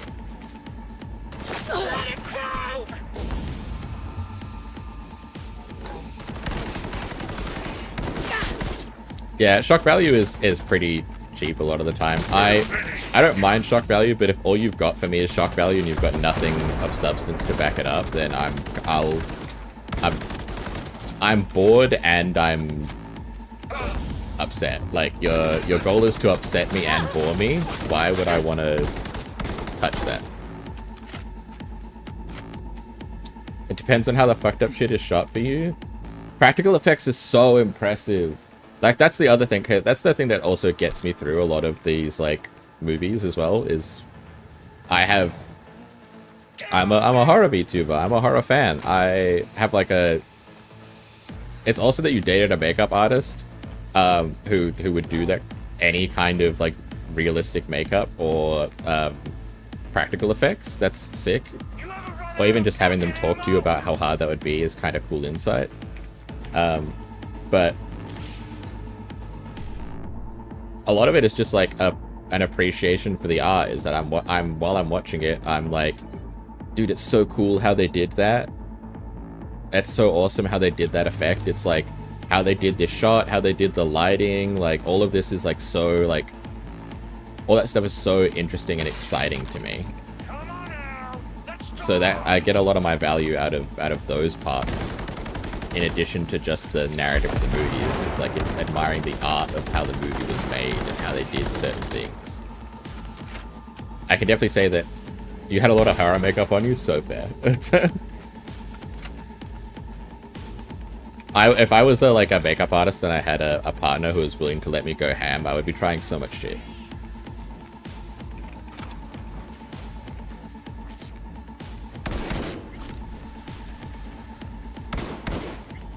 Also, welcome in, Han. I hope you're doing well.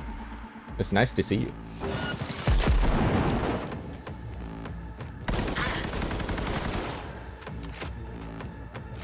She was in school at the time, she was going ham. That's so fair.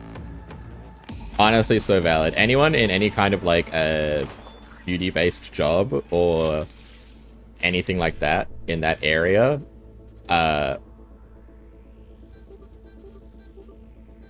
it's like it's part of the privilege to use your partner as like a practice dummy for all that stuff. Yeah, +1 deep lore, honestly. I'll add that to the pile.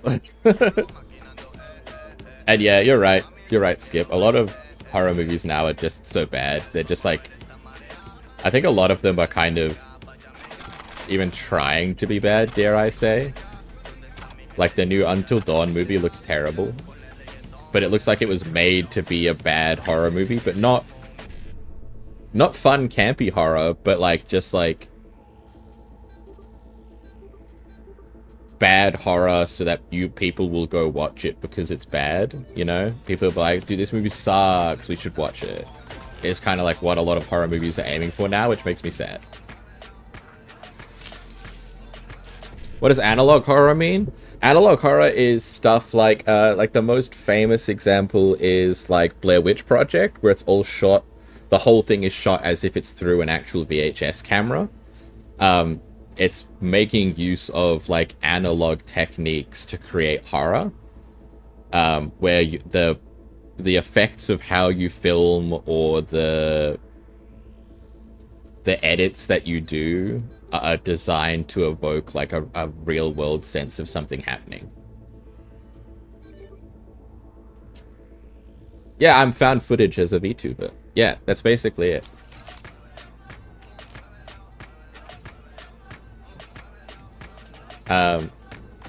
It's that concept. There's a lot more to it, analog horror, than just found footage stuff. There's a lot of layers to analog. Anything like the Backrooms is also a pretty famous example, is like analog horror. But it's basically, yeah, it's using any like physical media as part of the horror itself, or the design. So like lots of old monitors and CRTs and white noise type stuff is also part of like the aesthetic of analog horror. Yeah, Image of a Weeping Angel. Yeah.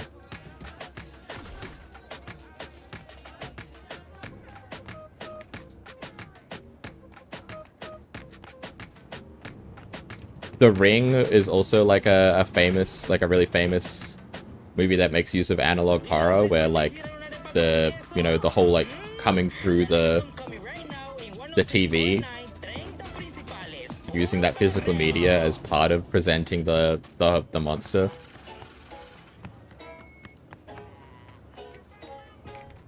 I haven't seen Incantations yet. I don't actually know anything about Incantation. Also, Archive 81. Alright, hold on. Where I'm expanding my Google tabs. Oh shit. Expand Google tabs. Incantation is very worth. That's two recommendations for Incantation.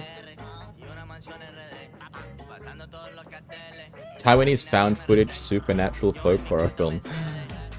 Folk horror, my beloved. I also love folk horror so much. Watch it tonight, sort of worth. Gee, wow, that's a huge rec. There's 2 people recommending it and a watch it tonight worth. Okay, hold on. I've got it there. I'm keeping it. I love folk horror as well. Folk horror is so good. It's so interesting to just take like these old concepts and like mythologies and cultural local phenomena type stuff and turn it into something really unique and interesting.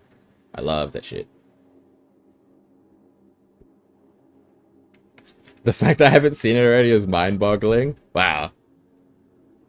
Archive 81. Oh, cool. Yeah, okay. It immediately starts with, like, an archivist restoring damaged videotapes, so I'm kind of in. I'm kind of in with that already. My Oshi mark on Twitter is literally a VHS tape. So.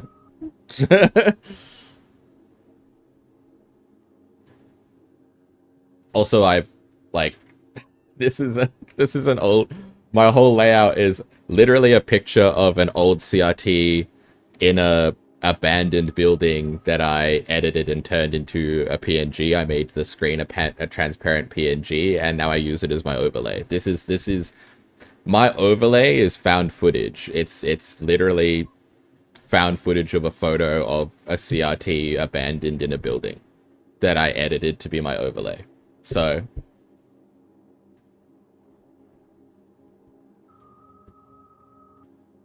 you can tell I'm kind of about it. Yeah, main character is a VHS restoration specialist. Okay. Well, that's what I'll do tonight then. I won't start, probably not Archive 81 because it's a series. I want to sit down and do that, but I'll watch Incantation.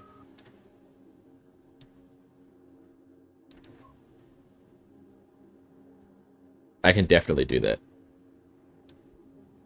And then I have Archive 81, which I can put on whenever I need to watch something while I work. Because that, honestly, it sounds sick. At the very least, it sounds built for me. Me specifically.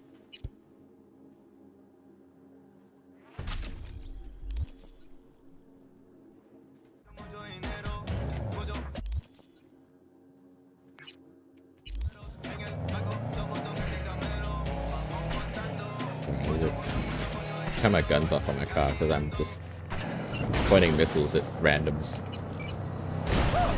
Excuse me, pardon me.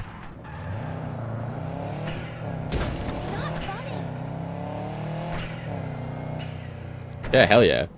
I have it like pasted all over my Twitter and my Blue Sky and in my Twitch About section. I am all about recommendations. I feel like there's, no matter how many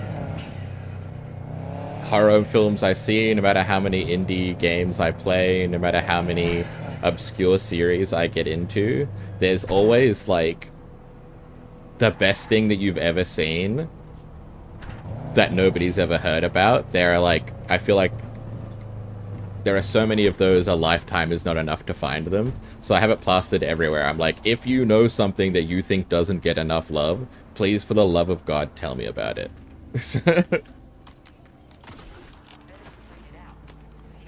I can't promise I'll love it as much as you, but I want to give everything a chance.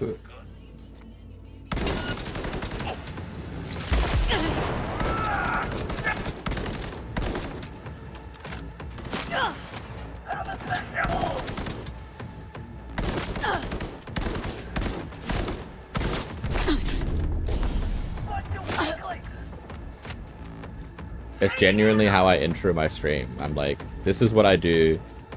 This is who I am. This is what I do. If you know anything you think doesn't get enough love, please share it with me. I'll play it on stream. I'll watch it in my free time and then come talk about it. Whatever's good.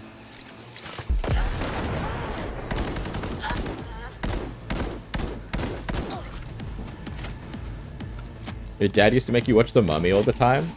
That's... Was there a specific reason? Was it just like their favorite film type beat? Or was they just like this is what films should be? Don't get me wrong, I love The Mummy. The Mummy scared the shit out of me because I watched it as a kid also. And it like absolutely buttered my biscuits. I bricked myself watching it. Specifically, he wanted you to diverse into more genres. That's fair. I can understand that conceptually, at least. The Mummy is kind of rough for a kid, but I understand the concept. The scarab, that's exactly what I was going to say. The scarab beetles are the part that like haunted me. Like, I thought about the scarab beetles in The Mummy for, like, the next year type shit.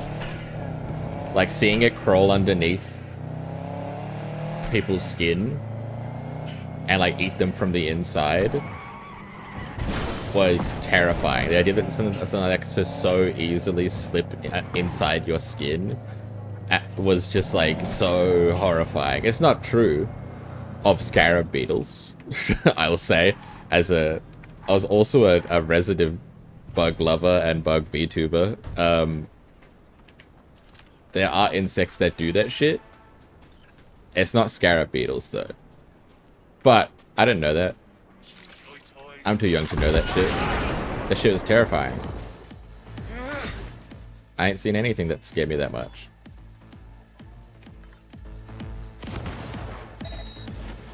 Yeah, I haven't seen the like, not really new anymore, but new comparative to the old ones. I have not seen Tom Cruise's The Mummy. Looking at it, it didn't seem like I would enjoy it, and it didn't even seem like the kind of thing I would enjoy as like a bad movie watch or a hate watch kind of thing. It seemed like I just flat out wouldn't enjoy it.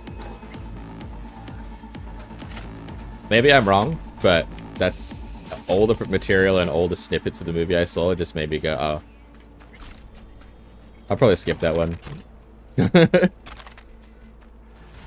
Which is sad, because it was a new Mummy movie, man.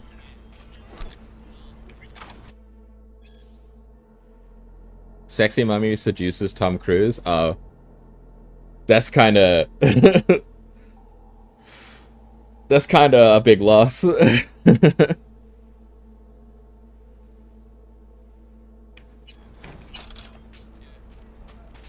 That's really unfortunate. I really temper my expectations as soon as Tom Cruise is involved.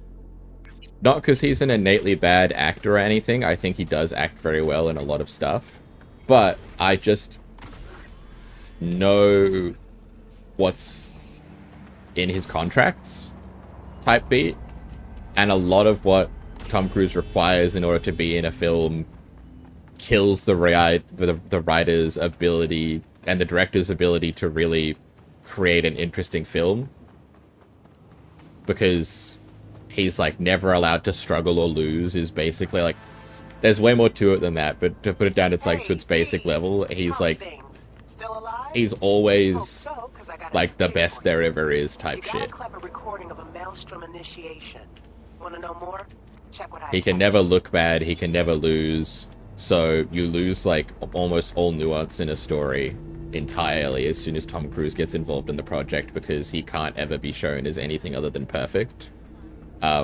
Which a lot of interesting films are made by having imperfect characters with flaws. I think a flawed character is a lot more interesting than a perfect one. So, you know. The Mummy is social commentary for Scientology. Tom Cruise's seduction by Scientology.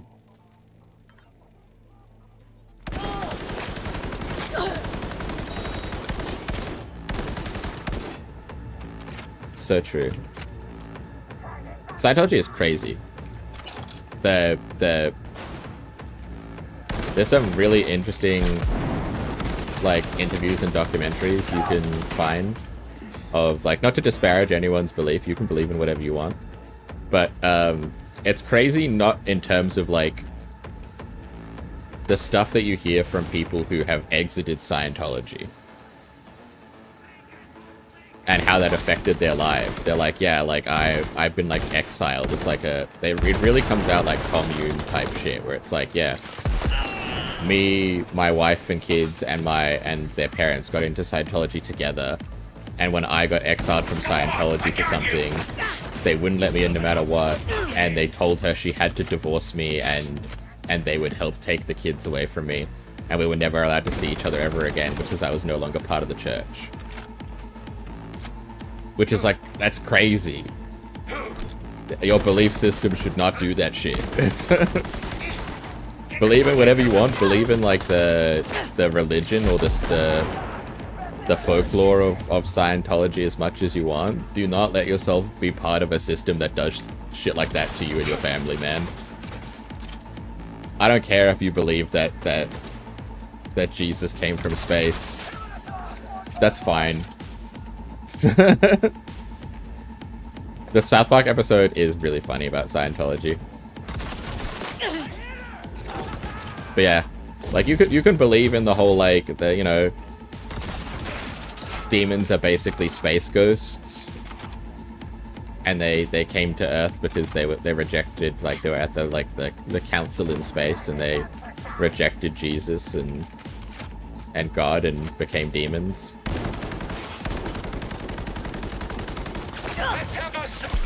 Like, that's whatever. Do you?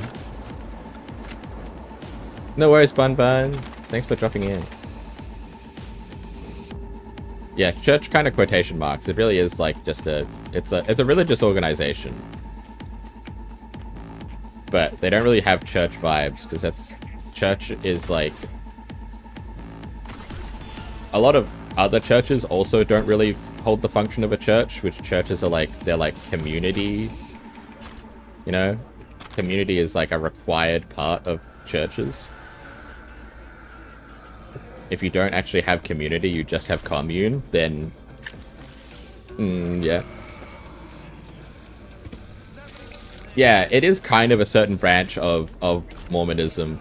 In a sense, it has a lot of the same, like, precepts as Mormonism and the same base, but a big part of it is that it is literally based off of a sci-fi novel. It is literally based off of the writings of a sci-fi author, and their science fiction novel, of which there are multiple religions that are built this way.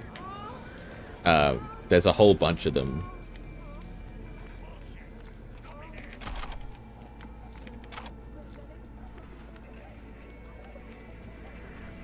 So they have like their own stuff they've developed off of that, but like the base is based off of a pre-existing science fiction novel. And they just developed it from there.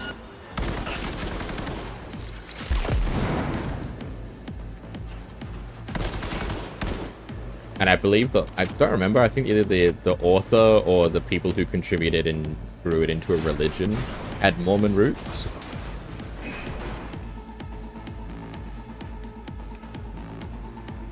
So a lot of that stuff kind of bled over, because that's just where the foundation of their beliefs came from in the first place, before adapting into Scientology.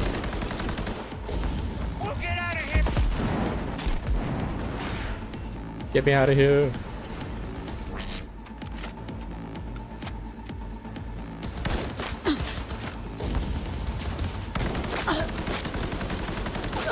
The fundamentalist is?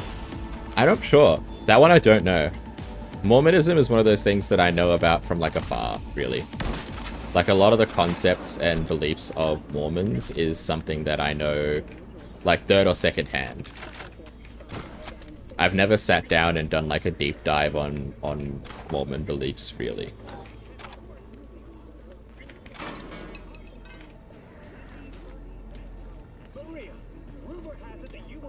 Your girlfriend is Mormon? That's very interesting. So even just that fact in and of itself is like one of those things where it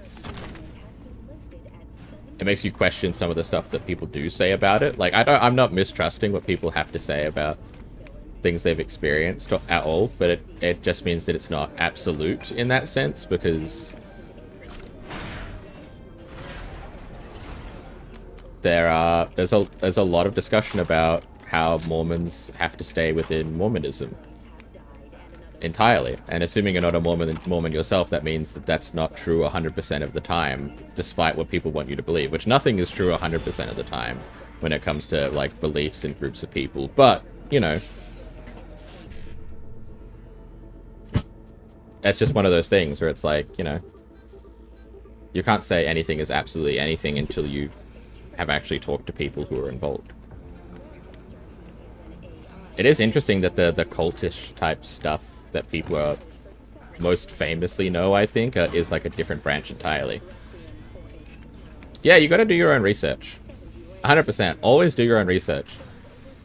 No matter what whack shit comes out of my mouth, or how informed I sound, or how informed anyone else sounds that you listen to, do your own research afterwards. Don't just like accept it as fact.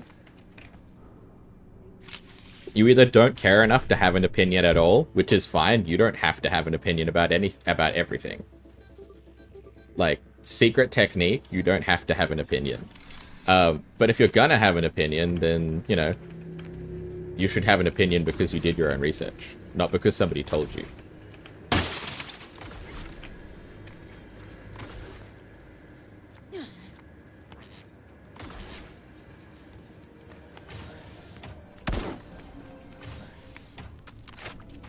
Like, I can only really comment on Scientology because I've looked into it. I can't comment on Mormonism because I haven't.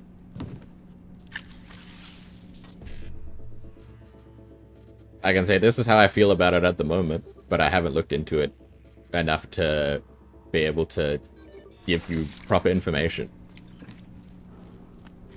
I got guesstimations for you, and that's about it. I got hearsay.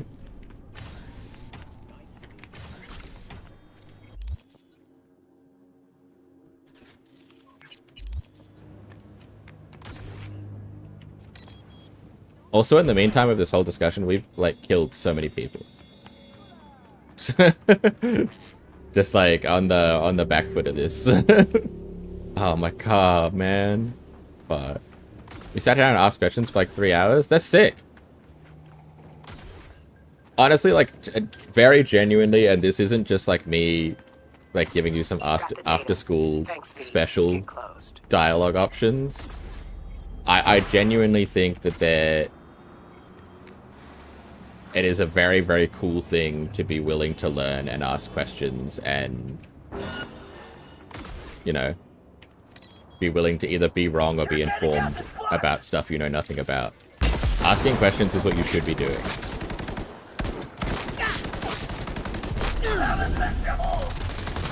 And not being embarrassed about asking questions or being confident enough to ask questions is awesome. And you should always do it. Yeah, rookie numbers for Cyberpunk deaths. Yeah. I gotta get that. I gotta get that shit up. We're adding to the tally right now. I wish more games had like a total kill count at the end, to be honest, and a total death count and stuff like that. I love when games at the end have like stats for you, especially if it's unexpected and you're like, ah, fuck. I'd use that many healing items, it's kind of embarrassing.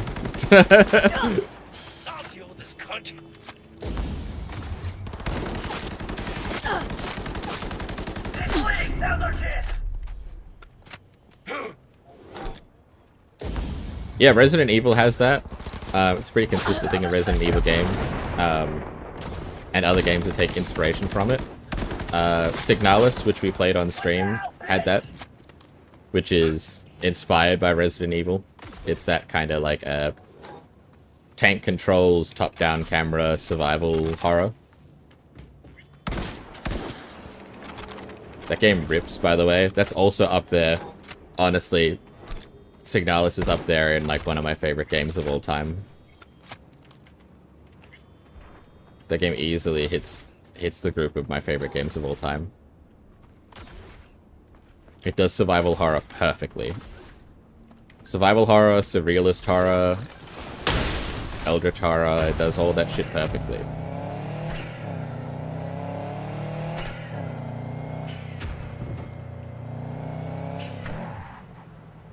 Such a good game.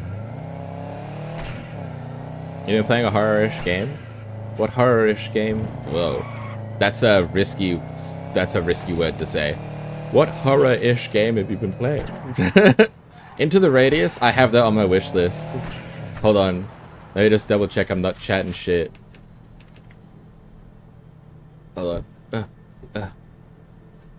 I don't have a VR set up. It makes me so sad. I want it so bad. Yes, I have Into the Radius 1 and 2 on my wish list.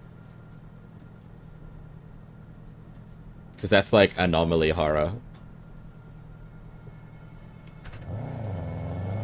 It's fire? That's awesome. I'm so glad to hear. I'm moving that shit up higher on my wish list for VR. Getting a VR setup is like a big goal for me. There's so much I want to do in VR that's just so cool and interesting. VR is like a whole microcosm of itself, of just people doing really cool things in a corner of the internet you've never heard about.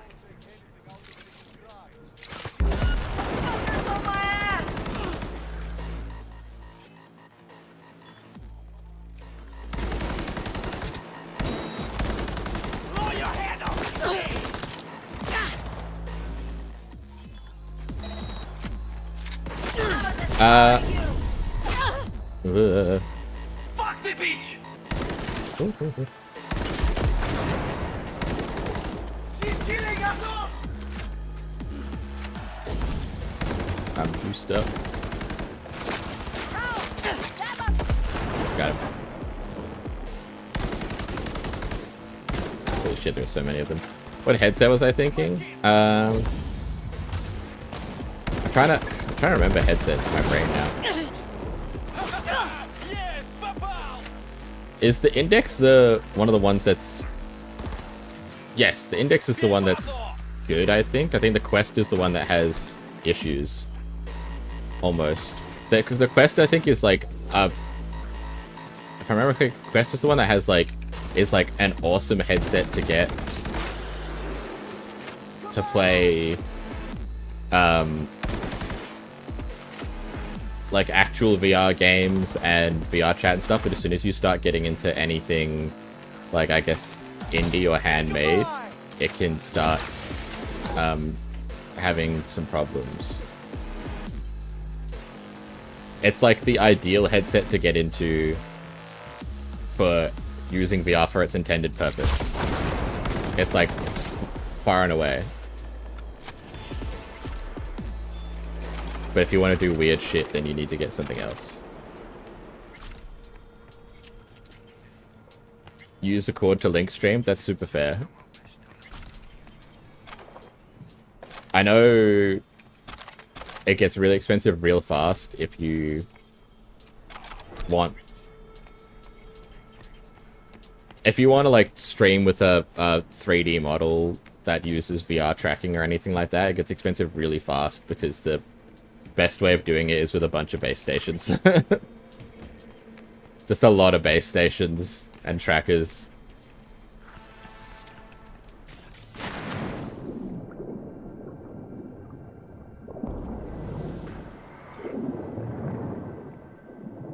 Yeah, I'll have to see, really. I will probably look at getting something that's kind of entry level at first.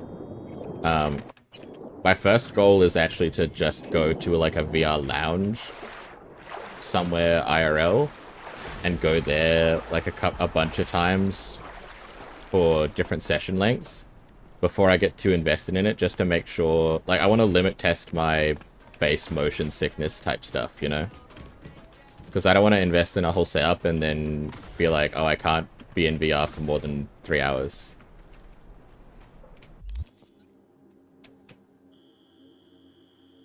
Like, I'll still probably, you know, look into it.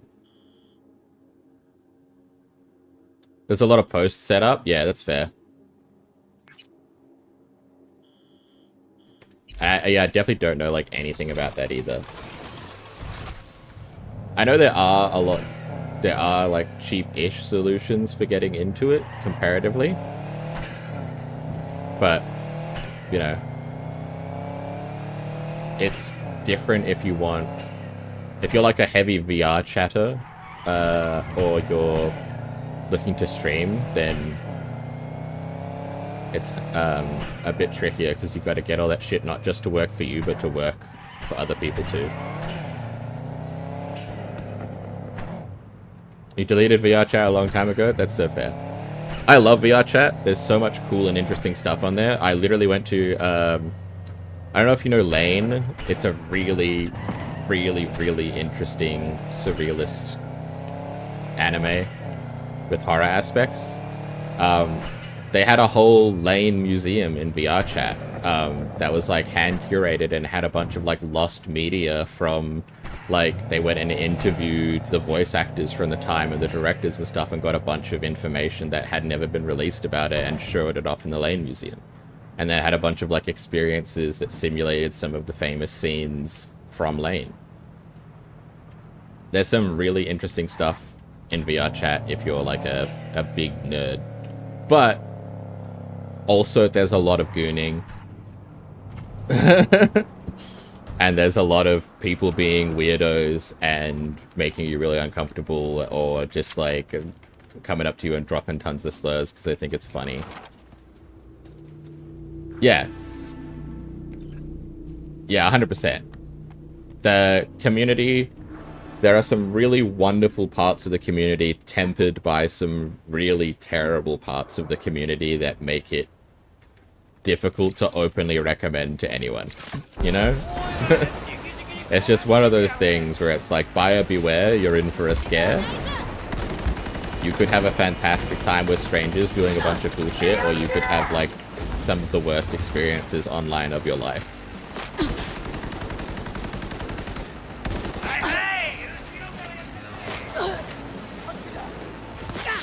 Because you already deal with that shit even if you're just in VR chat, but on PC. It's buyer beware, you're in for a scare for sure.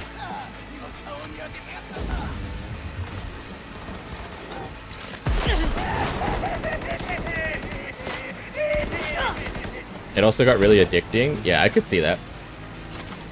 There's just so much like instant gratification. There's so much like capacity to be in like an interesting place. Even on PC, I could see it being a thing that I like wanted to spend a lot of time in already, just because of the capacity to like put on my headphones and just be in a really like atmospherically gorgeous place that is physically impossible in the real world. And then like I was watching YouTube videos in VR chat rather than just pulling up a YouTube tab. I would go to a really liminal or atmospheric or interesting VR world so that and then watch a YouTube video there instead. And have the atmosphere and the environment be there for me. And I could see that being really addicting. I can see very easily you just like start choosing to just do that for everything rather than do stuff for real.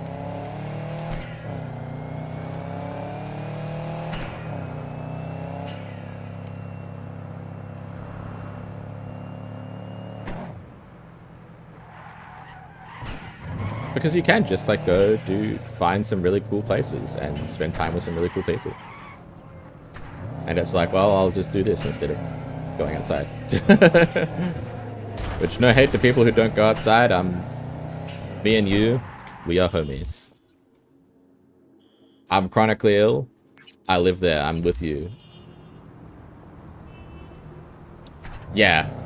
Yep. Honestly, a super valid reason to be like, you know, you're already having some thoughts about this whole business, and then that just rolls up on you, and you're like, you know what, this is like the nail in the coffin for the community and for the experience for me. I don't want to be involved in a space. I think VR chat is like prime space for people who are the incorrect ages being in adult spaces. I think it's yeah, the devs are really not good about it at all. It's so easy for minors to invade adult spaces and not safe for work spaces, even though they're ostensibly against the rules and they're not supposed to be there, or like the spaces themselves aren't supposed to exist. But kids get in those spaces all the time, man. And then you've just gotta hope that the people who are in those spaces are cool and are like, no kids, get the fuck out. But like, so often that is not the case. Sit tight, coming for ya. And that's not an indictment on like R18 worlds and spaces in general, because people do really creative and interesting stuff. And I have no problem with like sex work or R18 stuff at all. But kids should not be in them. Yeah, usually they're inviting. The groomer ratio is really high. Not to typecast anyone who is a VR chatter, because if that's not you, then I'm not talking to you. You know? But I think it's irresponsible to pretend like that isn't a consistent part of the community. It's irresponsible to pretend like there aren't a lot of groomers in your community. And that's kind of what the devs do. They kind of just like put their head down and pretend like they don't have a grooming problem. Which is not cool. R18 worlds and spaces should exist. People do really cool stuff. It's all, if you're being consensual and you're being adults, fucking go ham. Honestly, I don't care what you're into or what you're doing, whatever. But the second kids get involved, you gotta curate your space. You gotta step up as a developer and be a human being. If there are kids in your spaces and you're just turning a blind eye, man, you got a problem.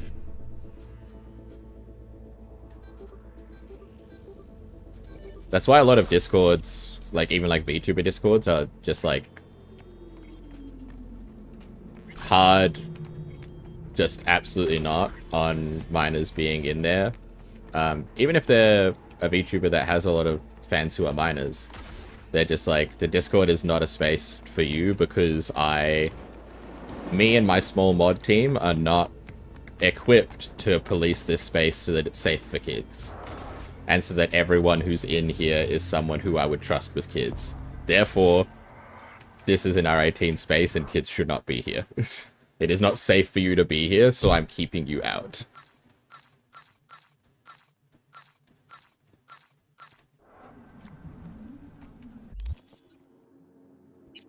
But just, you know, good. That's what you should do.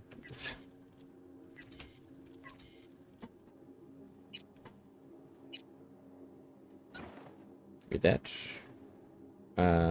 Ooh, awesome.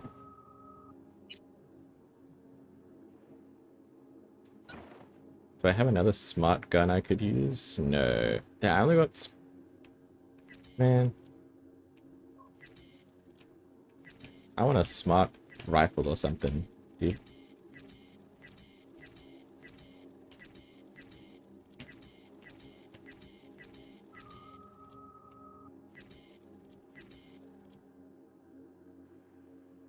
You're always really careful when joining servers. Some Nazi kid at your school tried inviting you and you were like, no? Fuck, no shit. I'd be hitting them with the no too. I'd be like, sorry bucko, this is not for me, man. You and I are not part of the same team. We walk different lanes, my guy.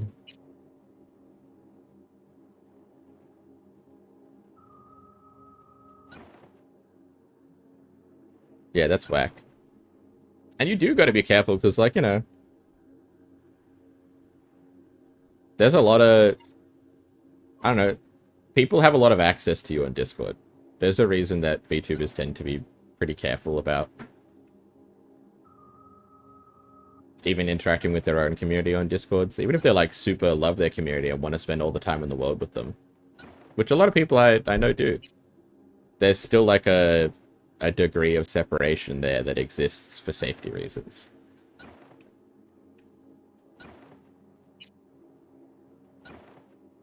Because not every server and every person has good intentions. Yeah, as there should be. You know?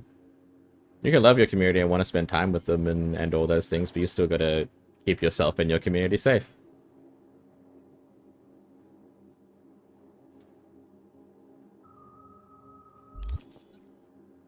Also, Firefit, thank you.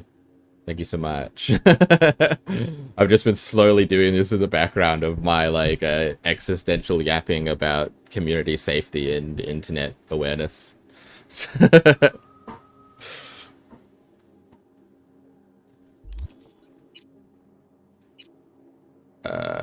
Okay.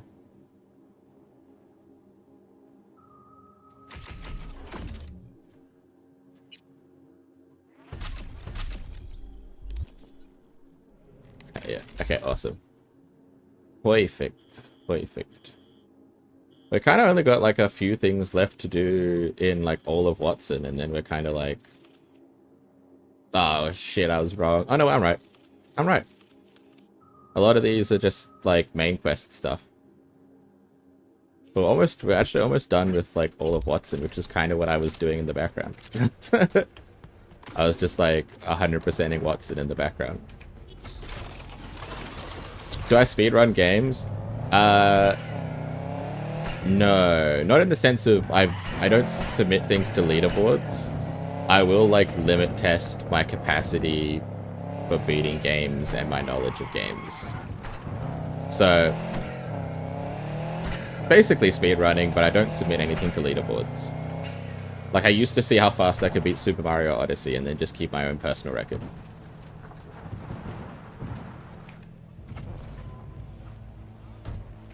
That kind of stuff. You love speedrunning? Outlast? Outlast seems like a super interesting game to speedrun. Just because it's so much like pathing knowledge and memorization and stuff like that. I feel like a speedrun would be super interesting to see.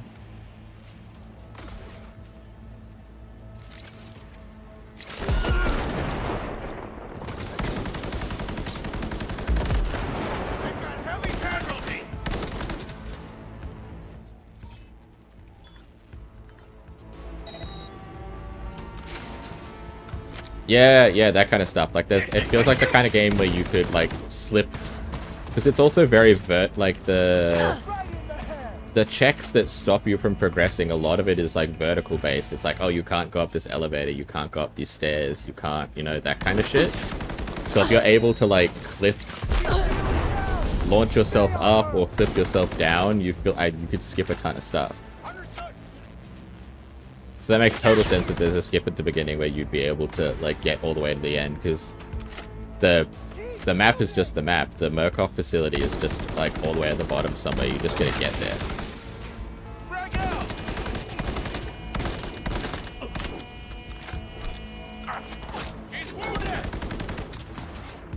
I also think like glitchless runs would be really interesting too, just to see somebody.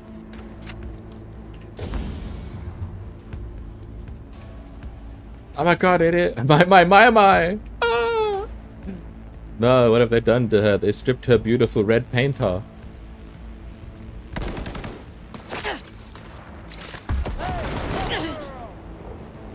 My beautiful my.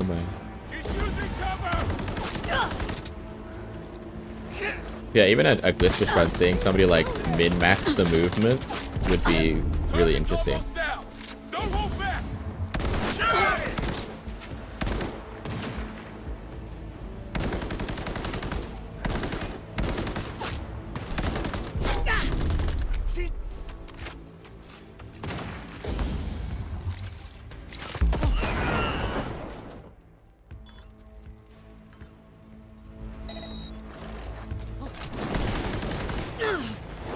Lit myself on fire. Nice, got him. On my way. I don't have time for your death animation to finish, man. I'm busy. Oh hey, half a torso full of stuff.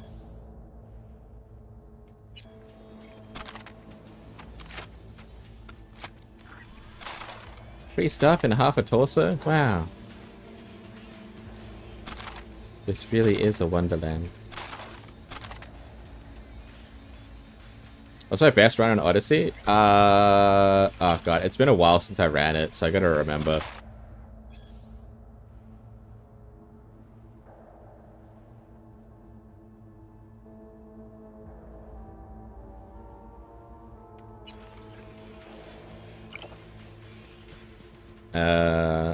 It wasn't like insanely impressive or anything. It was impressive for someone who like didn't learn any speedrunner tech by like watching videos. I was just pushing what I could figure out. I ended up learning some speedrunner tech stuff later just because sometimes I do it just because I think it's interesting. I'm like, can I do that? Like doing wind bombing in Breath of the Wild is super fun and was really fun to learn, or clipping into shrines. But I don't tend to use that stuff just because I'm inconsistent at it.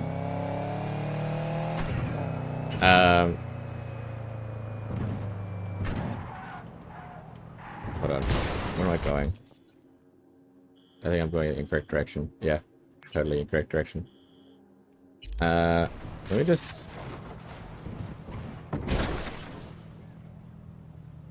hold on, I gotta check.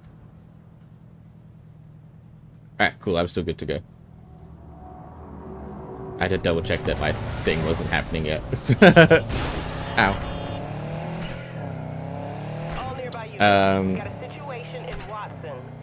Roger, dispatch. What else? It was like an hour and... It was like an hour 30-ish. I think it was like an hour 32. No, like an hour 34. So like really bad by current speedrun records. But this was like... this is a couple of years ago now. This is a good couple of years ago. All units in the area, order has been restored. All units instructed to return to patrol.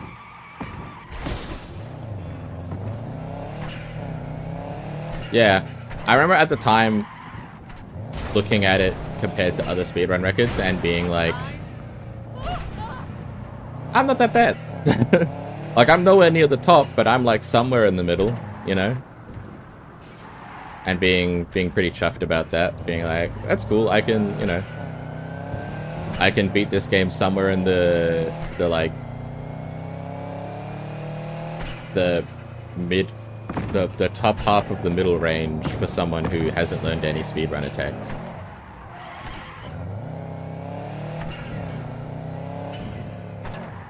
And it's just figuring shit out on there, and I was pretty chuffed about it.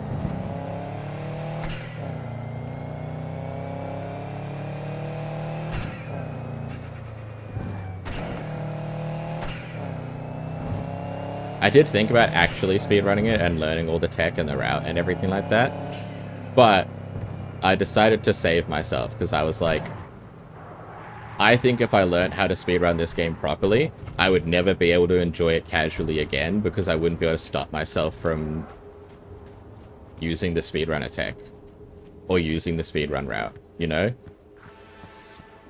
And I love going back and playing Mario Odyssey casually.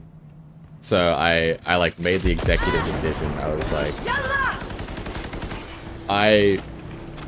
I'll never be top of the world. I'm not interested enough to become like a record holder in anything. I'll never have enough attention for a game to do that.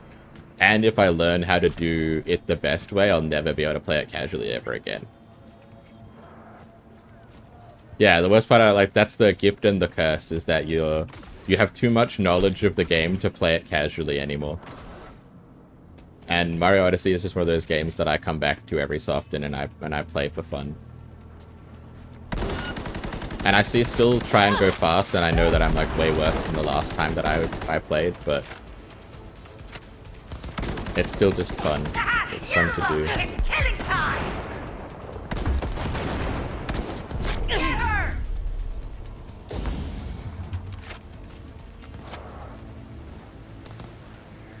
Yeah, just like Call of Duty and other like competitive shooters, just yeah. If you get too good at it, then you become like unable to play it without sweating, because then every time you play, you're thinking about how much better you could be, and it makes you sweat at the game instead of enjoy it. You're like too good at the game to just enjoy yourself playing it and losing, because in your brain you think you're better than this.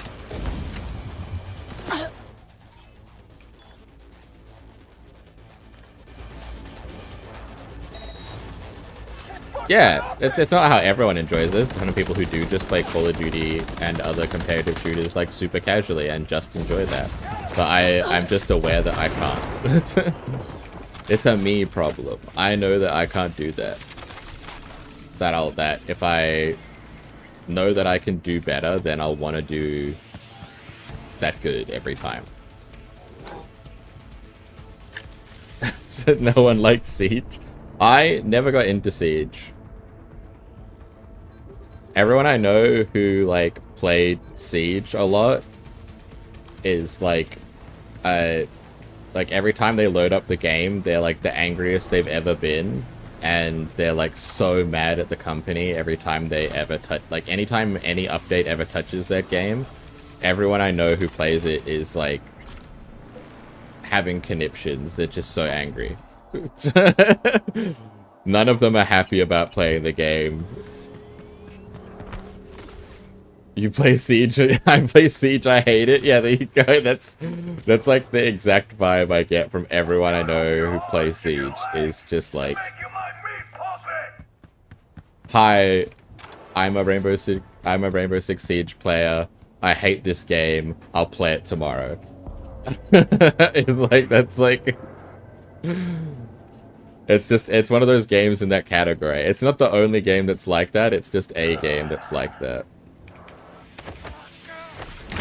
Yeah, same with Valorant and CSGO. Dead by Daylight, a lot of people play Dead by Daylight casually because, like, you know, it has, like, even shit like at the moment it has Ken Kaneki from Tokyo Ghoul in it, and Wesker from Resident Evil, and Jason and all that stuff. A lot of people play it casually just like every other game, but they're people who play Dead by Daylight, love the game, hate to play it. They're like, I love this game, I'll never stop playing it, but it's slowly killing me. This game is wonderful and fun and an inescapable poison. It's like how it keeps being described to me. So, you know. That's about right? Okay, cool.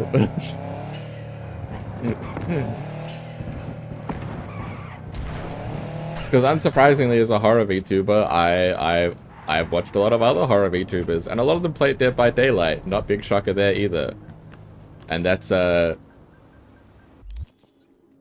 about the reaction. Their community, every time they want to play Dead by Daylight, they're like, please, I gotta play Dead by Daylight. I had a bad day today. And they're like, I guess you can play Dead by Daylight, but we know what this, you know what you're gonna be like, you want to play Dead by Daylight so bad right now because you think it'll make you happy, but everyone in chat knows exactly what this stream is going to turn into as soon as you start playing. This is the definition of insanity. Yeah. I want to play it. I don't want to suffer through the learning process, you know? It's one of those games that feels like it has like a really concrete meta. Yeah, not beginner friendly. It feels like it already has like an insanely established meta that it would be really hard to get into now.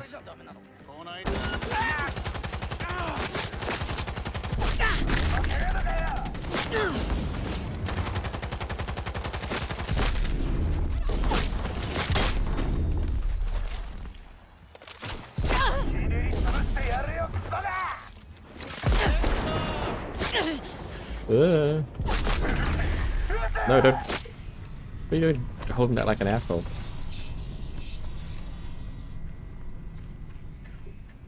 Yeah, that's the vibe I get. One of those games where you had to be there. There's a couple of games like that where you, if you tried to get into it now, you would have a miserable time. It's too established. People are too good at the game. You know. Like, the lowest bracket of skill in that game is, you know, people who've played it for 60 hours already. That's like, your version of beginners are 60-hour players.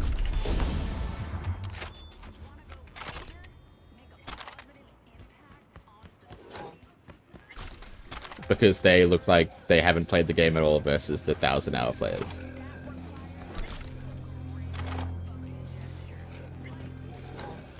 Yeah, yeah. Fun learning, but then like you're just in it.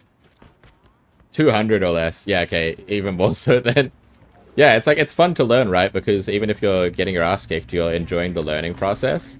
But once the learning process is over and you're just trying to improve and get better at the things you already know how to do, or improve your understanding, and you're just getting like your ass absolutely beat by people who know the game better than they know their parents, it hurt. It hurt.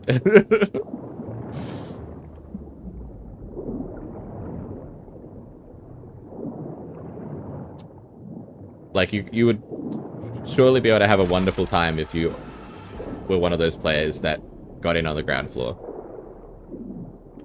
I'm certain you can still have a great time with Dead by Daylight if you're one of those players. Can I go up? Holy shit. Just gonna drown. Okay, I got out. I'm alive. That's it. Sad thing is I probably do know the game better. Yeah. I'm sorry to hear that, but I'm so certain that that is a tale that is common amongst many online games. I feel like online gaming is one of those spaces. If you do play with friends, yeah. That's one of those things, right, where I will probably... I'll probably play it eventually with, like, with friends or find, like, another VTuber who already knows how to play, and then at least I can have fun being taught the game, you know?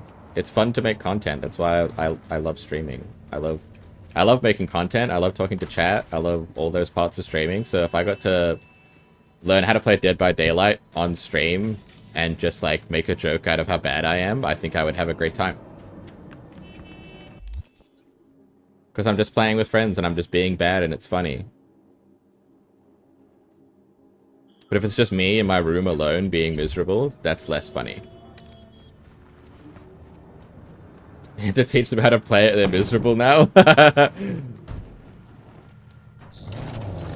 You passed on the curse.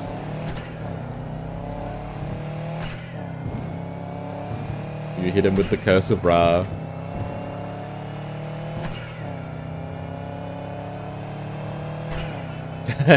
Of course he thanks you for it. He's a Dead by Daylight player now. We just talked about it. Every Dead by Daylight player loves the game and is happy to play it, but hates it.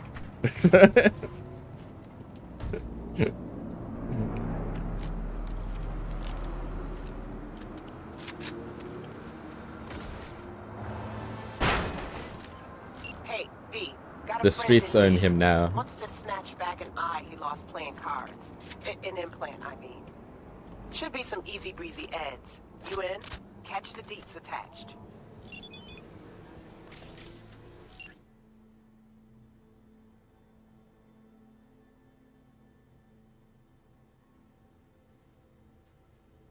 Oh, he lost his eyeball in a bit. Loser. You're gonna take a 2-month break at some point? Yeah, that's fair. I would say Apex Legends is also in that tier of, like, you can have a lot of fun learning it, but it's one of those games where we're like it's hit the point where, like, you had to be there. It's hitting those, like, you had to be there games where if you don't already know how to play, you don't already know the meta and the drop zones and are not keeping up with, like, this season's patch notes as they come out, then you're gonna have a pretty rough time. It'll be fun to play with your friends and learn and be taught about the game, and then you'll have a bad time.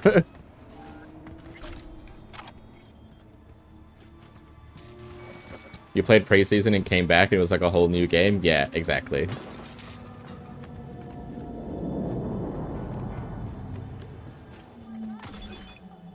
Like, you gotta keep up with it like it's your full-time job.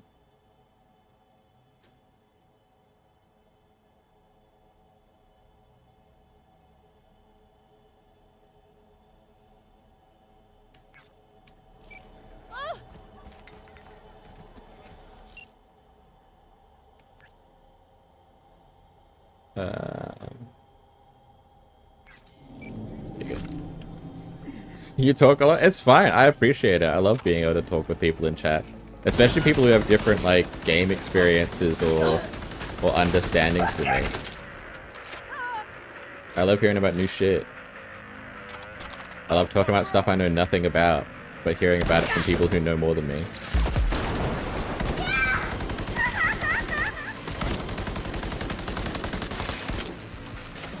You ever feel bad for yapping in my chat? That's what I want. I love lurkers. I love lurkers a lot because I just appreciate people being here and, you know, picking me over all the other millions of things on the internet to listen to while you play your video game or whatever. But I also love chatting.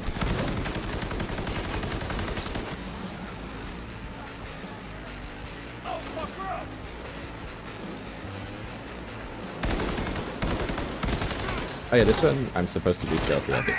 But we're not doing that.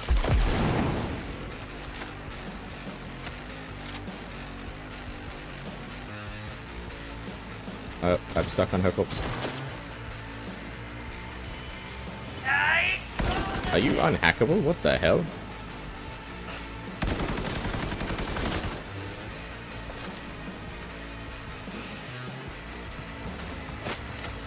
When did I start streaming? I started in December. It's like the first time I went live, I think, is December. Or like very end of November last year. But I didn't really start streaming consistently probably until end of January, start of February. I was just kind of testing things out and seeing if I enjoyed it. If I actually like had a fun time streaming or not. And I had to finish up stuff with the currently, like I was like on a finishing up like a work contract kind of deal at the time as well. Hey, you're a little bug guy. So I didn't start streaming consistently until like late January, early February. Yeah. This is one of those things where I'm like, on the surface, I'm like, I'll probably enjoy this, but I don't want to make the mistake of forcing myself to stream because I think I'll like it. I want to test it out and decide if I like it while I'm doing it, because I feel like a lot of people, if you like follow VTubers at all, people burn out all the time. Like new VTubers come and go like ants out of a colony, man. There are hundreds upon hundreds of new VTubers that blow up on Twitter and stuff like every day, and then just stream for a month and find out they don't enjoy it and quit.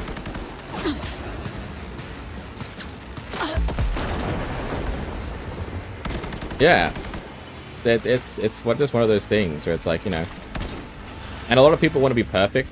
I think there's a lot of pressure to be like the next Iron Mouse somehow, even though that's not going to happen. It'll happen naturally if you stream long enough and people like you. But everyone wants that to be them. So a lot of people, I think, to me, for some people it'll work, right? For some people it will work that they'll instantly be able to invest thousands of dollars into like the perfect VTuber model, the perfect overlay, all this tech, blah blah blah, go live, I love this, perfect, awesome.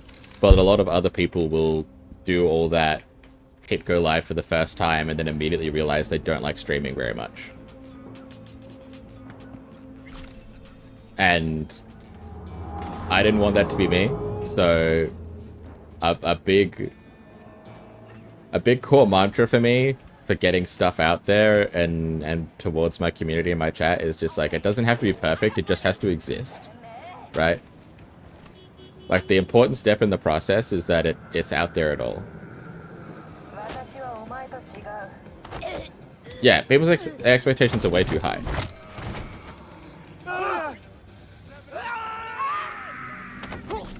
You know?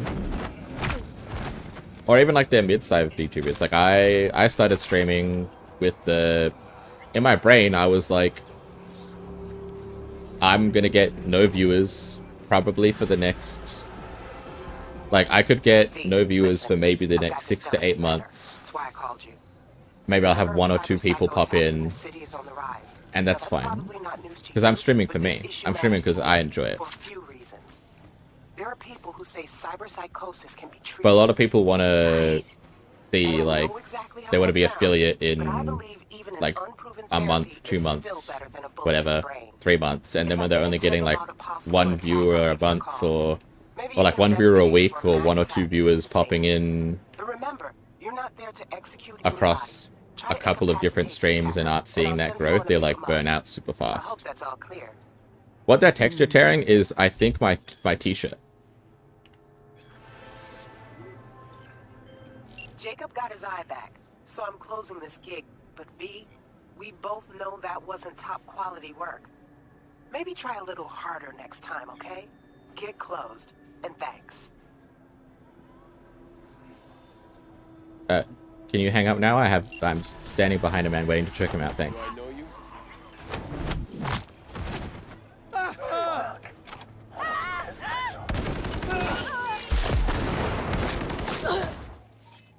Yeah, the texture tearing is, I'm pretty sure, my jacket getting stuck on my gun. And it just looks like a big, like, ketchup mustard line. Just tearing in the middle of the screen. Cyberpunk.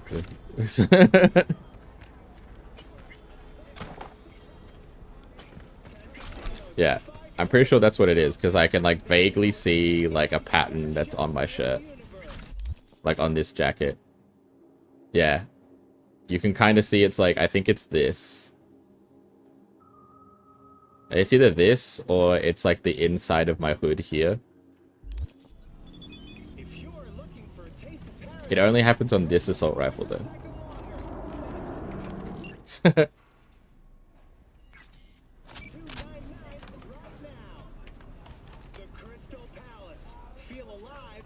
Yeah, they did fix an insane amount. They did, like, genuinely put a lot of work back into the game to try and, you know, make the game what they wanted it to be on launch. Like, I cannot fault them and be like, oh, they didn't try or whatever, because that's just not true. You know? They sincerely put a lot of effort back into the game to fix it after the fact.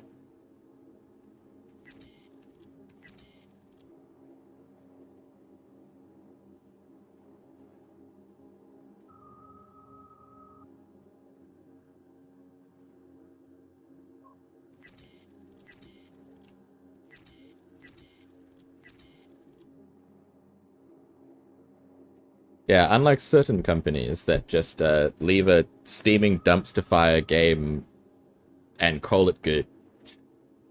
They just call that a fat W and then they move on to the next one, which is kind of not cool. That's kind of a dick move thing to do. Release it, raising price to 80, yeah. It's kind of a dick move to release a game in an unfinished state that you charge $80 to $100 or even $60 for, have no intent to ever fix it, say, thanks for the money, suckers, buy our next game. Oh, that's really hideous. I'm so tempted by it, because it's so ugly. But I can't do that to myself.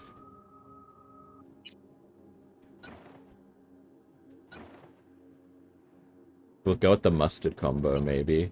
Nah, we'll go with this.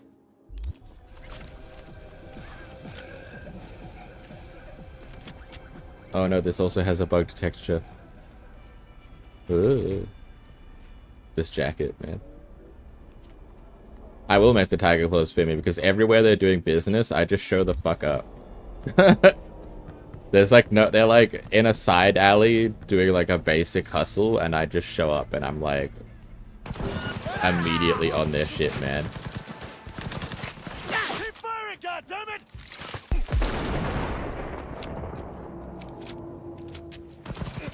Unit down!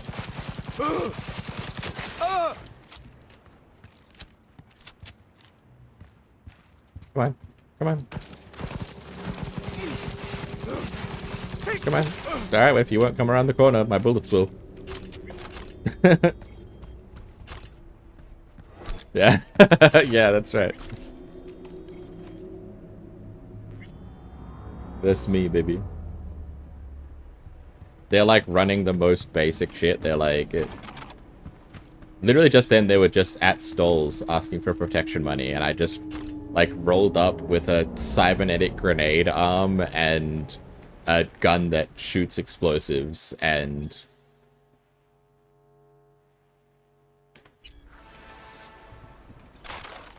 just rolled up.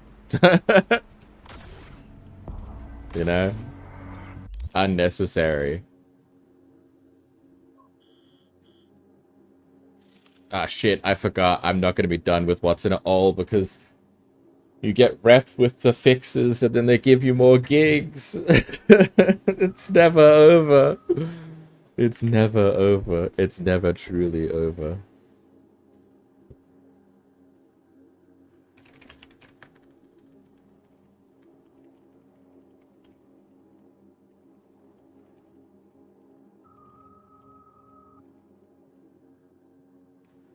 Alright, we're gonna go do one Cyber Psycho, just because we can. Because it's right here. These are supposed to be available like instantly at the start of the game. One of the mods I have that makes it so that you more organically interact with the fixes made it so you have to earn Regina's trust first, before she randomly pings you with like a top secret project. So we only just got it now, is what I'm saying.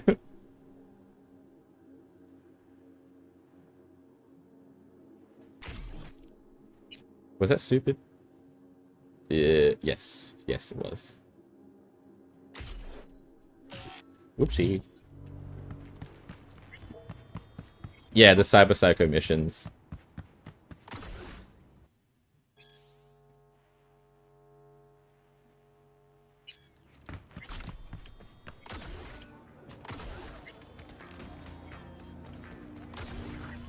You meant to kind of have them like instantly, and then doing more of them unlocks more of them kind of deal.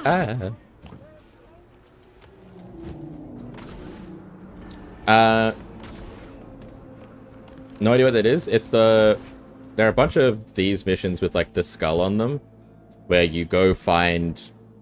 They're like boss fights kind of against people who, for one reason or another, are experiencing cyberpsychosis. And Regina wants you to go... yeah, non-lethally lock them out, so because there's like an experimental treatment for cyberpsychosis. So she wants you to collect them without killing them, so they can test the treatment, and also try and figure out what maybe even causes cyberpsychosis, because nobody even really knows. Hey, V, could you investigate something for me? Caught wind of a Yeah. Okay, cool, you got it. Could be junkies, but this thing smells like a cyber psycho flare-up to me.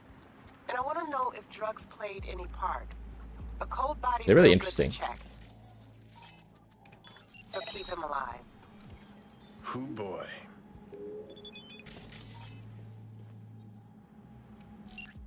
The security of his is always beefed up, so chances are a guy's gonna pack a heavy punch. Yeah, this guy's a motherfucker to take down non-lethally. I'm gonna be real.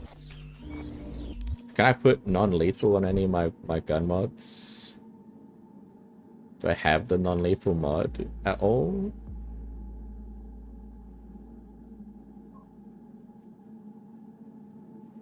I sure don't. Well, shit.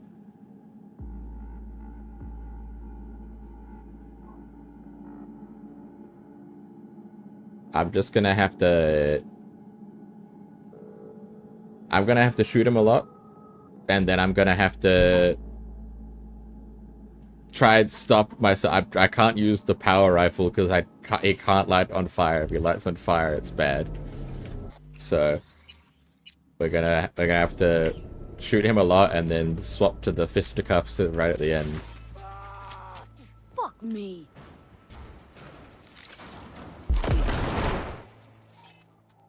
Hey man. Cyberware malfunction. Well, darling. Where you off to?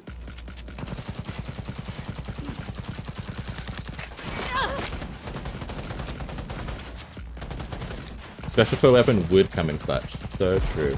Say goodbye!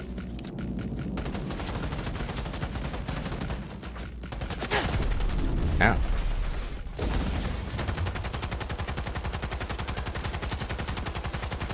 Say goodbye! Ow. Oh. Oh, I just straight up missed. Yeah, I need a non-lethal weapon mod bad if I'm gonna go guns. Because I forgot that I have to... You don't have to, but the best way to get the best rewards is to do all these non-lethally.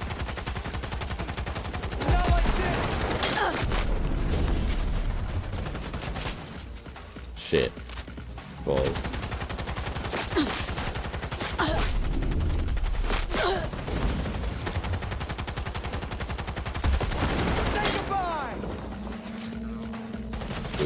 I got no bullets.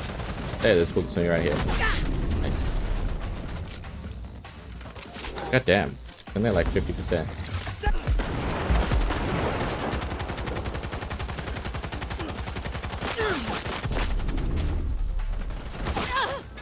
Oof. What the fuck is going on?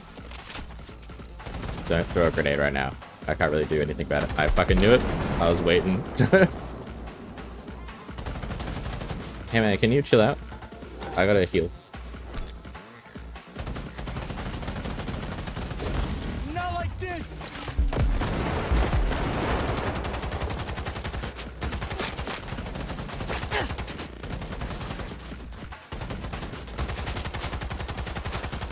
Hey man, I gotta put like 1,000 bullets in you so that I can knock you unconscious. Oh man. Ow. Say goodbye. Dude, how many grenades you got, dude?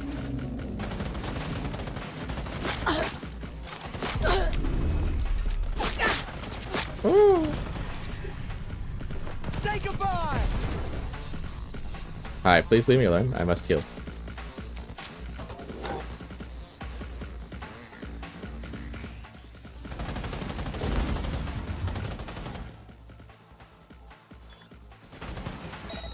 Optics are down. Oh, my smart tracking fucked me over.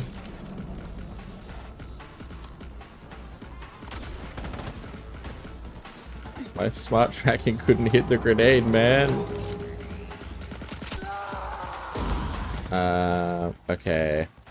Cyberware malfunction.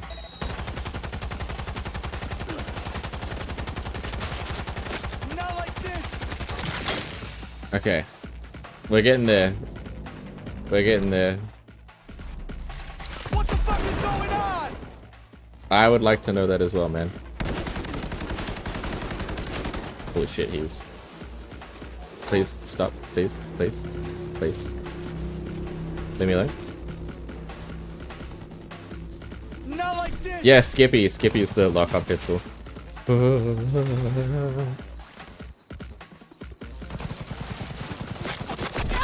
That's like the one that's like Clippy. It's like the pistol that talks to you and offers advice on how to violently murder people. What the fuck is going on? I'm like out of every bullet, so I think we're like literally down to punching regardless anyway. Oh, he's out of bullets as well. Oh, we're gonna square up. Holy shit, he did that much damage to me off a parry, man. Hey, man.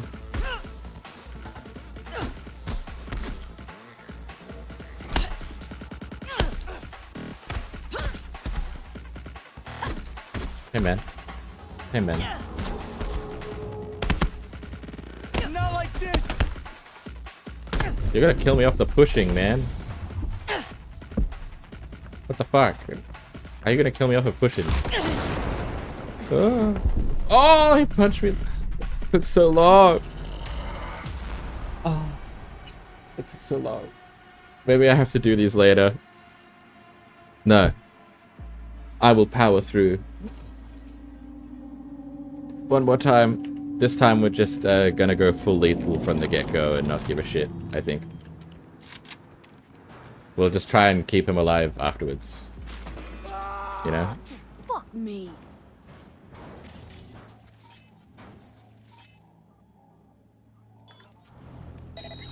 What the? How? Well, Shit. well, well, darling. Where you off to? Give me all the ammo in the world, thanks.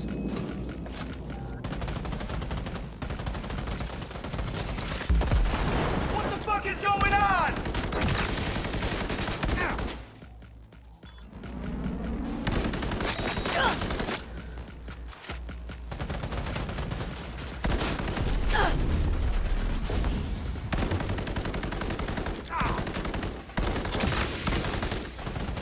Say goodbye! Good lord, please. I would love to say goodbye to you the most. Say goodbye! My bot said you had to have a break like 45 minutes ago. Yeah. My poor bot getting ignored.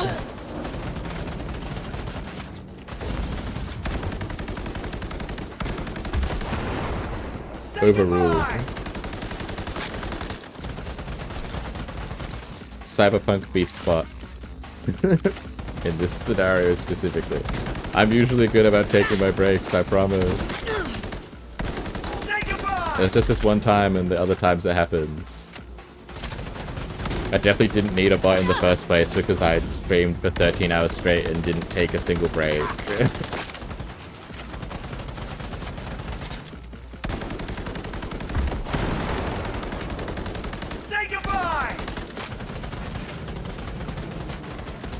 I was really locked in. I had a collab that lasted for like 5 hours, and then after that I just didn't want to stop streaming, so I played a game. Fuck, what did I even play, dude?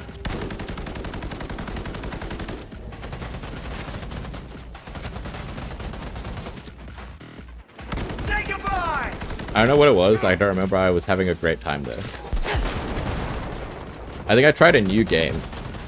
So I had a repo collab that lasted like 5 hours-ish. And then I like tried a new game out and I got really addicted to it, and the gameplay loop was really fun. So I just kept playing.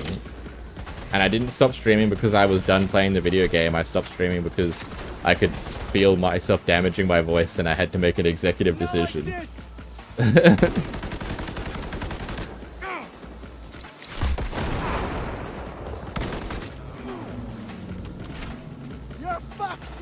The collab was with a good friend of mine.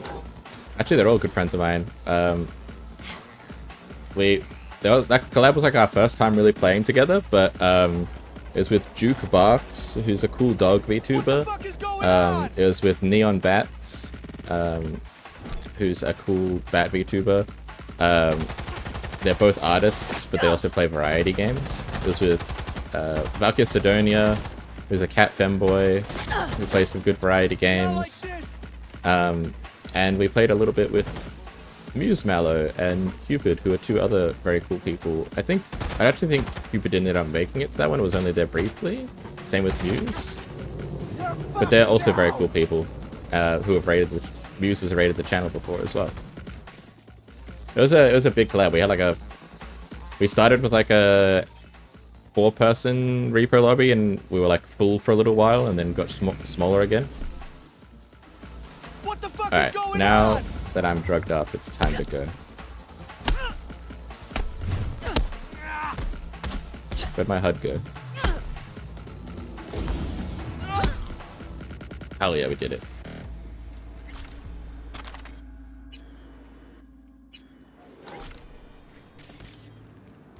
That sounds like fun. It was fun. We literally all just met up for the collab, basically. I was going to collab with just Duke at first, because we'd collabed before and got along great.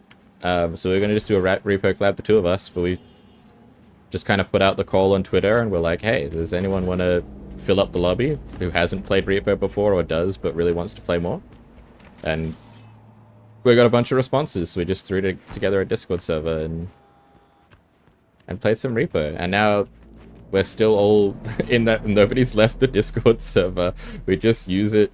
It was just meant to be a server for the collab, but now we just all use it as like our social server. Everyone just hangs out in it. Which is a lot of fun. It was a very good collab. I met some very cool people.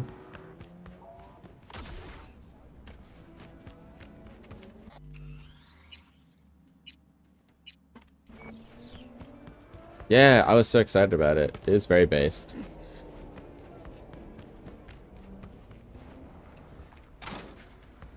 I love meeting new people in the online space. If you like follow my Twitter at all, then you'll see me like just like a billion people's posts and repost stuff and be like, this is so cool, you should look at it, also I'm streaming. Just because I fucking love what other people are doing stream-wise. I think there's so much variety and people do so much cool shit, and I just want everyone to see what everyone else is doing always. Do I need to do something with that guy or just leave him on the floor? I just leave him on the floor, man. I resolved that crisis. My job is to just knock him out, and then Regina's like, agents will come and pick him up, basically, and take him to the experimental treatment. They'll like inform his family and everything of what's happened, and his loved ones will go there with him and everything, but my job is to knock him unconscious and to prevent him from murdering anyone else. In his case, he went cyber psycho because he was working logistics for someone and was promised basically being able to go to the big game with his son. And then last minute, his dick-ass boss changed their mind, cut his pay, forced him to work overtime, and made him and a bunch of his co-workers take glitter, which is the ultra addictive, drives you insane drug that the Tiger Claws are making. That, and he chromed himself up a whole bunch with after taking a bunch of loans to get the chrome so that he could do the work here in the first place. So he went cyber psycho. Because, you know, extreme emotional trauma plus drugs plus huge amount of cybernetics installed makes for a bad day.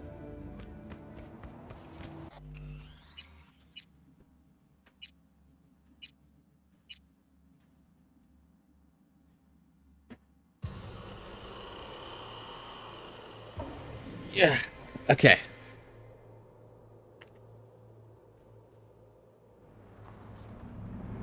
HUD is back. Most excellent. And I just need to send her a text. That's the only other thing. I see, like, hey, there was a small-time drug ring.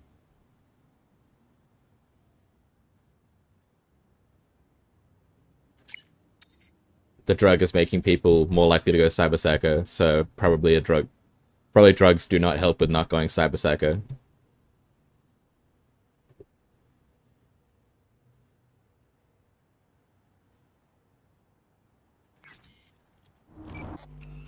Alright, awesome. Okay. I think we've got to call it there, because we are 6.5 hours in. 6 hours, 40 minutes, almost. So, I think it's been a good stream. I've had a lot of fun talking to chat. I had a lot of fun playing Cyberpunk, so I appreciate you a lot. I'm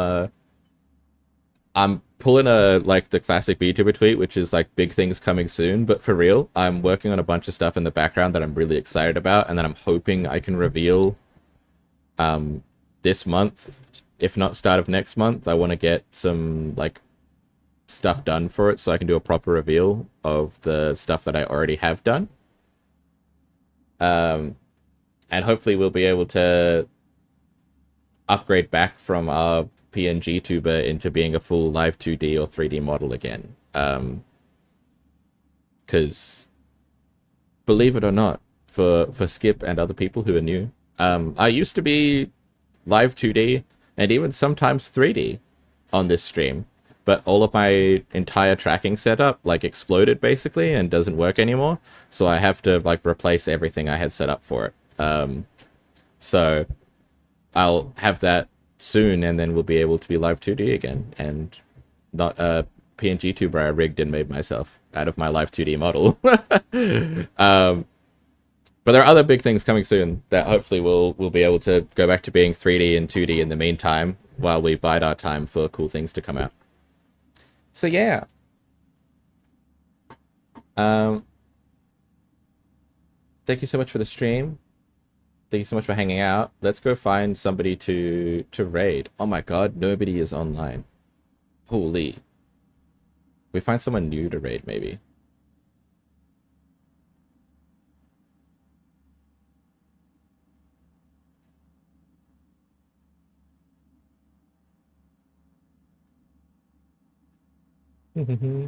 Let's raid Barrel Brew. Or just Barrel. They're playing Mario and Luigi Superstar Saga, which is like one of the most heart-filled, like character-filled Mario games ever. Along with things like Paper Mario and all that, which are obviously a lot more dear in people's hearts, but the Mario and Luigi games, like RPG games, are like awesome. They're so good. So we'll see if we can give them a raid.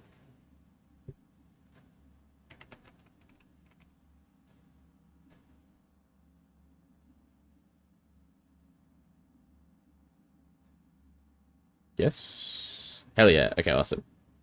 I was gonna check because my stream manager hates raiding sometimes, so I gotta stare it dead in the eyes and not flinch and show it who's boss.